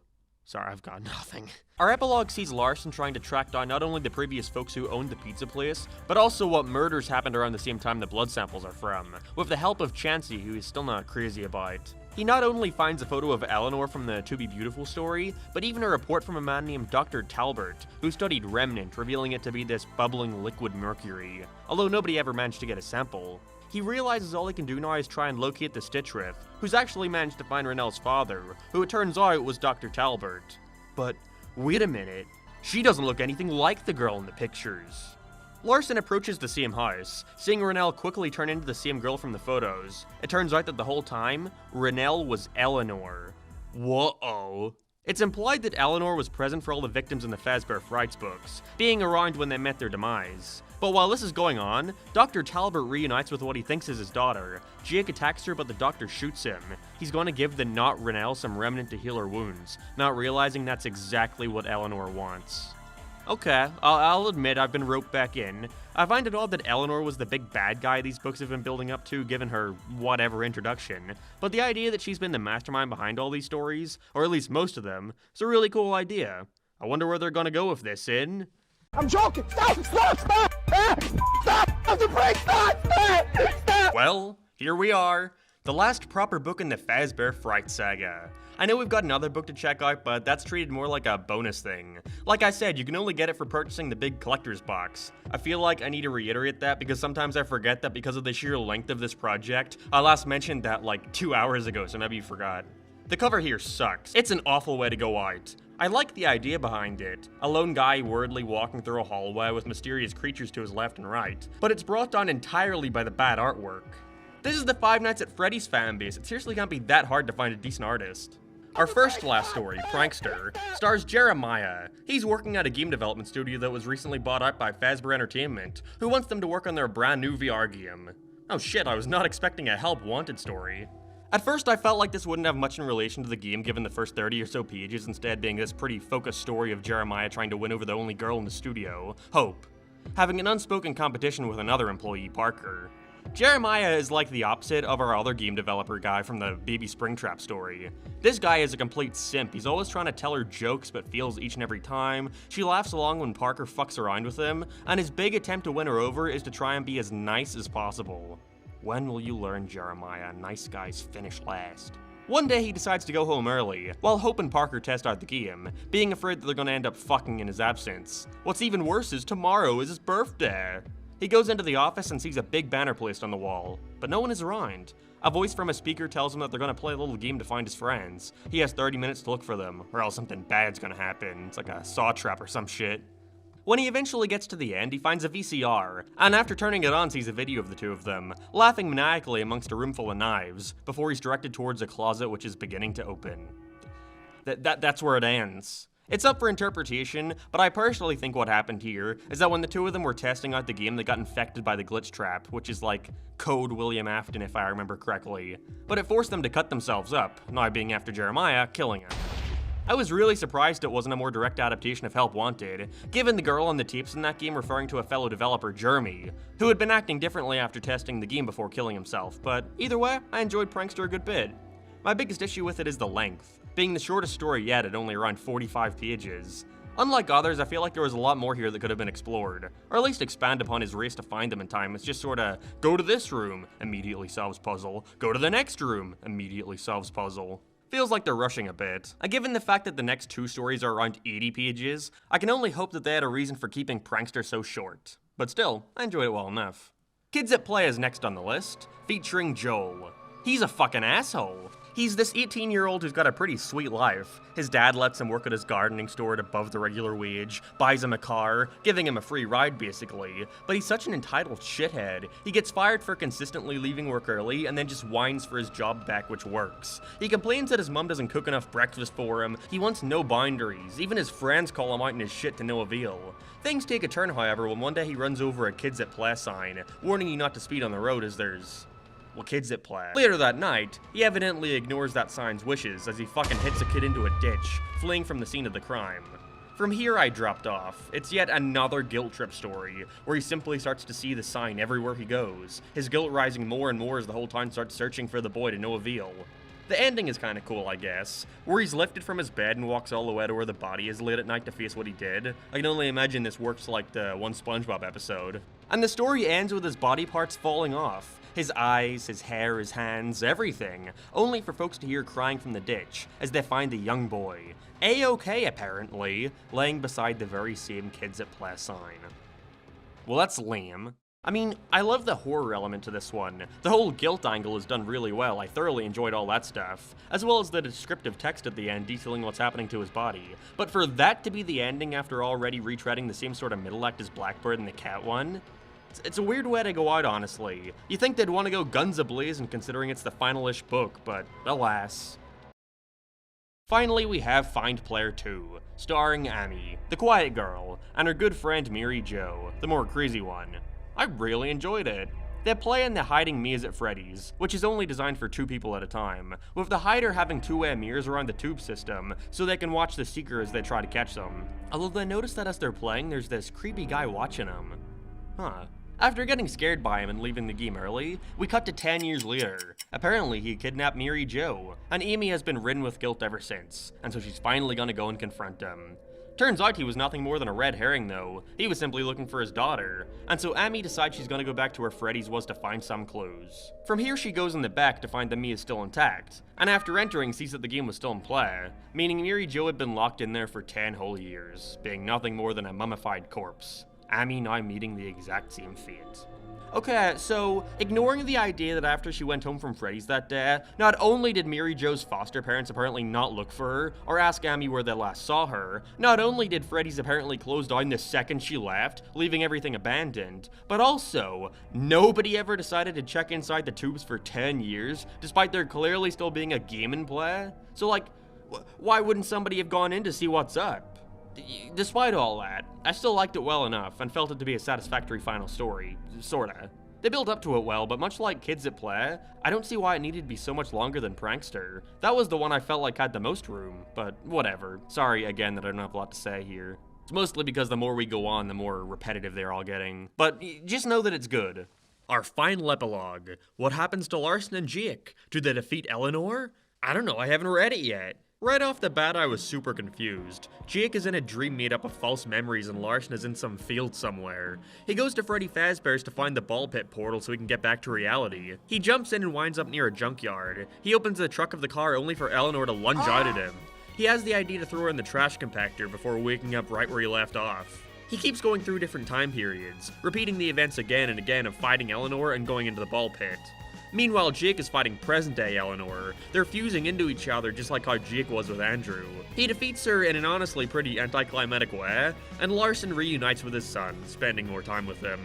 Jake goes back to the pizzeria with the spirit of Eleanor leading him there. He sinks lower and lower into the pit, being put to rest.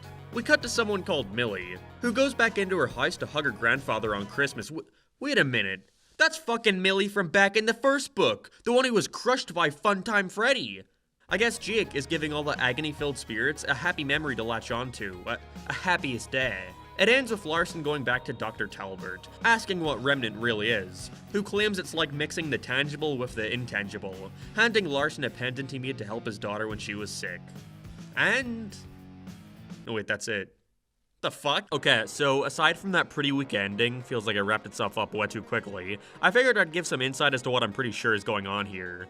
So, after consulting some FNAF fans for their opinions on this because by god I would not have picked up on it, it seems like the main antagonist of this whole Fazbear Fright saga was this evil presence, and no, it wasn't Eleanor.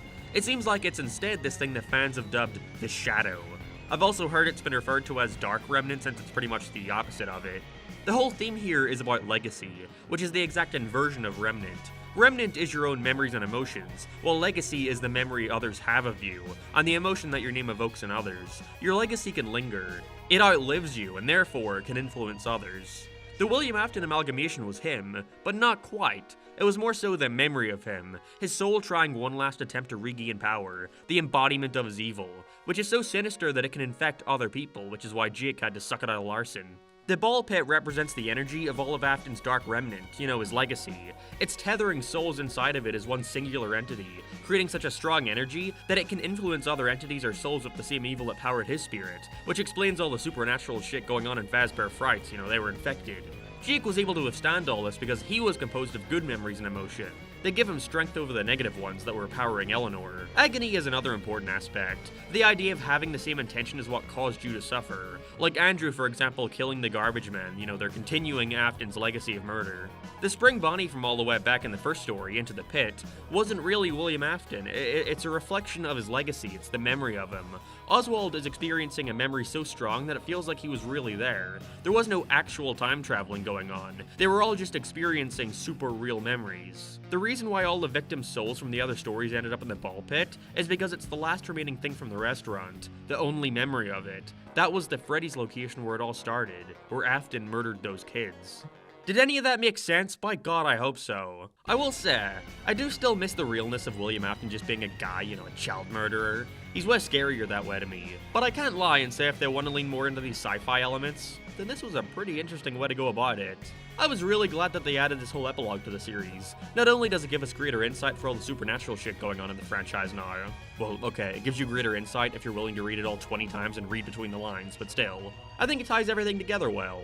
Was without a doubt my favorite aspect of this whole Fazbear Frights detour. Either way, it's time to cover the final book in the series, the one consisting of 3 stories that were made for different books, but wound up getting cut. Were they scrapped for a reason? Let's see.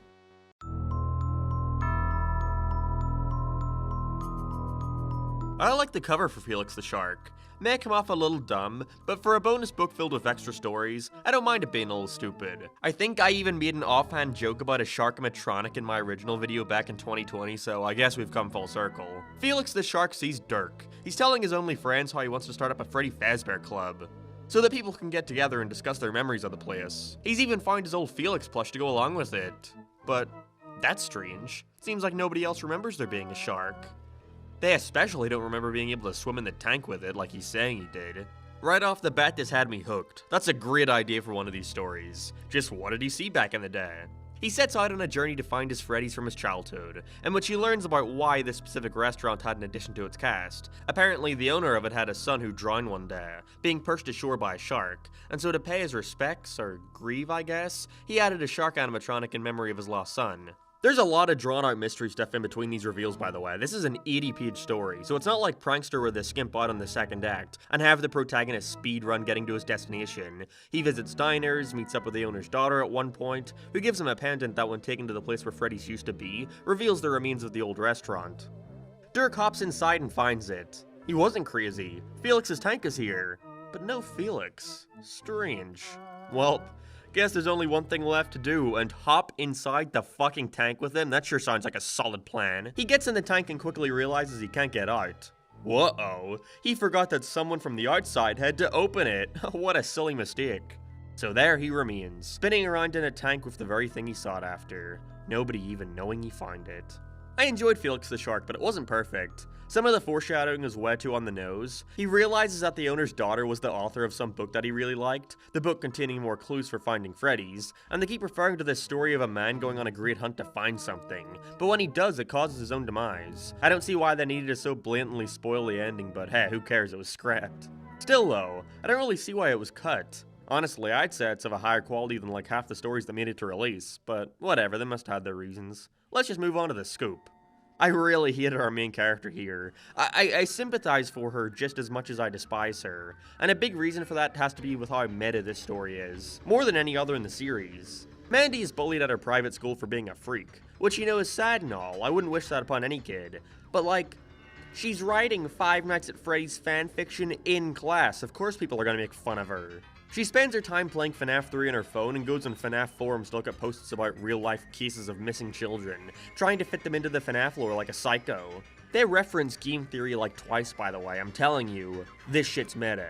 She decompiles FNAF 3 on her computer and finds an image of a movie theater, and after eventually finding out that it's a place in Utah, she not only realizes that's exactly where her mother is going on a business trip, but her online friend Lindy also lives there, so they go to see why it was in the game's files. Oh yeah, she also sees, like, the ghost of a little boy. I felt like that was worth mentioning. From here, it's pretty standard, although I don't see why Lindy was introduced. They meet up once, and when the big climax happens to Mandy, she's not even there anymore. I guess it's more so for the character, throwing her a bone and letting her relate to someone for a bit because of how she's treated at school. I liked all that stuff, her feeling isolated and lonely. I think she's also implied to be autistic in some way, considering her not being able to keep still and having fixations on Freddy stuff, but who knows. Where it kinda gets weird to me is when she goes to the theater and learns that a kid went missing there. The same one from the forums she read about. And the same ghost that she's been seeing around the place. And so she wants to go back in, not only to investigate, but somehow to tie it into the Freddy's lore. I did not like that stuff at all, because it's that Matt Pat shit. You know when he made his first FNAF video and tried to say that the game was one big nod to a real murder that happened at a Chuck E. Cheese? Seems a little insensitive, and it's the same thing here. Lindy even has to tell her this is real people, not some video game, you know, treat it with fucking respect. Because of stuff like that, it makes me want to see Mandy die. Not because I don't like her, but because it's more of a cautionary tale, you know? Don't fuck around and think this is some light shit just because it's related to a Five Nights at Freddy's video game.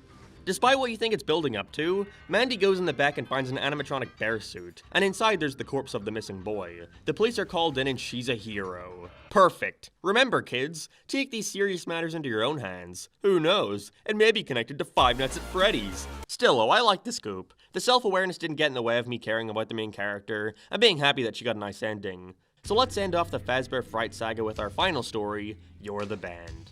Sylvia is starting to question her son Timmy's obsession with Freddy Fazbear's. Those restaurants shut down like 30 years ago. How is he hearing about this? Damn it. It must be those dang game theorists.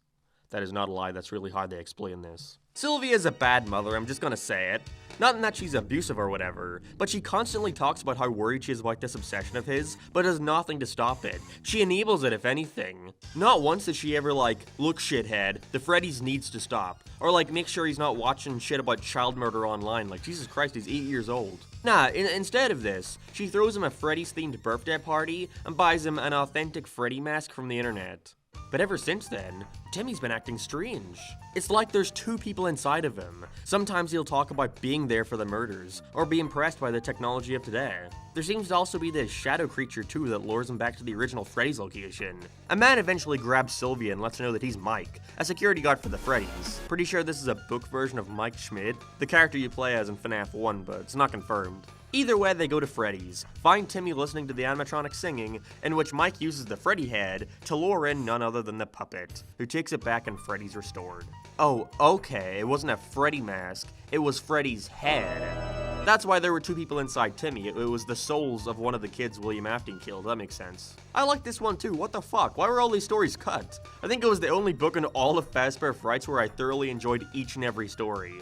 And it couldn't have been to make room for more lore stories, because in the final epilogue with Larson and Eleanor, I'm pretty sure this Timmy story was referenced and made no sense. I'm glad these managed to come out eventually either way. I'd recommend checking this one out over a lot of the others. But still, we're done with Fazbear Frights. What a mixed bag.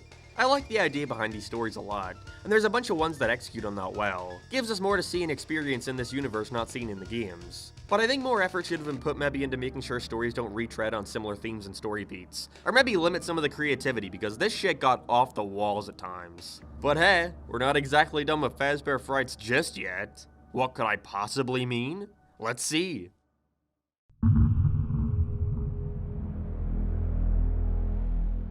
Because apparently we needed one of these. Back at the start of the year, we saw the first release of the new Fazbear Frights graphic novel collection. Yep, you know what that means. We're gonna be getting retellings of just about every single story in the series. Well, I think they are. They're very pick and choosy with these, so I have no idea if they're doing all of them or just select highlights like a best of some sort. Although if they are, I have to wonder what the criteria is for what warrants being turned into a graphic novel. Perhaps it's whatever one fits into the ongoing epilogue. Spoiler warning, they don't have that here. But maybe they're gonna do it at the very end, and so we're only covering the books that build up to that. You know, Into the Pit setting up Spring Bonnie, To Be Beautiful showing us the Sarah Trash, and Out of Stock having the Plush Trap Chaser. If you remember, these are all things brought back in the epilogues. But then I have to wonder why they skipped over Fetch, which they're apparently going to cover in the second volume. It's just a bit bizarre to me, I guess, that the first volume of this would cover what's pretty much story 1, 2, and then straight to 6, but hey, what are you gonna do? I love the cover here, showing us a detailed drawing of the Plush Trap Chaser lunging out through a door, eating it with his sharp human-looking teeth. Boy, I sure do hope the story lives up to the hype. Okay, so there is no hiding or getting around it. Into the Pit looks like trash, bottom of the barrel DeviantArt bases and all. Again, I need to say it profusely, but I have nothing against the artist here. I'm sure the deadline was tight, but what is this? Who's hiring these people, Scott or Scholastic? Because with the franchise worth over $70 million, I have to wonder why they can't even use a portion of that to get good art. The dad straight up just looks like Mr. Enter. And instead of being this weird kind of grimy and mysterious rundown pizza restaurant owner, Jeff is just...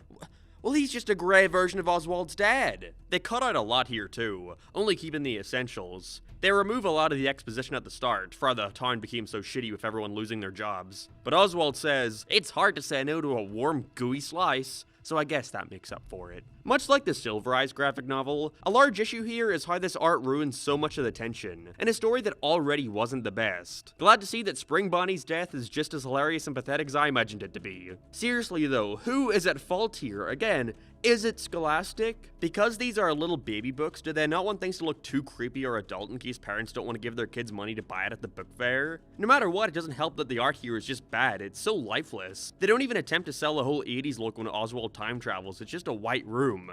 I don't understand the point of any of this if you're gonna half-ass it so much. Shouldn't the appeal of these be that they're bringing the stories to life in a way? I don't know, that's a repeated theme with the next two as well, so I'll quickly go over some stuff I noticed and we can move on from this shit. To Be Beautiful has a slightly better art style, but it's still very rough. I absolutely hate Eleanor's design here. It's so similar to Baby, but I don't think there's any correlation between the two. So it's just this weird freakish Baby look-alike, that's way uglier with its worm neck and long arms and legs. Why would someone want to get rid of such a beautiful, perfect object?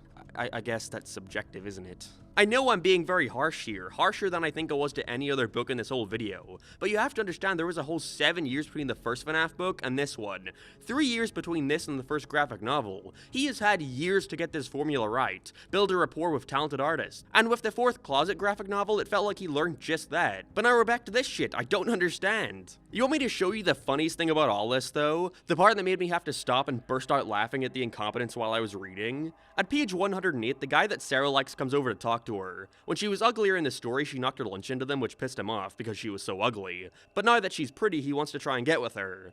Let me just read this panel to you. Oh, hi. You know, I don't think our conversation the other day ended how I would have liked. No? That made the characters say each other's lines that fucked up on the text boxes. How do you do that? It's shit like this that makes it hard for me to defend these. See them as anything other than a cheap way to make some money by recycling already written stories. Nothing could get worse than that. Please, it was rhetorical. I appreciate the vastly different style they're going for with Out of Stock. Something super sketchy and rough, and in some cases, okay, in a couple cases, it manages to succeed at what it's trying to do. But it just so happens that those couple cases are outweighed by the bazillion other cases where it feels hard and looks like dog shit. Most of the time this comes off like bad AI artwork, like here, where a main character's hand is just fusing with his face. Or the final page, which is a heartfelt reconciliation with his mother, but his eyes are two vastly different sizes. This shit is like inexcusable, honestly. There's no way that anybody should have looked at this and went, sweet, print it. But I can understand what they were at least going for. If anything, I'll take this over the first two art styles any day of the week. I think it's meant to be more experimental, very wild and hectic and off-model to sell that helplessness with the kids. In the dark, it probably would have been hard to get a good look at this thing, so maybe it's trying to lean into that more. And in certain cases, mostly with close-ups, I feel like they do an excellent job with it. The dark red eyes and realistic teeth. Reminds me of one of those Sonic.exe drawings, which, hey, works better than this shit at least. But when they fuck up, they really fuck up. And in most examples of them drawing the plush trap, he just looks silly, giving him tiny dot eyes and a goofy little smile. I don't know how it's meant to be intimidating, especially with its bib. I'm not even sure if it were even described to have that in the story. So at the end of the day, this is the best adaptation in the whole thing, but it's still pretty shit. I wish I could say I'm hopeful for Volume 2, but I highly doubt it's going to be an improvement, given the sneak peek we got at Fetch, which is using the same artist as Into the Pit. Way to go, he certainly needed that story ruined too. Safe to say I don't plan on keeping up with these volumes given the track record they're setting, but at least we only had one to cover for this video. It means we can move on to the final segment, the two currently released books in the brand new series, Tales from the Pizzaplex. It's just Fazbear Frights again.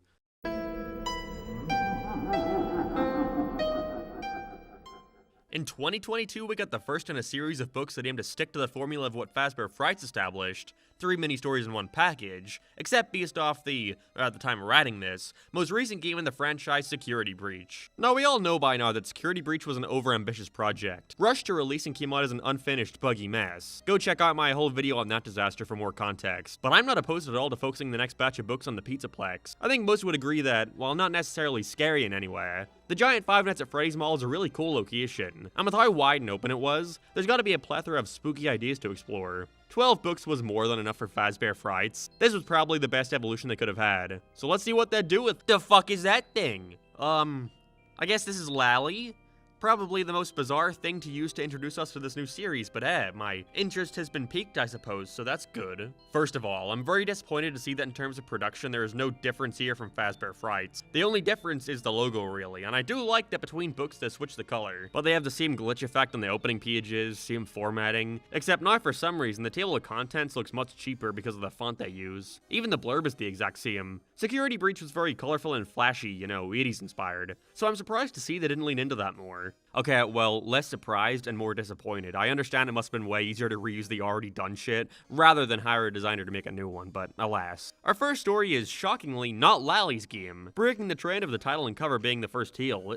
It's ruined! Instead, we start with Frailty, a story that has nothing to do with the Pizzaplex. Wonderful way to begin. I'm joking, of course. I actually liked this opener. It wasn't bad at all, even if it leaves you with more questions than answers. We follow a girl named Jessica working in a hospital. She's only 14, but she constantly reiterates how she feels like she has to do this. She has to help the people there, to make up for the big mistake that she made in the past that changed everything. Spoiler warning, we never learn what that mistake is. Instead, much more focus is put on the idea of giving and taking. Jessica has this inner turmoil where she's accepted the idea of doing everything in service of righting a wrong for the rest of her life. But when she meets a new boy in her class, Robert, who takes a liking to her, she starts to wonder if maybe she can be a little self-indulgent at times. Obviously, this is going on throughout the whole story as different mysteries start to pile up, making you question who Jessica is and what she had done that was so bad. She scrapes off some silver sheathings on a necklace she wears onto patients in the hospital, which magically heals them. She randomly drops metal junk everywhere, and she even sleeps in the cemetery by herself. Once we get to the end, she decides to go to the prom with Robert, choosing that over not helping a dying girl in the hospital, April. But once they kiss, she gets grease all over him. He gets grossed the fuck out and tells her to piss off. And so she runs back to the hospital, dropping metal parts everywhere, and sheaves off the rest of her necklace, killing her.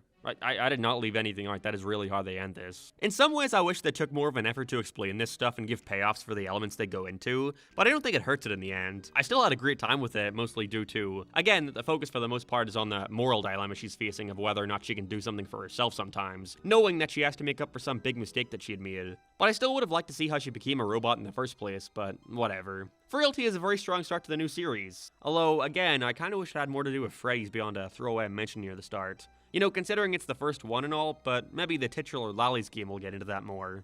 Let's find out. Lally's game shows us Selena. She spends the first couple pages bragging non-stop about how amazing her life is, how all her friends have drama in their lives, but she's so cool and hot with her modeling job, and a handsome fiancé kid. They're moving back to his hometown to live near his mother, in this big old countryside house they put a down payment on. Oh my god, Selena, I'm so jealous. Not. After a whole load of exposition, Selena decides to poke her nose into some of Kied's old childhood scrapbooks. He's been acting pretty sus ever since they got to the house and warned her to never open up this strange old trunk that he took with them. Something's gotta be up with that. She sees photos of him at the Freddy Fazbear Pizzaplex, next to what is apparently his favorite game ever, Lally's game, where there'd be this strange lifeless robot that kids could spend time and play with, kinda like Lonely Freddy from Fazbear Frights. That was until one day where there was an accident. Lally went missing and the place— oh, he's in the trunk. The best thing about this one is how much they play with the idea that you're being told a bunch of different stories from different folks. Kied claims that Lally escaped one day, after a hole was made in the wall,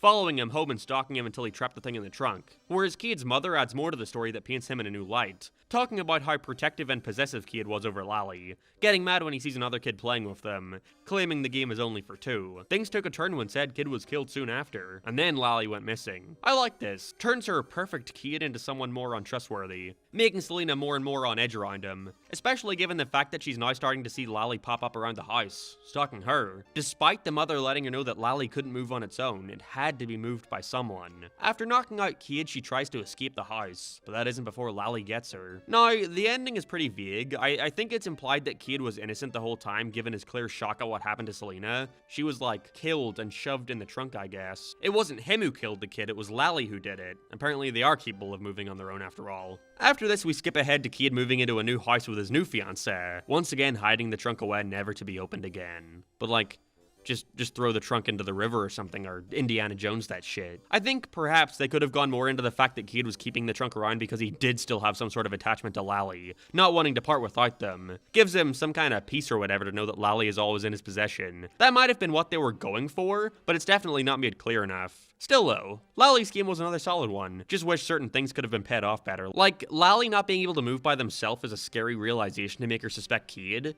but it wasn't him doing it, so how was it moving? I'm sorry, I know. For the spookies. Let's just get into the last one, under construction. And oh boy, was this a clusterfuck. Maya is having her birthday at the Pizzaplex, with her friends Noelle and Jackson. Finally, we get to see characters in the location the book is named after. She's most excited to try out this new AR game, that when you're inside puts you in the most perfect birthday ever with all your loved ones cheering and clapping and giving you prezzies. Oh shit though, it's under construction. Well, they can just sneak in and use it anyway. They go in and she makes her birthday wish, hoping this moment could never end. What could possibly go wrong?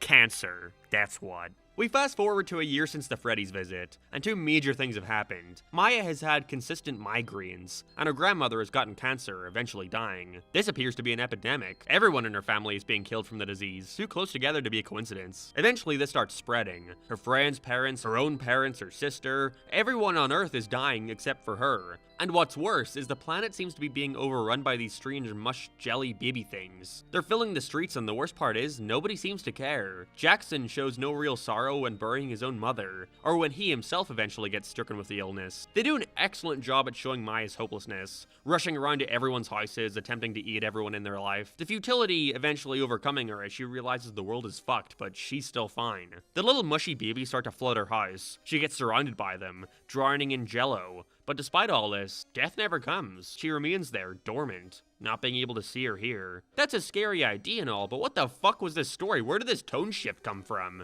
If you haven't caught on at this point, Maya never left the AR game. She was in it the whole time, which is why she was having migraines. It was from having the little note things on her head too long. And I have to assume that time moves differently in the game, years in game being minutes in our reality. See, they do a fine job at making you aware she's still in the game, with her seeing under construction signs everywhere she goes. But I think where it feels is making it clear how all these disparate elements connect. Why cancer? Why was that the subject of this Five Nights at Freddy's book? Did Maya get brain cancer from the broken machine? Is that why it started giving everybody in the AR simulation cancer? We're never told. I didn't pick up on it originally, but the purpose behind all the mush babies was that the simulation couldn't create new life forms. It had nothing to base them off, which is why they came out as featureless mannequins. But like, why did they start multiplying themselves? Why did they start overrunning the Earth? Considering when it was written, a part of me thought this was one big COVID analogy. You know, everyone getting sick, but not a lot of people taking it seriously. But now I don't think that. I just think it's stupid. There's an idea here, somewhere. A good idea. Her getting trapped in the simulation is cool and horrifying. Again, they sell her feeling of hopelessness towards the end really well, I loved all that. But the cancer and the mush babies was just weird and not in a good way, it was more confusing than anything.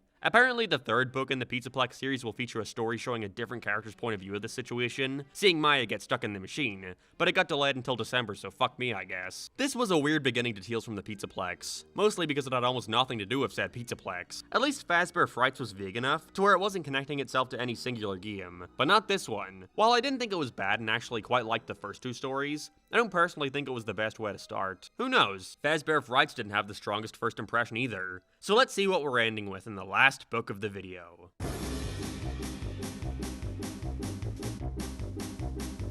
What the fuck is this cover? Is the trend with Tales from the Pizzaplex gonna be an ugly, strange-looking creature paired with a cryptic-ass name that tells you nothing about it? Who the fuck cares, because this is the final book? And maybe it's just because I got this one from Target, but is it just me or are these books getting cheaper and cheaper? It feels so flimsy, and there's a big hole in the side of the thing. I'd expect this from Walmart, but you, Target? I was pleasantly surprised to see that our first story, Help Wanted, was a loose adaptation of the VR video game of the same name. If you remember that game, it's what kicked off the current idea of the Five Nights at Freddy's video games existing in-universe, with a rogue indie developer making said games to discredit Fazbear Entertainment. In said game, you could find tapes all around the events that, if placed in a hidden area, would allow you to hear logs from one of the developers, giving you insight at some of the shady mysteries revolving around Fazbear Entertainment. With there being a rumor that they were the ones who were responsible for the indie games, enlisting a small programmer to make them as a way to make light of what happened and discredit them, which is all but confirmed with this story. Steve works at a shitty gas station, working on crappy indie games in his free time while eating some lady named Amanda. One day he's approached by a strange figure who asks him to make the games we were just talking about, Five Nights at Freddy's 1, 2, 3, and 4, wanting him to be sent off to a remote area to work on them, which he actually declines because it would mean leaving behind Amanda. That's actually pretty admirable, dude. So then soon after, a new girl called Victoria hits him up on Tinder and he blows off Amanda to go fuck her. Ah, true love. He suddenly wakes up in Victoria's house, where she informs him that it's been years since they've been married and had kids, with a car crash from a while ago causing his memory loss. And it just so happens that around this time, the strange man returns offering him the same job, which he takes because of his financial struggles. I can't possibly tell where this is headed. Let's cut the shit and get right to it. Why did Fazbear Entertainment specifically need Steve so badly, rather than the other thousands of developers out there, to the point where they set up this massive elaborate scheme to trap him in a house with animatronics, only disguised to be like the family he always wanted. Yeah, like Victoria and his kids are robots. They're even doing that fucking illusion trickery thing at nighttime, to give him night terrors, which is revealed to have been done so he can have inspiration for his game. That aspect was really lame to me. Like when his kid scares him and he's like, ah, yes, I shall put epic jump scares in my game. I'm like, yes, God, I'm sure that's how it happened. The best thing about this dumb twist is the ending, with Steve having a talk with someone on the outside, telling him that he can stay in this perfect life where nothing can go wrong. It's like the ending to The Truman Show, except Steve doesn't take the leap. He chooses to stay with this fake family and live out the rest of his days in complete and utter bliss. Wasn't expecting that choice, but I liked it a lot. The whole thing, as a matter of fact, was pretty alright. Don't have any real complaints here. Maybe we can end this whole thing on a bang. We then have the titular Haps, and I have no idea how this became the face of the book because it's easily the worst one that I've got almost nothing to say about. Eden and his friend Jace are at the Freddy Fazbear's Pizzaplex. They're like 15 years old and playing in the Freddy Fortress or something, which is just a maze that consists of a series of plastic tubes. Haps roams these things, cleaning and helping lost kids find their way out, with Haps standing for Helpful Automated Pipe Protection Server. And after Eden and Jace try to kick through a dead end, they fall with Haps down to this dark area, filled with two-way mirrors that allow them to see inside of the mall, but nobody can see them. What follows is a variety of chase scenes, where because they kick the shit out of him, Hap's arms are broken down to nothing more than sharp metal shards, and if he sees them, he's gonna want to grab them, which he then does to Jace and kills him. The whole thing doesn't even really have an ending, just stopping with Eden crawling around in a circle with Haps right on his tail, never knowing when the madness will end. Again, that's all I gotta say. I don't care about Eden or Jace. They put themselves in this situation, and their method of trying to find a way out just consists of them crawling around endlessly. It's rather boring and not something I want to waste more time on. The final story of the video is B7, which sees a kid named Billy be so enthralled by the Freddy's animatronics that he starts to believe that he is one too.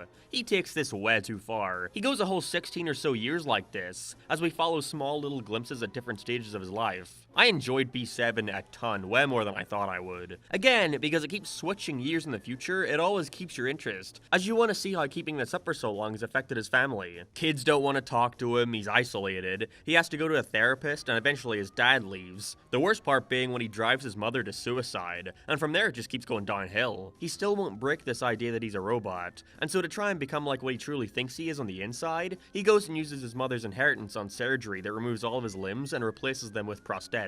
Things briefly look up for him when he meets a girl who isn't bothered by this. Well, more so she doesn't really realize what he's doing. But it's short-lived when he shaves his head, removes his ears and tongue, adds metal plates into his cheeks, and changes his name to B7. I was loving where it was going, just being this somber car wreck watching this guy destroy his entire life, but it lost me by the end when he just breaks out of it randomly on his 21st birthday, and knowing he has nothing more to live for, he drives to the junkyard and crushes himself. Wonderful. Feels like they were reaching the page limit and wanted a quick conclusion. I don't mind him breaking out of it or whatever. In fact, I was quite sad seeing him realize that he pretty much wasted his whole life. But still, I wish maybe there were more reasoning behind him suddenly stopping thinking he was an animatronic. B7 though is still one of the best stories in the whole series, including in Fazbear Frights. I loved it a lot and I really couldn't think of a better way to end this. Both these books have epilogues, much like Fazbear Frights again, but I don't see much point in me discussing them. I mean, it's like if I were to watch the first 20 minutes of a movie and then just turn it off.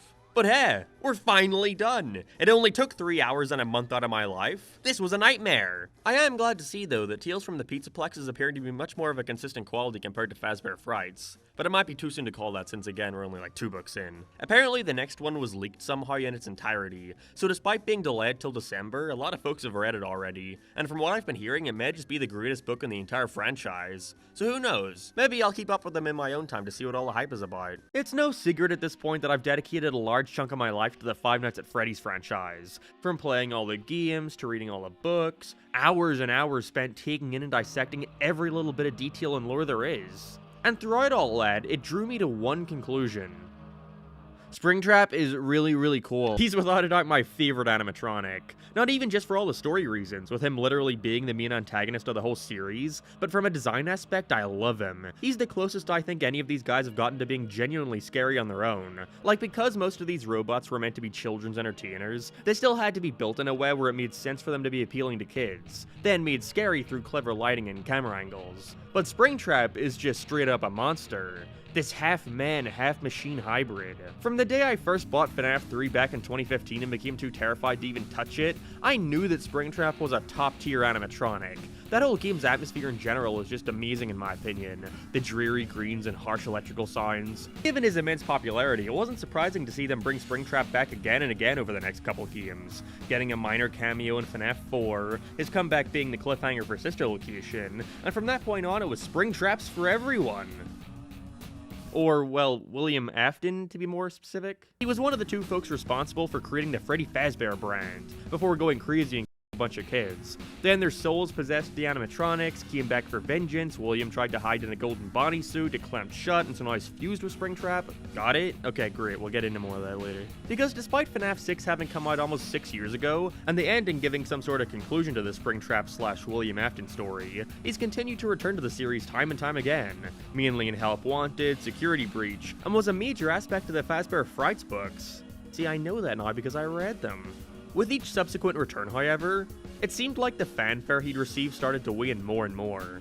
At a certain point, seeing Springtrap show up was just kinda expected and honestly old. Say the line, Bart! I always come back. I surely felt this when engaging with the media. What was once my favorite animatronic has turned into a character who I think has started hindering the stories of these games, as it doesn't matter how much they try to deviate from the series' origins and take the franchise in a new direction, they always find a way to somehow have it come back to him, changing his design, turning him into a computer virus, turning him into, like an idea or something, changing his design again. At this point, people want rid of him and think he's overstayed his welcome, which I can understand and agree with. But I don't just want to focus on what went wrong with Springtrap. Instead, I want to go over why he was so interesting and effective in his first couple appearances, how they came to over-rely on him at a certain point, but also suggest how I think the character can still work in the franchise, just not in the way they've been doing. Because there have been examples of him being brought back in ways that remain smart and creative, while not feeling like we're retreading the same story beats again and again. And I'll point those out when we get there, but for now, let's start at the beginning. Here's Springtrap, a horror icon in ruin. To talk about Springtrap, we first have to discuss William Afton. Remember when we had no idea who or what this guy was? Countless hours of discussions and game theories trying to piece together his importance in the story? For years he was known as nothing more than the Purple Guy. Take a guess why. With his first appearance being in a FNAF 2 minigame you might see after dying. We see a packed Freddy Fazbear establishment with a crying child outside, as a man in a purple car drives up and kills them.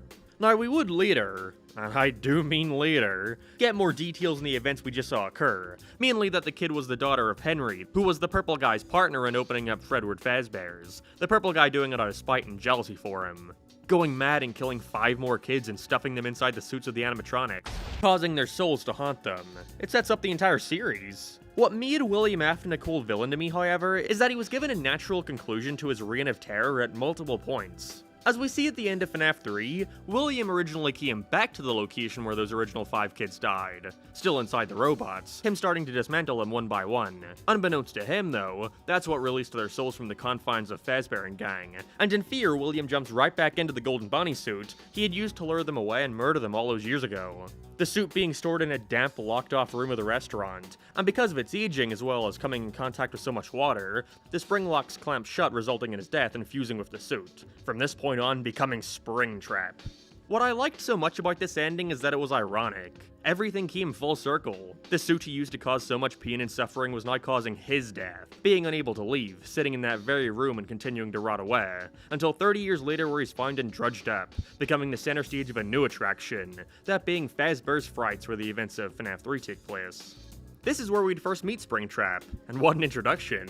I definitely think this is when the marketing for these things were at their peak. There was so much hype and intrigue over this next installment. All the cryptic teaser images with text that implies this animatronic will be like none other we've ever faced so far. It's actually really creepy. There's like Golden Freddy there, and he's like... The original string of Five Nights at Freddy's games were excellent examples of less is more, and FNAF 3 was no different. See, I always find what made the robots so scary was how they always made their moves in darkness. You rarely actually see them so much as move an inch. Of course, this was simply a restriction due to the fact that animating all of this with a one-man team would be incredibly time-consuming, but it ended up working in its favor. Rarely seeing Freddy and co moving added suspense, you waiting to see when they're gonna strike, therefore making any movement you do see all the more impactful, like Foxy lunging into the office or the prime example being the jump scare. During the FNAF 3 teaser trailer, we see Springtrap laying on the ground making spastic movements without rhyme or reason, and in 2015 this was genuinely the scariest thing I had seen from the franchise, because it wasn't something we're used to, and the game follows suit here, standing perfectly still anytime the camera is focused on him, making the occasional glitch or the moments where he's right up facing the lens way more terrifying. You never know what he's gonna do or what's going on in his head. That's where the fear factor comes from. Made even more apparent is when you do see him move at the end with the jump scare, it's super underwhelming, because of how slow it is, with them holding on the final frame way too long. What he's even doing to you not even really being conveyed very well. I mean, at least in the original game it's made clear they're getting right in your face and screaming, or in FNAF 2 they're jumping out at you, but here? Hey man, check out this cool TikTok I found. FNAF jump scares in general I find have been getting worse and worse over the years, with Pizzeria Sim and Ultimate Custom Night being the absolute worst examples. Either way too slow or way too fast with no in-between, the animation loop being made as obvious as possible. I can imagine with how many characters being in the latter, it meant he couldn't spend as much time focusing on each specific one to make them as impactful as possible, so I get it, but quality over quantity, you know? I can see why Scott would want to hold on it though, so we could all appreciate this amazing design and model. It's perfect. I don't think it's been topped yet. It's got the right amount of detail without being excessive, still having that patented Scott Cawthon rough 3D charm. He's able to capture that early CGI work so well, and I don't think he does it on purpose. But it works in its favor, honestly. I love his fixed smile with rotten teeth, his eyes too being a highlight. When they're half closed, it looks like he's smiling, taking pleasure in something but you don't know what, while when they're wide open, it's like he's staring directly into your soul. Lucky for me, I don't have one of those. He's so bulky too, having such an overbearing presence. The camera angles add to this wonderfully, making him look giant, like if you were in the same room as him, he'd just tower over you. Not to mention him literally having a mummified corpse inside of him, being obscured just enough by the suit to let you not see how horrible the corpse model is. All of this is to say, Springtrap's introduction was amazing, and it's no surprise that he quickly became a fan favorite character. It's just too bad we'll never see him reappear again, the game ending with the Fazbear Frights establishment burning down with him inside. Whoa. Springtrap was pretty absent from the next two FNAF games, 4 and Sister Location. However, Sister Location did end on the cliffhanger of Springtrap having survived that fire and coming back with a vengeance, which would then be explored and, in theory, concluded in the very next release, Five Nights at Freddy 6, also known as Pizzeria Simulator. Can't wait to see what they're going to do with him. If it's anything like 3, then we're in for a great time. Oh yeah, that's right, Okay, so every single person ever on the internet has expressed how god-awful this design is in comparison to the original, but I feel it bears repeating. Get it? Bears.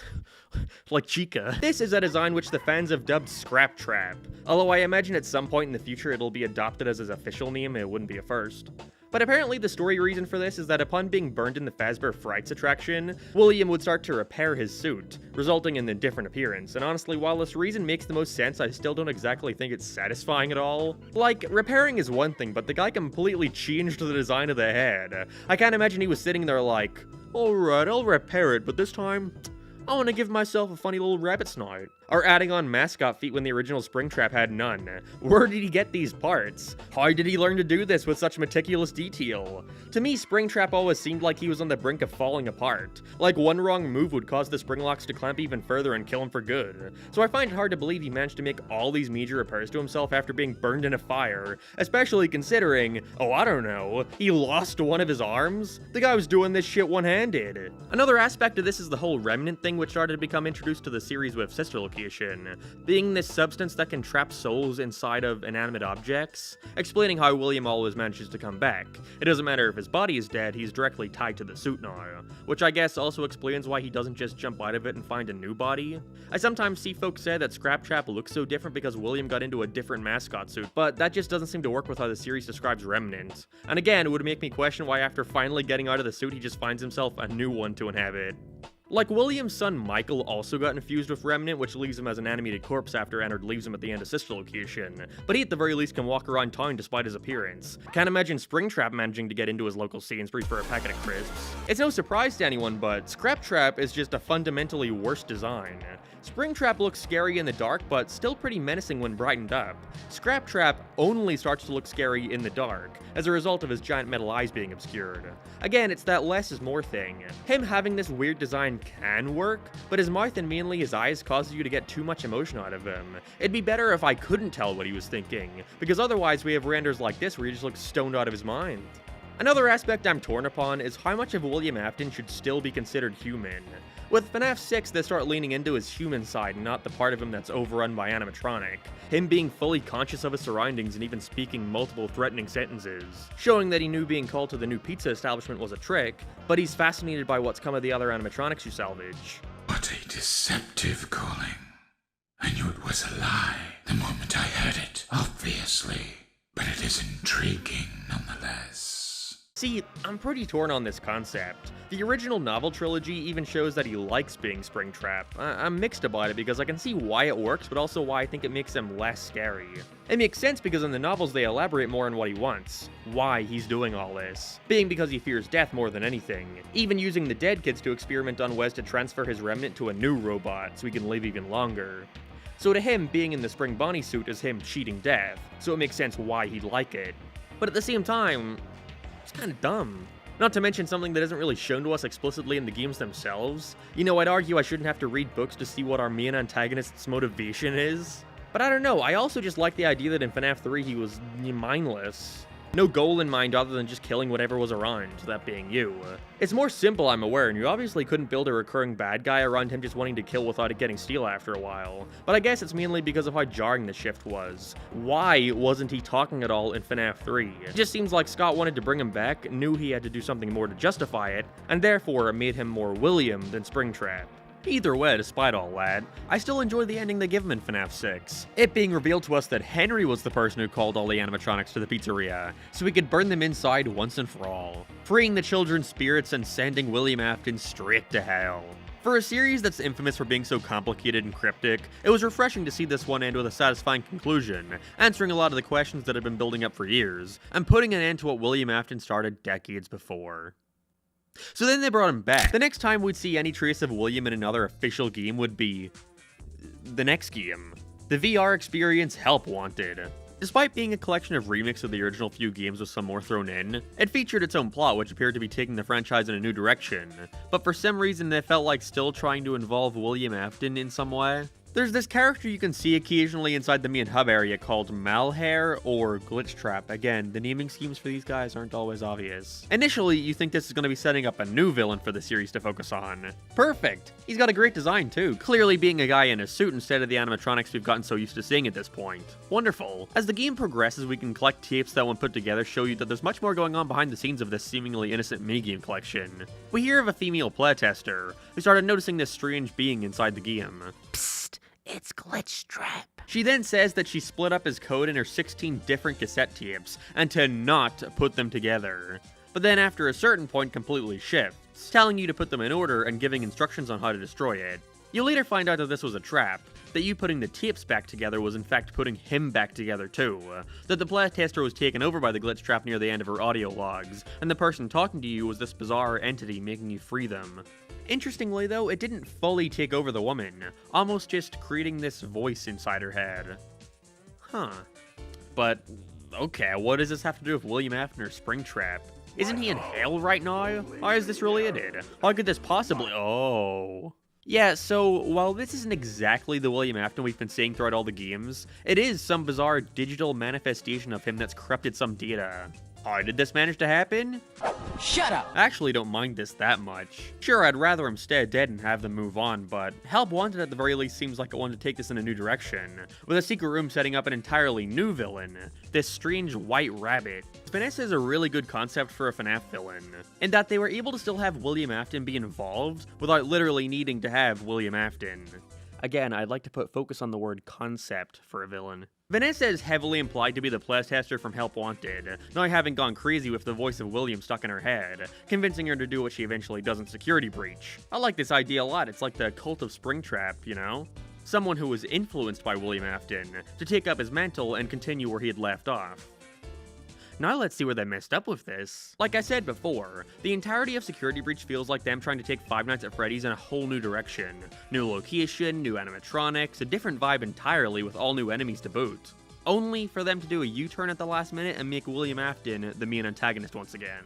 Yeah, no, so by the end of the game you wind up falling underneath the Pizzaplex, where you're greeted with the pizzeria from FNAF 6, the one where Scraptrap was burned and left in. And given the dialogue spoken by Glamrock Freddy, it's implied that Vanessa took him down there before to dig up the remains of William Afton, putting him inside of a recharge station to revive him. So now he's brought back in as the final boss, now being referred to as Burn Trap? How many of you did it take to come up with that one? Bringing William back here came off like a slap in the face to everything the franchise had seemingly been building towards. That being something new. And most importantly, completely ruins the ending to FNAF 6, which was a perfect conclusion to his story. But nope, now he's just alive again. Sorry Henry, looks like your plan failed. Whoops. Since Remnant is a thing, I guess that means they can bring him back as many times as they want. He does always come back. It could have worked too, that's what's so weird about it. But evidently, whatever they had planned to do with him was stripped more and more as the game was rushed to release, clearly being half finished with many animations in the files, suggesting that Burn Trap was going to do a lot more than just stand still for the final boss.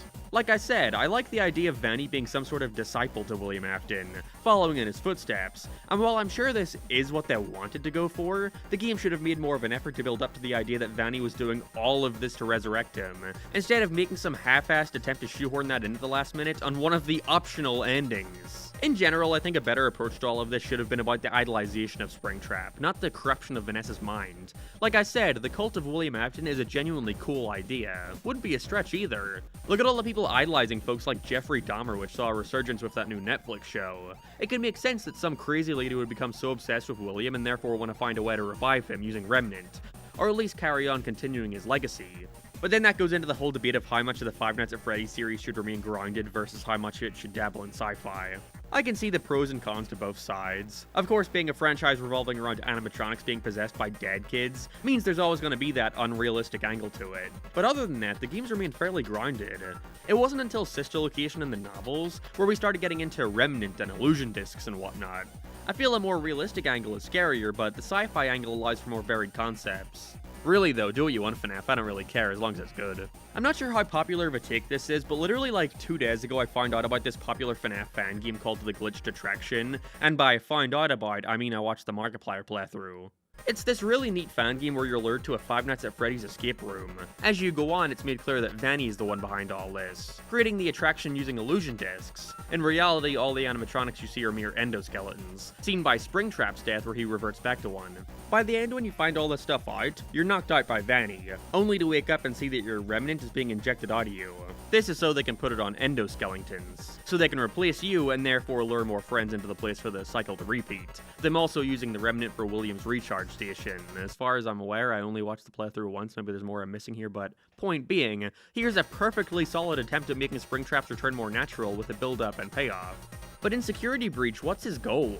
What does he want? At this point, all his original possessed robots are gone. The Fazbear brand is something completely different, and it's just him and this lunatic woman. What are his goals? To kill? That's a bit boring.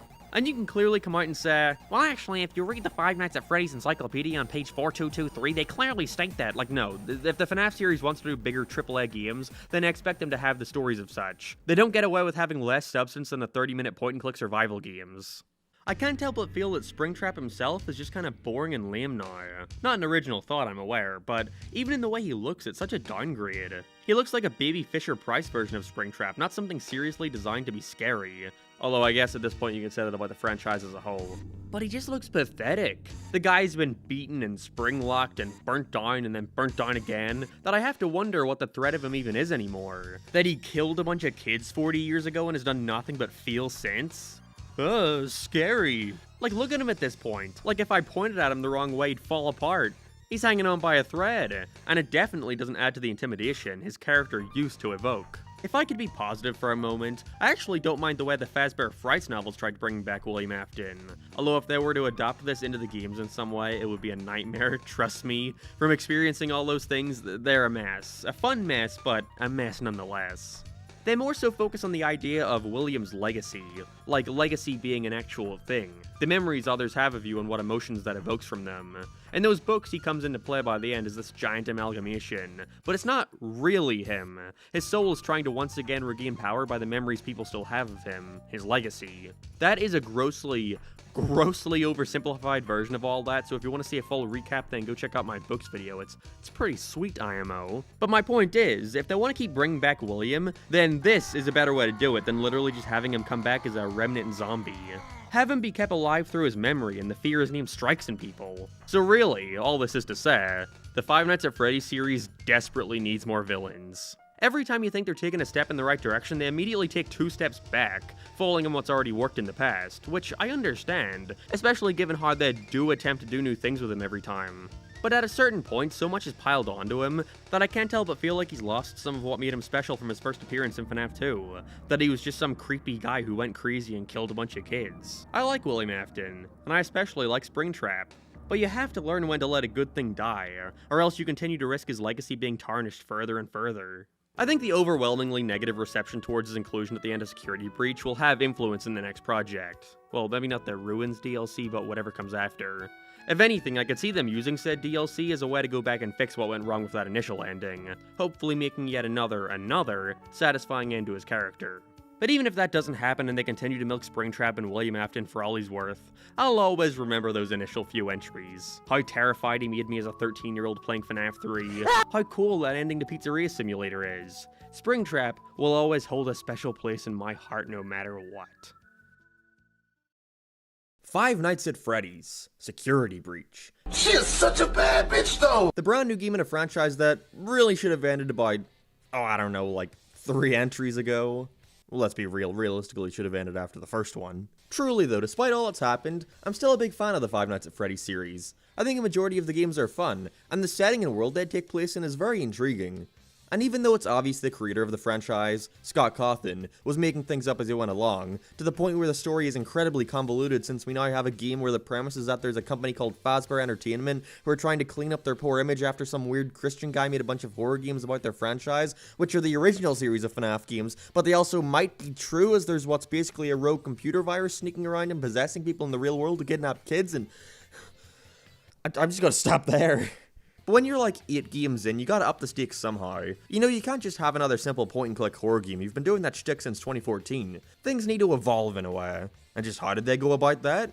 Well, now we have FNAF Security Breach, a large open-world exploration game where you can freely roam an entire giant mall as animatronics and a security guard chase you down.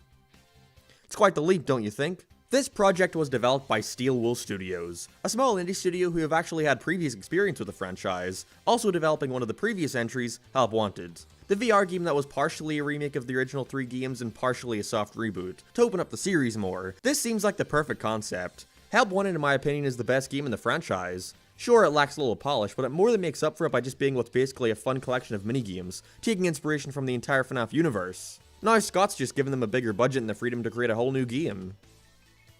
Then the game got delayed. Then the game got delayed again. Then the game came out. What the fuck happened here? That's what I want to discuss today. Let's go over FNAF Security Breach, what worked about it, what didn't work, what they could learn to improve upon in the future, and most importantly, the game's biggest issue that doomed it from the start, its over-ambition. I was very worried about Security Breach. See, it was first announced in August of 2019, with a release date of late 2020. From this point on, updates on the game were incredibly slow. Basically, if we ignore the leaks from Funko, we were only given official updates on it every few months. And even then, they were mostly just cryptic messages or concept art. You couldn't really tell what it was trying to do or what kind of game it would end up being. Again, despite being first announced in August of 2019, it took us over a year later in September of 2020 to be given our first look at the new entry. Even then, it was incredibly brief and showed no actual gameplay, just a couple in-engine overview shots. After this, the game got delayed, with Scott claiming COVID, and it simply being much bigger than expected, as reasons for it needing more time in the oven. In the next year and a half, we were drip-fed news. A graphic showcase here, a teaser image there. It wasn't until, well, after another delay, in October of 2021 for us to be given the final release date, December 16th, 2021. Yes, we were given the release date 2 months before the game came out. But hey, Scott said it was pushed back because it was getting so much bigger than anticipated. That's gotta be a good thing, right? Oh, yeah, apparently the game sucked. It's odd, I heard constant mixed things about it. A lot of people were saying it was a broken, buggy mess that was not worth the wait, while others touted it as one of their favorite games of all time. I initially wasn't even planning on playing the game for myself. Again, the trailers did nothing to show me why I should be interested, but I was just so curious as to why the reception would be so extremely varied, and decided to try it out for myself. So after downloading it at 80 fucking gigabytes, what did I think? This game is way too ambitious for its own good, and it was doomed to fail from the start. Five Nights at Freddy's Security Breach stars Gregory, a young boy who is locked inside Freddy Fazbear's Mega Pizzaplex overnight, and must escape the wrath of the security guard, this lady called Vanessa, who appears to have the entire building under her control, turning the once nice animatronic mascots into their security mode, which means they kill you basically. All but Glamrock Freddy, who for some reason doesn't appear to be affected by this for some reason, and with that he decides to help you on your journey of surviving the night. But oh no, what is this? Who is this mysterious white rabbit roaming the mall? That sure is strange. I sure do hope we receive some sort of payoff with this character. That's it, that's the story. It never really goes much beyond this simple premise for all but one of the endings.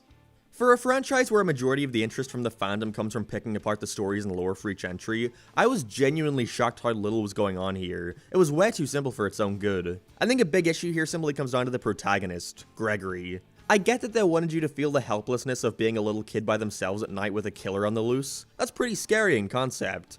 But I seriously think that the game would have benefited greatly from featuring a silent protagonist.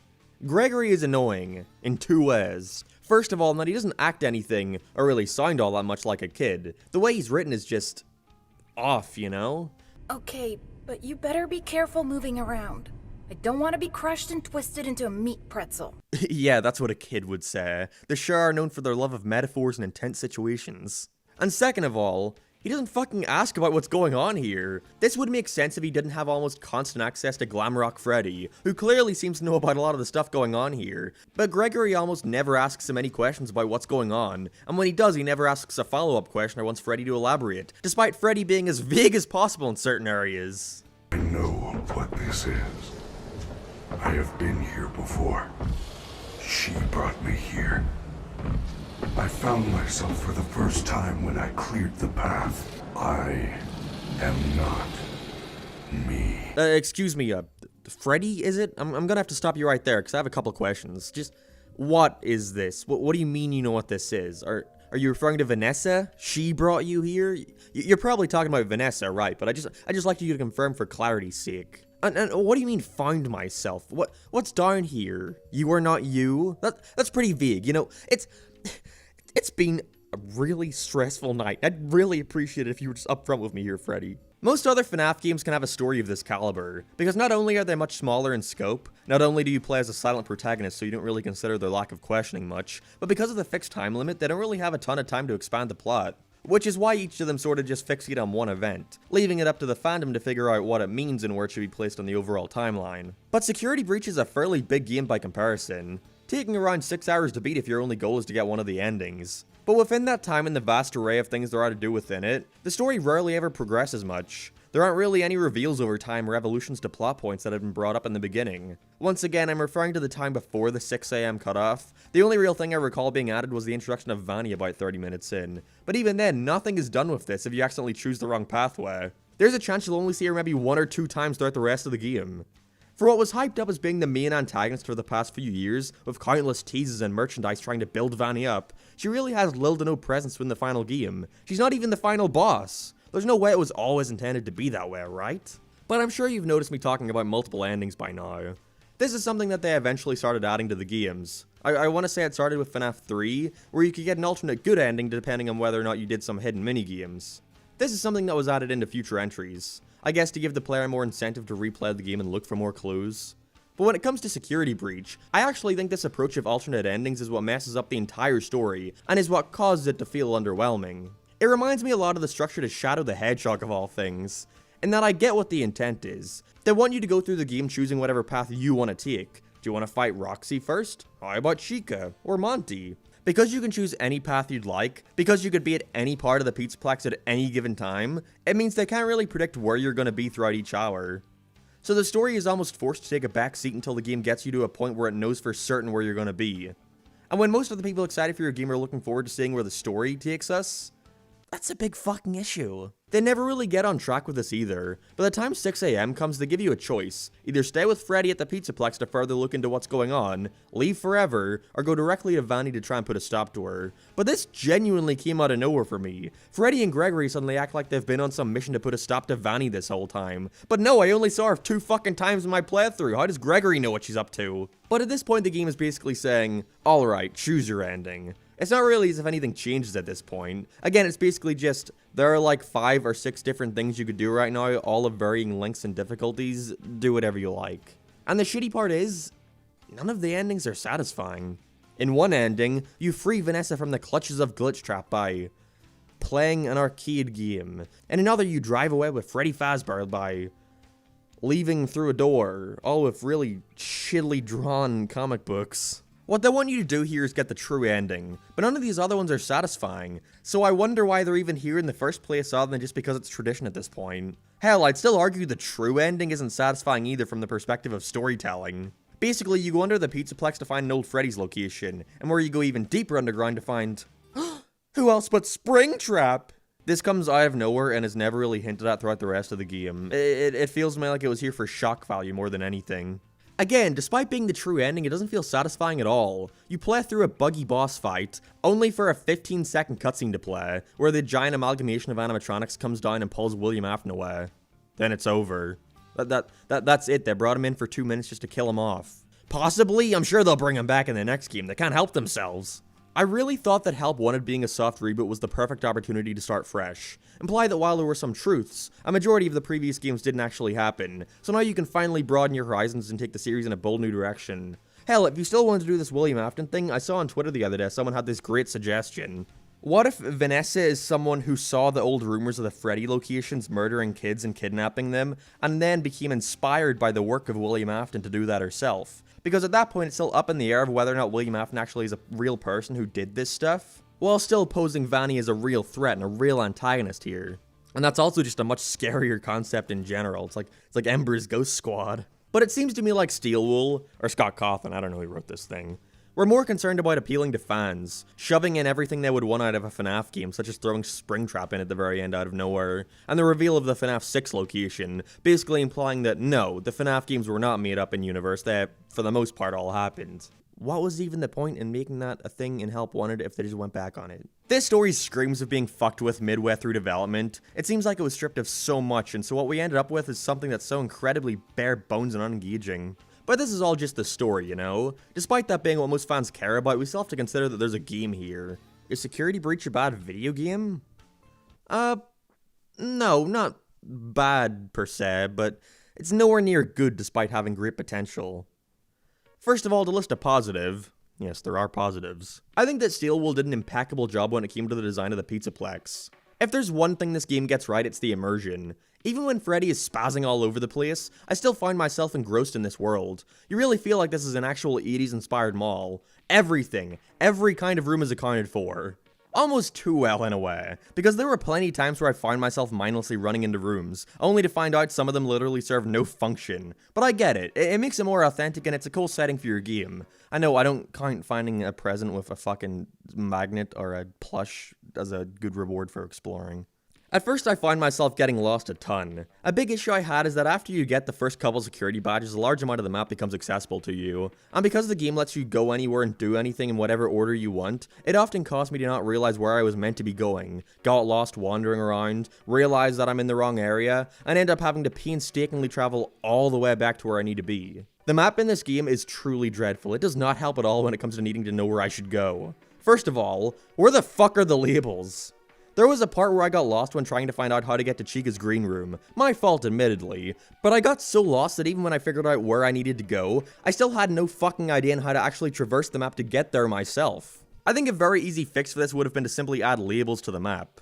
Tell me where the atrium is. Tell me where Chica's green room is.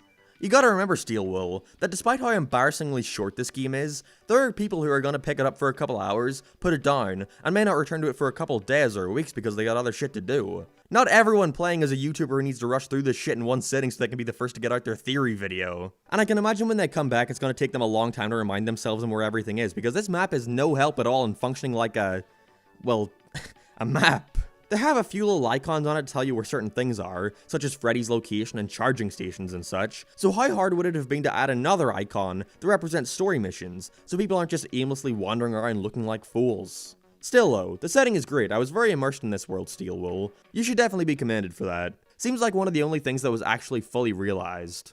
Low FPS security bots and all. You know what, now that I mention it, time for bitching. These staff bots are fucking everywhere, and are the main source of challenge within the game. Security Breach's idea of a fun and engaging game are plopping you in a room, scattering a bunch of these guys around in fixed movement cycles and saying, alright, go to the other side. It's just not fun, is it? A couple hours in, I realized that I was basically just playing a boring stealth game. A majority of it just features you trying to get to where you need to be to obtain a security badge, while avoiding contact with the staff bots, as they spawn in one of the 3 animatronics if they see you, and all the animatronics end up doing is chasing you until you find somewhere to hide. I guess I wouldn't mind that much if the AI weren't so unwieldy. If the entire basis of your game is reliant on the AI, then you better make sure it works right. And this shit, it don't work right. This can go from minor annoyances such as entering a room only for a staff bot to spawn right at the doorway and immediately jump scare you, to moderate annoyances like when a staff bot is doing their usual cycle only to randomly teleport to a different part right in front of you, causing it to be super hit or miss when trying to plan your movements, to fucking bullshit annoyances that soft locks the game and forces you to restart, such as the many times where I was playing and I'd have an animatronic chasing me, only for me to hide somewhere, and then they'd just stand there menacingly. Usually they walk over, sleuth around for a bit, then go away on their lonesome, but sometimes, and to be fair, it only happened to me a couple times, but I'd argue it shouldn't happen at all, they'll just really like a certain spot. Or maybe they'll get stuck in between 2 staff bots and not know what to do, and all you can do at that point is jump out and die, or else you're going to be spending the night in a locker or basket. I wouldn't mind as much if the game did a better job when it came to how it treats saves. So usually if a game does something like this where I die as a result of its shoddy programming, it doesn't really bother me if it's as simple as respawning right back where I was and going on my merry way. But for some reason, and I genuinely have no idea how nobody working on the game didn't realize how obnoxious this was, but the game does not auto-save. Throughout the map there are these little helpy stations where you can save your game. Minor tangent, but it really bothers me how you can't simply click on them to save. You have to hold down the E key for like 5 seconds. That shit gets really tedious after a while. But I digress. Because the game doesn't autosave, it means that I had a lot of moments such as the segment with the sun and moon at the daycare, where I played through his entire section, which took around 15 minutes of me trying to find all those generators with them frequently glitching out in the background. But I finally passed it, only to walk over to the exit, have it instantly play a cutscene where the other animatronics are alerted, and I'm expected to immediately know to jump into Freddy who's behind me, and if I don't do that within like 5 seconds, I get killed by Chica who spawns right next to you. So I died. This was my realization that the game did not autosave, and I had to go and watch the entire cutscene and play through the mission again. But I guess that's my fault for not knowing that the game would throw me into a do-or-die situation right after an already pretty tedious mission. I get it. In a game like this where a lot of your choices in the moment can affect the way the rest of it plays out, you're gonna want to give the player the option to go back to a previous save, and not autosave over whatever it is they're doing. But there had to have been an easier way to go about this. Easiest solution in my eyes? Give the players a choice. It's as easy as that. When I press start game, why not have a little window pop up? Bro, you want the game to autosave? You know, be warned, this will put you in a point of no return, but if you don't really care about getting every single ending, then, you know, just go ahead and enable it. It'll help you a lot. Would that have been so hard? All this dumbass no autosave shit makes me do is make sure that I'm saving at every single moment possible. Even if I've made no progress or don't know where to go, I still find myself saving every single time I see one of these, as the game is so unpredictable in what it's going to throw at you. Especially with the shitty AI and these lame hide-and-seek moments. This becomes even more dumb after 6 AM, where the game completely disables your ability to save and expects you to beat the rest of it in one go, or else you'll be sent all the way back to 6 AM. Who the fuck thought that replaying hours worth of gameplay was a good idea? Why is this here? To artificially extend the playtime of your pitifully short game? I shouldn't even need to discuss why this is a lame idea that shouldn't have been implemented, but I'll leave it at this. Steel wool. If you expect me to play your game perfectly without dying, then I expect you to function perfectly, where there's not always the possibility that a robot will spawn right beside me and kill me in an instant, sending me all the way back to the beginning. And it's a shame because the game really shines when it does anything but these dumb stealth moments. There was a mission where I had to explore this area for a security badge, with shut-off endoskeletons scattered around, with each time I hit a button turning a batch of them on, who will constantly move and come after you when you're not looking at them. This was a genuinely fun mission where I felt like I was being challenged, and had to use my brain to work out the exact rotation I would need in order to escape. Or the moments akin to the original Five Nights at Freddy's, where I was locked in an office and had to press switches to keep the robots out. Even if all challenge was removed as I ran out of power but found out just hiding in the corner meant no animatronic would come to kill me. Hell, even just doing something as simple as giving each animatronic a boss fight would have worked to switch up the gameplay. I did the Monty's golf segment first and I was really happy with it. After a boring slog through a ton of staff bots, I was presented with a truly fun, challenging boss, where I had to run around avoiding Monty, while using these guns to fill up a dunk tank. I thought each animatronic would have a moment like this, but when I proceeded to do the decommission Roxy moment, I found out all I was doing was a bunch of fetch quests. Go grab a cart. Oh no, the cart doesn't have a head. Go grab a head. Oh no, the head is broken. Go fix the head. Now I fix the head. Okay, great. Now return the head to the cart. It's like, does that sound fun? I thought all this would be worth it, as I'd get a ride around in the go-kart trying to hit down Roxy Brian Griffin style. But no, we just got a 10-second cutscene that does the fun part for us. It's not challenging, it's not fun, and most importantly, it's not scary. I think at this point they've really given up on trying to make these games scary. They're way too obsessed with their memes and lame jokes to try and be unabashedly frightening. This isn't necessarily a bad thing. It's weird to say, but this is basically a kids franchise at this point. But I don't know, I kinda like the quiet and dull atmosphere the series used to have with its first 4 entries. I think giving the animatronics personalities was a big turnoff for me. I liked that they were these almost lifeless killing machines, who weren't killing you because they wanted to, but because they were being forced to. It was part of their programming, you know? But once you remove that whole lifeless aspect to them, I don't know, I fail to really find them all that scary anymore. Especially given how clean and nice everything looks. This is just a personal thing, of course. Objectively speaking, the voice talent all did a stellar job with their performances. Especially the star, Kellen Goff, who did an amazing job as Glamrock Freddy. You can tell he really gave it his all. But when it comes to the other 3, I just can't be scared of them when they pace around every room shouting the same 2 lines of dialogue over and over again, as I use my cameras to watch them continuously walk into a wall. Speaking of the Faz Watch, it has this, what was intended to be at least, handy feature where you can use cameras around the Pizzaplex to get a view of most rooms. It's not only a callback to the original formula for the games, but also gives you a good idea of what animatronics are around you that you may not be able to see, therefore you can plan your route accordingly. Is what I would be saying if it actually helped with that. Don't get me wrong, when you already have a good understanding of your surroundings and how each bot operates, this is a useful feature. Only issue is you're oftentimes using this in a room that you've only seen briefly from a first-person perspective, so unless you can see Gregory somewhere in it, it's very hard to apply what you're seeing to where you actually are on the map. Again, this would have been a very easy fix. All they needed to do was add a little icon on the map that represented Gregory and what direction he was facing.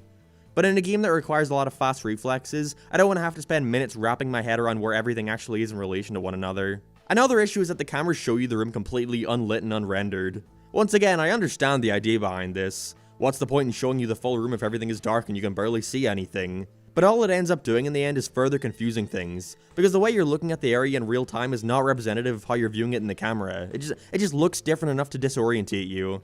And it's a shame because overall this game actually looks very good. I remember before the game came out, a lot of people, myself included, were throwing judgment towards how certain areas appeared, with slightly off lighting and whatnot. And the response I always saw was, actually the game is still in development, it'll look better when it's released. And I have to ask these people if they have any idea how game development works.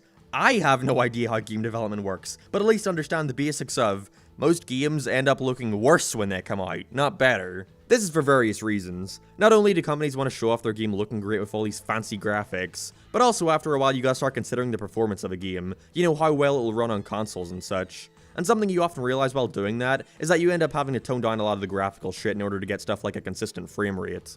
But even then, despite it not looking anywhere near as good as it did in the trailers, I still think it's a very pretty and colorful game. Visually, it's stunning.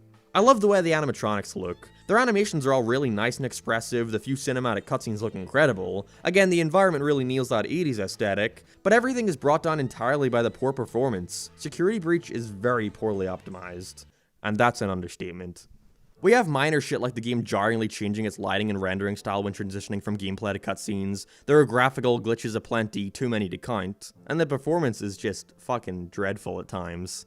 I find it stuttering constantly when loading in new areas. Even when not, the game stuttered and froze and shit, like no, it did not look good. If you want to get an idea of how frequently this game bugs out, just go and watch Markiplier's playthrough. It's embarrassing. This shit is held together with duct tape and glue. He literally fucked with the final boss so much that the game just gave up and played the ending cutscene. I keep hearing the same shit when in regards to this. They'll patch it. If you look past the bugs, it's actually an incredible game. It was just rushed. It's not Steelwool's fault. And I'm sorry, I just don't care. I'm sick of excusing mediocrity. This is the way they decided to release the game, and because of that, I'm gonna judge it for being a broken mess. I'm not gonna look past the bugs, because that's a huge part of the game. If 2 months from now they release a patch that fixes all these bugs, then cool. But that doesn't excuse them releasing the game in the state that it was. What the fuck happened here? I know for a fact that the game was not intended to be released like this. Being the FNAF fanbase, they very quickly tore the shit apart, and found a ton of unused code and assets still hidden within the game. Such as arcade mini-games, entire rooms of the mall, cut dialogue, a Vanny meter where she could come in and kill you at any point and even hints that you were going to be able to play as her at one point. On a Reddit post, Scott Cawthon used the analogy of a cake to describe the development of Security Breach, saying that he told Steelwool that he wanted a cake baked by Christmas, but each time he checked in with them, he realized that the cake was way bigger than he expected it to be, and so he either had a choice to let it keep baking, or to trim it down and release a smaller one, with him eventually deciding to allow it to keep baking, delaying the game. Since that post, the game suffered another delay by around 9 months. What I have to assume happened is that they continued to get carried away and got overly ambitious with the project, to the point where everyone involved. Because remember, there's a lot more people here than just Steelwool and Scott. Other companies put a huge marketing push behind Security Breach, and I have to assume at one point everyone just realized that it needs to come out now or it'll just continue to get out of hand. So I have to imagine they did what Scott said all that time ago. They looked at what they had, trimmed off as much as they could, and now all we're left with is Five Nights at Freddy's Security Breach. A project that after playing it all I could think was, well, where's the rest of it? What's the deal with Gregory? How about Vanny? She didn't do anything. Why did they set up Bonnie only to do nothing with that? I felt like I was missing something. I experienced everything there was to do in the game, and I still felt like I hadn't even scratched the surface. And that's because I hadn't. All I could do was look at a small piece of what could have been the much bigger and better product. After the blunder that was 2021's Five Nights at Freddy's Security Breach, everyone was shocked to get the news that the game's developers, Steelwool, were going to be making a DLC expansion to the original called Ruin. And the most interesting part of all, it was going to be completely free. Now, if you haven't watched my original video on Security Breach, which apparently came out on New Year's Day, goddamn Mark, Mr. Popular over here, the announcement of this DLC being free, I think, made it very clear this wasn't just a shameless attempt to further cash in on the franchise's first big-budget release, but instead an attempt to make good by the fans and, in a way, apologize for how Security Breach came out at launch. You can't follow me in here, right? Not that they even needed to. Plenty of fans absolutely loved Security Breach the way it was, which is fine, I can see why someone would. But for me personally, my biggest gripes with it mainly came down to the Pizzaplex being too big for how little direction they gave you, not really having much of a direct story, which is important for a game that's over 20 minutes long, the main character being pretty insufferable, and, oh yeah, all this stuff. We were dealing with Spider-Man, and oh, there he is! So I was cautiously optimistic in seeing if any of this would be addressed in the continuation, especially given the teaser for the game was promising something much darker in tone, with Security Breach receiving the common complaint that for being a horror game, really isn't all that scary. We then proceeded to get, in typical Steelwool fashion, nothing for almost a year. But the full expansion finally released around a week ago at the time of recording this, and what did I think? It was okay. A definite improvement over Security Breach, but as a game, it still leaves a lot to be desired. So without further ado, let's get into Ruin, to find out if it manages to redeem the mess that was Security Breach. So I'll start with what most FNAF fans care about. That, of course, being the story. More specifically, the lore. You can tell Steelwool tried their hardest to go back and retcon everything people didn't like about the original game, mainly being the ending with its revival of William Afton, while still trying to make all of this somewhat cohesive, and I think they went about it in the best way they could have, given the situation they put themselves in. And that was through integrating the lore of the books. Now, as someone who not too long ago released a video going over every single book that was out at the time, I could see them, by the end of their Tales of the Pizzaplex series, start to blur the line between the books universe and the games universe, with an indie game developer being tasked with creating those original few FNAF games by Fazbear Entertainment to try and improve their poor public image. Now, given the Herculean task of me trying to read about, I don't know, 20 or so books within a single month, I hope you understand that by the end of that endeavor, I was a little teeny bit fucking burnt out on reading. So I haven't caught up with any of the ones that have come out since then. I know the Mimic is introduced or at least alluded to within the White Tiger one, but I don't think reading that should be necessary to get any enjoyment out of Ruin's story. Okay, before you get mad at me about that, I want to ask how many of you actually read the book. Okay, now how many of you have just watched a video of some guy recapping what happened so you don't need to read it yourself? Yeah, that's what I thought. I think your game should be able to integrate all this lore you can only get from other media, without it being mandatory for you to actually have to engage with that media. All you gotta do is give a quick rundown to catch people up to speed, while still telling your own story with a start, middle, and end. And does Ruin accomplish this?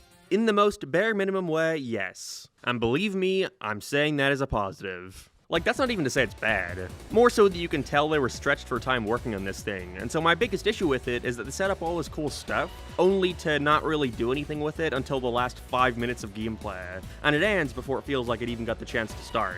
We play as new girl Cassie, who's been called to the long-abandoned Pizzaplex by the main character of the last game, Gregory, to save him from being trapped underneath the place. One of the main questions I had going in was, which security breach ending were they gonna continue from? The original had like 8 different endings, with varying degrees of importance. And while you would assume that the real ending has to be the secret one where you travel all the way down to under the Pizzaplex and come face to face with the reincarnation of William Afton, who's been trapped inside the pizzeria from FNAF 6, no. Instead, it's the one where you're tasked with finding all the Princess Quest arcade games around the place and beating them, which snaps Vanny out of the spell she had been under from Glitchtrap, with her, Gregory, and the head of Freddy escaping the place to live on together as a little fine family kind of thing. As we can see one of the arcade machines being destroyed with a sword going through it, and also the Freddy who later attacks you is missing his head, right where he was destroyed in that ending. Also, you can find hidden little comic books of all the other endings except for that one, which implies they were just made up by Gregory, I guess. So you're responsible for Burn Trap? Typical. At first, I wasn't sure how I felt about them confirming which ending was canon. Kinda has that Shadow the Hedgehog issue where they give you all these alternate endings only to immediately follow it up with, okay, but no, for real, this is the right one. I guess I can't help but wonder why go through all the effort of developing 8 underwhelming endings when you could have just, I don't know, put all that time into making one satisfying one. But I get it, you gotta set up some artificial mystery as to which is the real one. Don't worry, I understand. Either way, as you enter and explore the ruins of the pizzeria, wait a minute, you get continuously sent further and further into the depths of the Pizzaplex, winding up in Monty Golf, where you find a security bot who gives you a mask, which may look a little familiar to those who played Help Wanted, or at least watched Markiplier play Help Wanted. Oh, fucking hi! This was used as a teaser to Security Breach, even being prominently featured in its first trailer, only to not appear in the final game as far as I'm aware.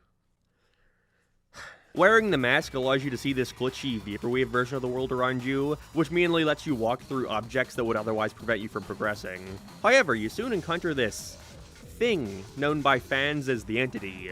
I'm not sure if that's the official name or not, but knowing this series, it'll probably be adopted as the real name anyway. From there, the story kind of takes a backseat. It's just a case of you traveling through the place, disabling all the security nodes in an attempt to free Gregory, encountering all 4 Glamrock animatronics along the way.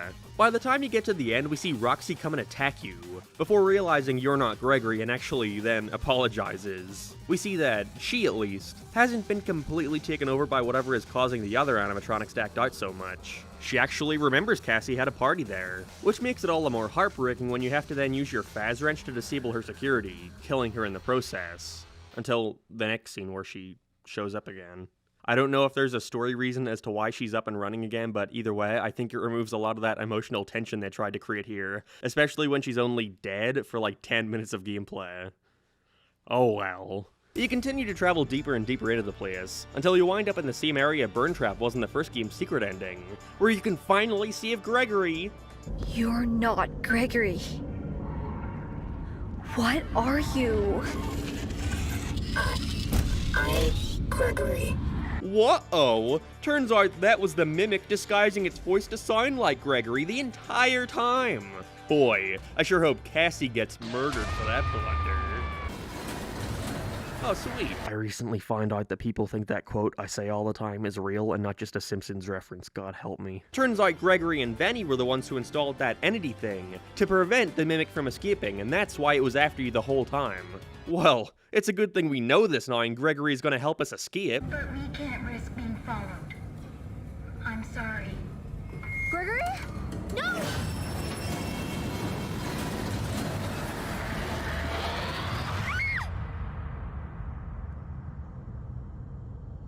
eat a skip! I think the shock of this ending would have been a lot more impactful if Elevator Falls wasn't shown on screen like 5 seconds too early. It's left up in the dark as to whether or not Cassie actually dies here, as after a while you can hear Roxy calling her name, so who knows. All I know is, kinda stops as soon as it feels like it's starting.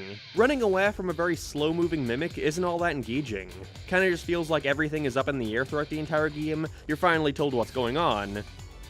Dead. Credits roll. If you want to find out more about the Mimic, then the main way you're going to do that is through the Candy Cadet, who after feeding enough Faz tokens will tell you the story of a boy and mother who lived in a house in the woods, with the mother locking a monster in the basement. Over time, the monster was able to learn from its surroundings, listening to the mother sing to her child, and while the mother was out one day and the boy was home alone, it started to sing, luring the boy into the basement to kill him.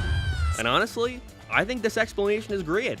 Doesn't explicitly say what the Mimic is, but it shows you what its deal is, how it enacts its plans. I'm glad there's at least something here that tells you what it's capable of without leaving all that to the books. But okay, sure, this ending is a little underwhelming. I wish there were more. So let's check out one of the other endings to see what it elaborates on. So you're walking down the same path, but instead of going forward, you turn around at a certain point, click on a Freddy standee, and you're met with... I'm okay. I found a spot to hide.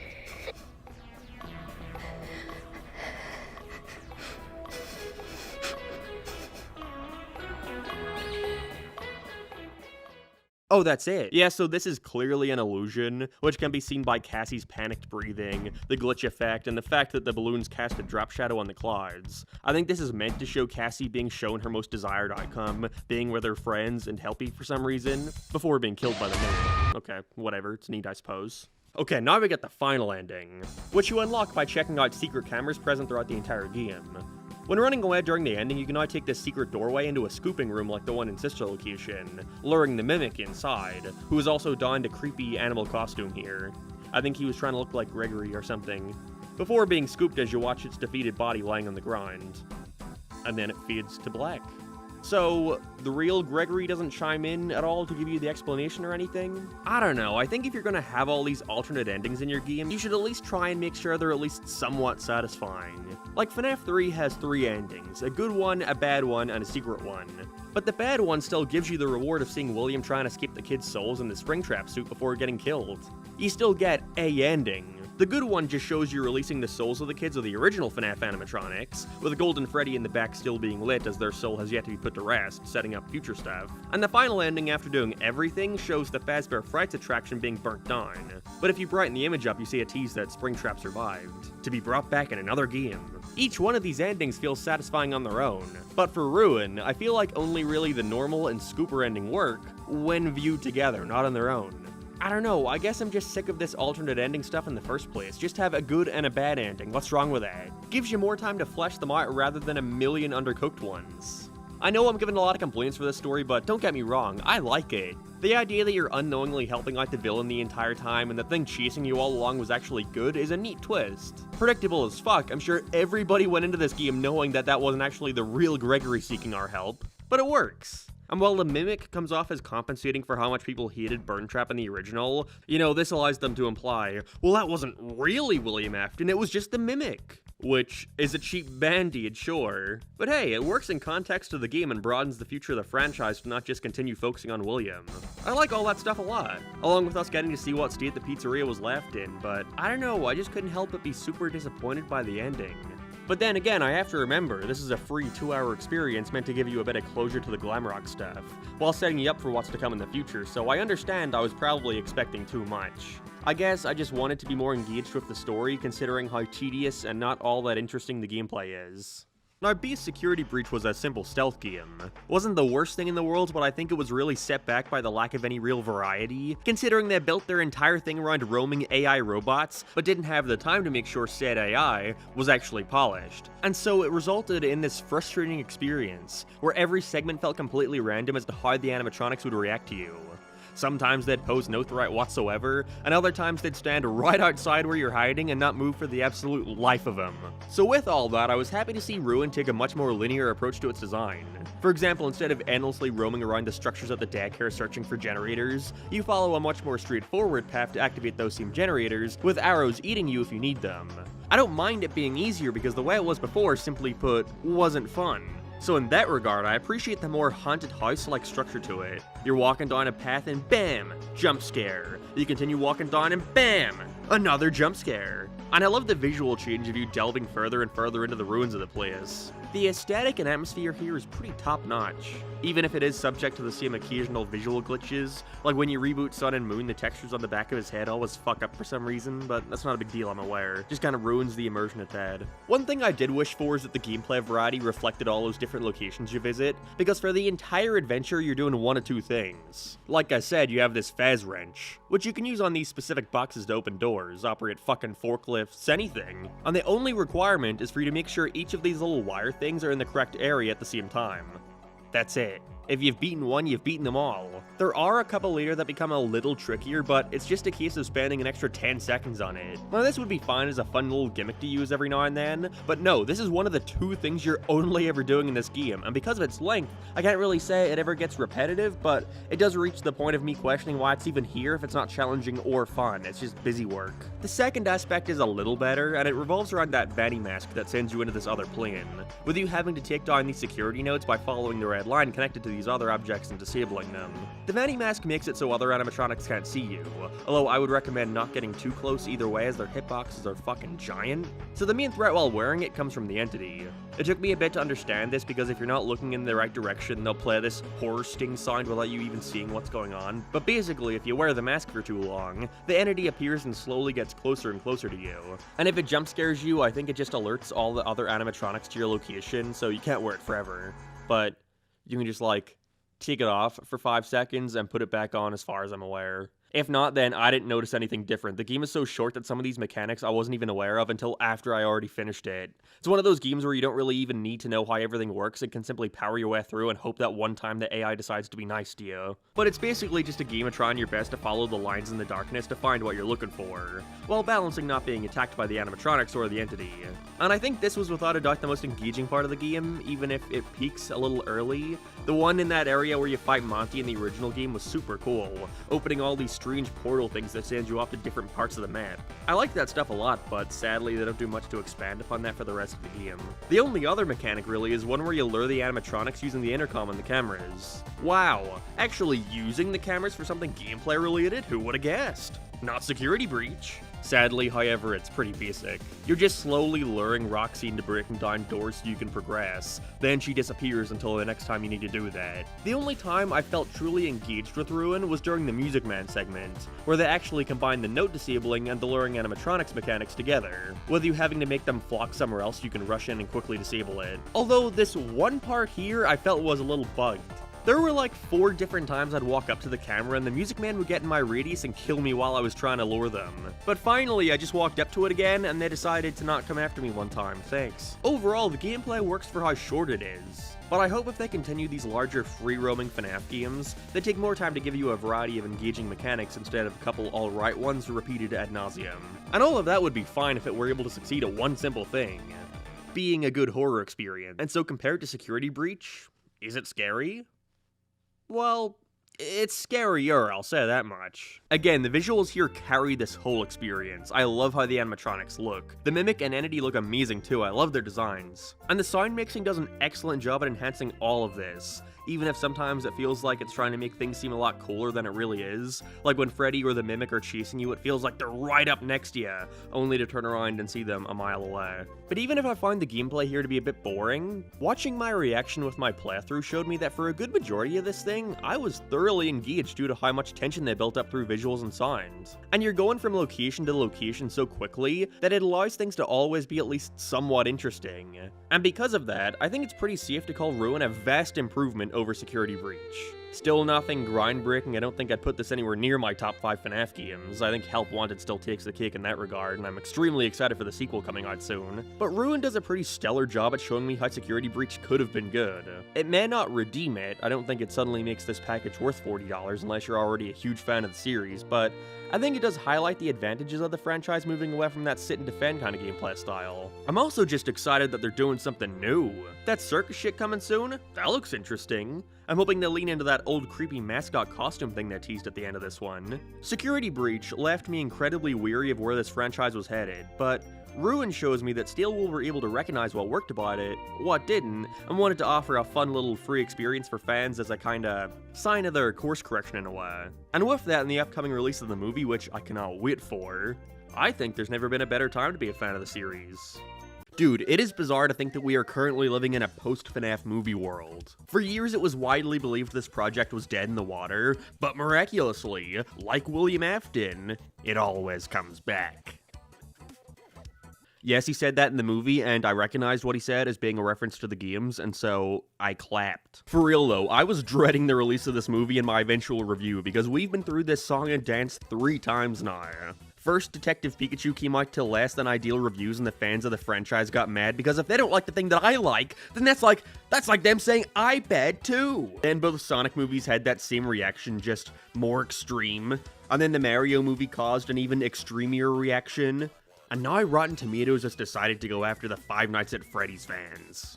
I mean, don't they know I waited 8 years for this movie? It must be good. I'm just kind of numb to it at this point, and it doesn't influence my opinions on the film at all, but I do really wonder when people will stop screaming about how critic reviews don't matter, and then proceed to do nothing but validate them by drawing so much attention to it.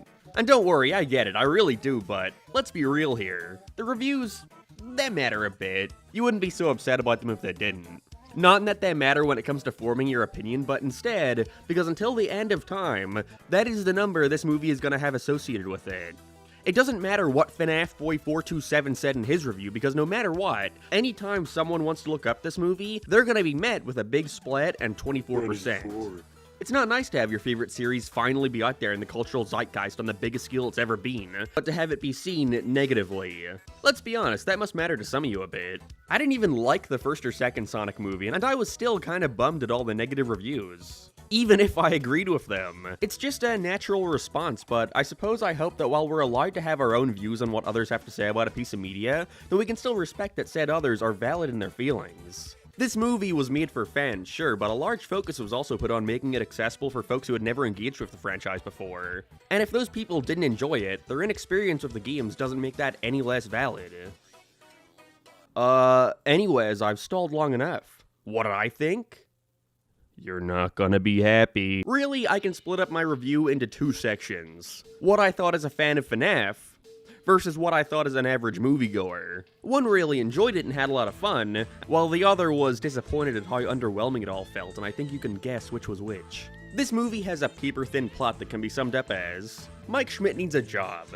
Is directed over to the long-abandoned Freddy Fazbear's Pizza Place so he can be the new security guard. However, the old animatronics there get a bit quirky at night, and so now he has to survive. Five Nights at Freddy's. Of course, a big question when translating such a simple point-and-click horror game to the big screen is how they're going to stretch this out for an hour and a half. And the answer comes from Mike's little sister, Abby.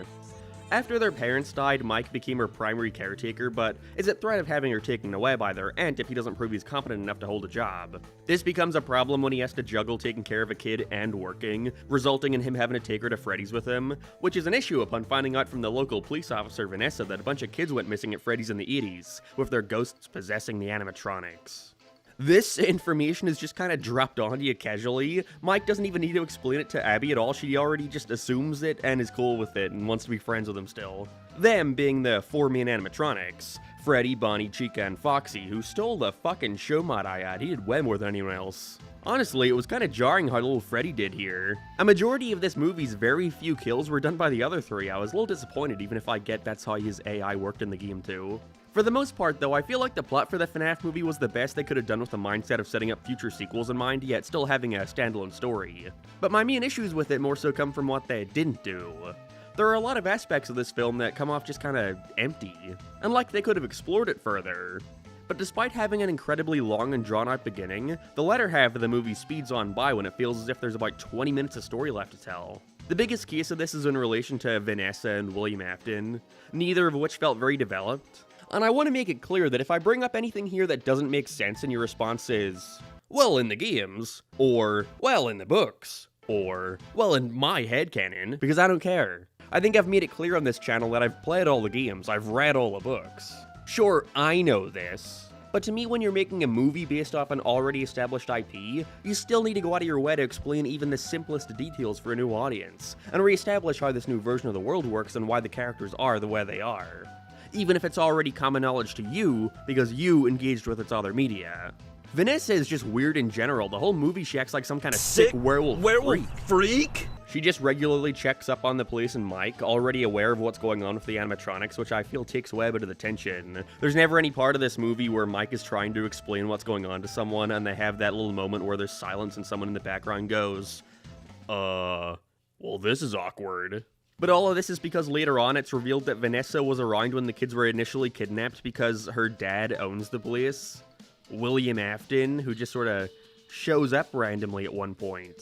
He's the one who gave Mike the job at the start of the movie under a different name, because he recognized him from when he kidnapped and killed his younger brother as a kid. Yeah, I keep a checklist. But he literally does not show up until the very end when Mike turns around and he's just standing there, menacingly. And then dies 5 minutes later the same way he did in the first book, which I did enjoy all the similarities to, I must say. Although it also includes a lot of the corny dialogue those things were littered with. I guess it just wouldn't be a Scott Cawthon production without it. Like, what they did with William was fine and all, but they just kind of throw you into it. There's no real time to establish why he's even doing any of this. Overall, though, my biggest issue with the movie was that for a horror film, it wasn't scary. And not even that I, as an adult, didn't find it scary. I think you'd be hard-pressed to find any kid that finds this frightening. Once Abby meets the animatronics, we see them all react positively to her and want to be her friend. And from this point, all the animatronics usually just act like kids, having fun and building forts and shit. This is, of course, to lead Mike into a false sense of security, but I just couldn't get into it because of how lame it all felt. Like, this is the Five Nights at Freddy's movie. I was waiting for something brutal or some moment when the fun and games stop and it gets real. All the drama and suspense just kind of felt phony. Like, because they reveal the ghost thing so quick, I figured they weren't going to try and have a twist to the robots, but they do, and it's in the form of Vanessa telling Mike that not only are the souls trapped inside, but the bodies too. Like the corpses of 5 dead kids is what's been so close to his little sister the whole time. But nothing really comes from it. It felt like a missed opportunity. Like, I don't know, what if we had a scene when they were all having fun where Abby goes and hugs Freddy, only for there to be this slight crunching sound they brush off? Maybe have a little dried blood on their suits. Hell, even just have Mike comment on them smelling bad. Any indication that these bodies were there, other than Vanessa just telling us that without there being any real consequence. And this is, of course, because it was stuck with a PG-13 rating. Can't do anything too intense. I don't think there was any way they'd pass up on the seals of teenagers by giving this an R. But in some ways, it felt like it held them back in what they could show. All the kills had to be done off-screen, just seeing little bits of blood here and there. And it's a little underwhelming to have a movie based on a series that's defining moments are child murder. Yet the movie was so tame they barely showed even a scratch on any of the kids. I enjoyed the opening to the movie with the previous security guard dying, but I don't know, I think an actual opening showing William kidnapping a kid and stuffing their body in one of the suits would have been way more impactful. Would have set William Afton up better and made the severity of the situation more apparent. You don't need to gruesomely show every little detail of that, but I thought it was lame how they simply did it over the opening credits with pixel art. Like, the movie ends with everything being fine and well, but the fact that the kids' bodies are inside the suits is never addressed again. You might want to tell the police about that. This kidnapping happened like 20 years ago. I'm sure the parents of these kids are still alive and would get some closure knowing their kid isn't missing out there. What about Mike and Abby's aunt who gets killed by Golden Freddy who snuck into their house somehow? Like, I get you didn't like her and all, but not any kind of reaction, just brush it over like it never happened? I think the biggest indicator to me that this issue wasn't just a me thing was the crowd around me. My theater was packed and not a single soul in the entire place ever gave any reaction with a semblance of being scared. Instead, every single person was laughing. And unfortunately, I don't think it was always with the film. That was a lot of bitching, I know. And honestly, if I were to go over everything I didn't like about this movie, this video would be like 5 hours long. But at the same time, I didn't come out of this movie with a negative reaction, because it was just so much fun. There are a lot of incredibly admirable aspects that I love a lot. The main thing without a doubt being the set design and animatronics. Even if the directing had nothing special about it, Freddy's as a location was just cool to see fully realized, and Spring Bonnie at the end was super cool. I love the way they translated the Springlock suit to live action. Even having a bigger version of what I think was supposed to be Ella the doll from the Silver Eyes novel. I wonder if they're going to take any inspiration from those stories for the sequel. I'm anticipating the robot clone of Mike. There were also just so many fun references here for fans. I know I definitely missed some, but I did catch, obviously Balloon Boy. A guy was wearing a Midnight Motorist shirt at one point, and we see a broken down dog suit in the pizzeria, which makes me think of that Sparky the dog hoax from the first game's release. Wonder how the guy who made that feels about being referenced in the official movie. Overall, was the Five Nights at Freddy's movie good? No, but I also didn't not like it. It's got really bad acting, it isn't scary at all, and it feels like it ends too soon. But at the same time, it was cool getting to see these characters on the big screen so authentically. It was fun seeing them translate stuff directly from the games and seeing how they interpret it and go in different directions. And at the end of the day, I had fun. So if that's what you're looking for out of a FNAF movie, then have at it. It's just not how I personally would have envisioned a FNAF movie, but that's okay. I just kind of view it with the same lens that I had towards the Mario movie, that it wasn't made for me, and the people it was made for will enjoy it immensely. So have fun, FNAF fans, and get ready for the yearly releases.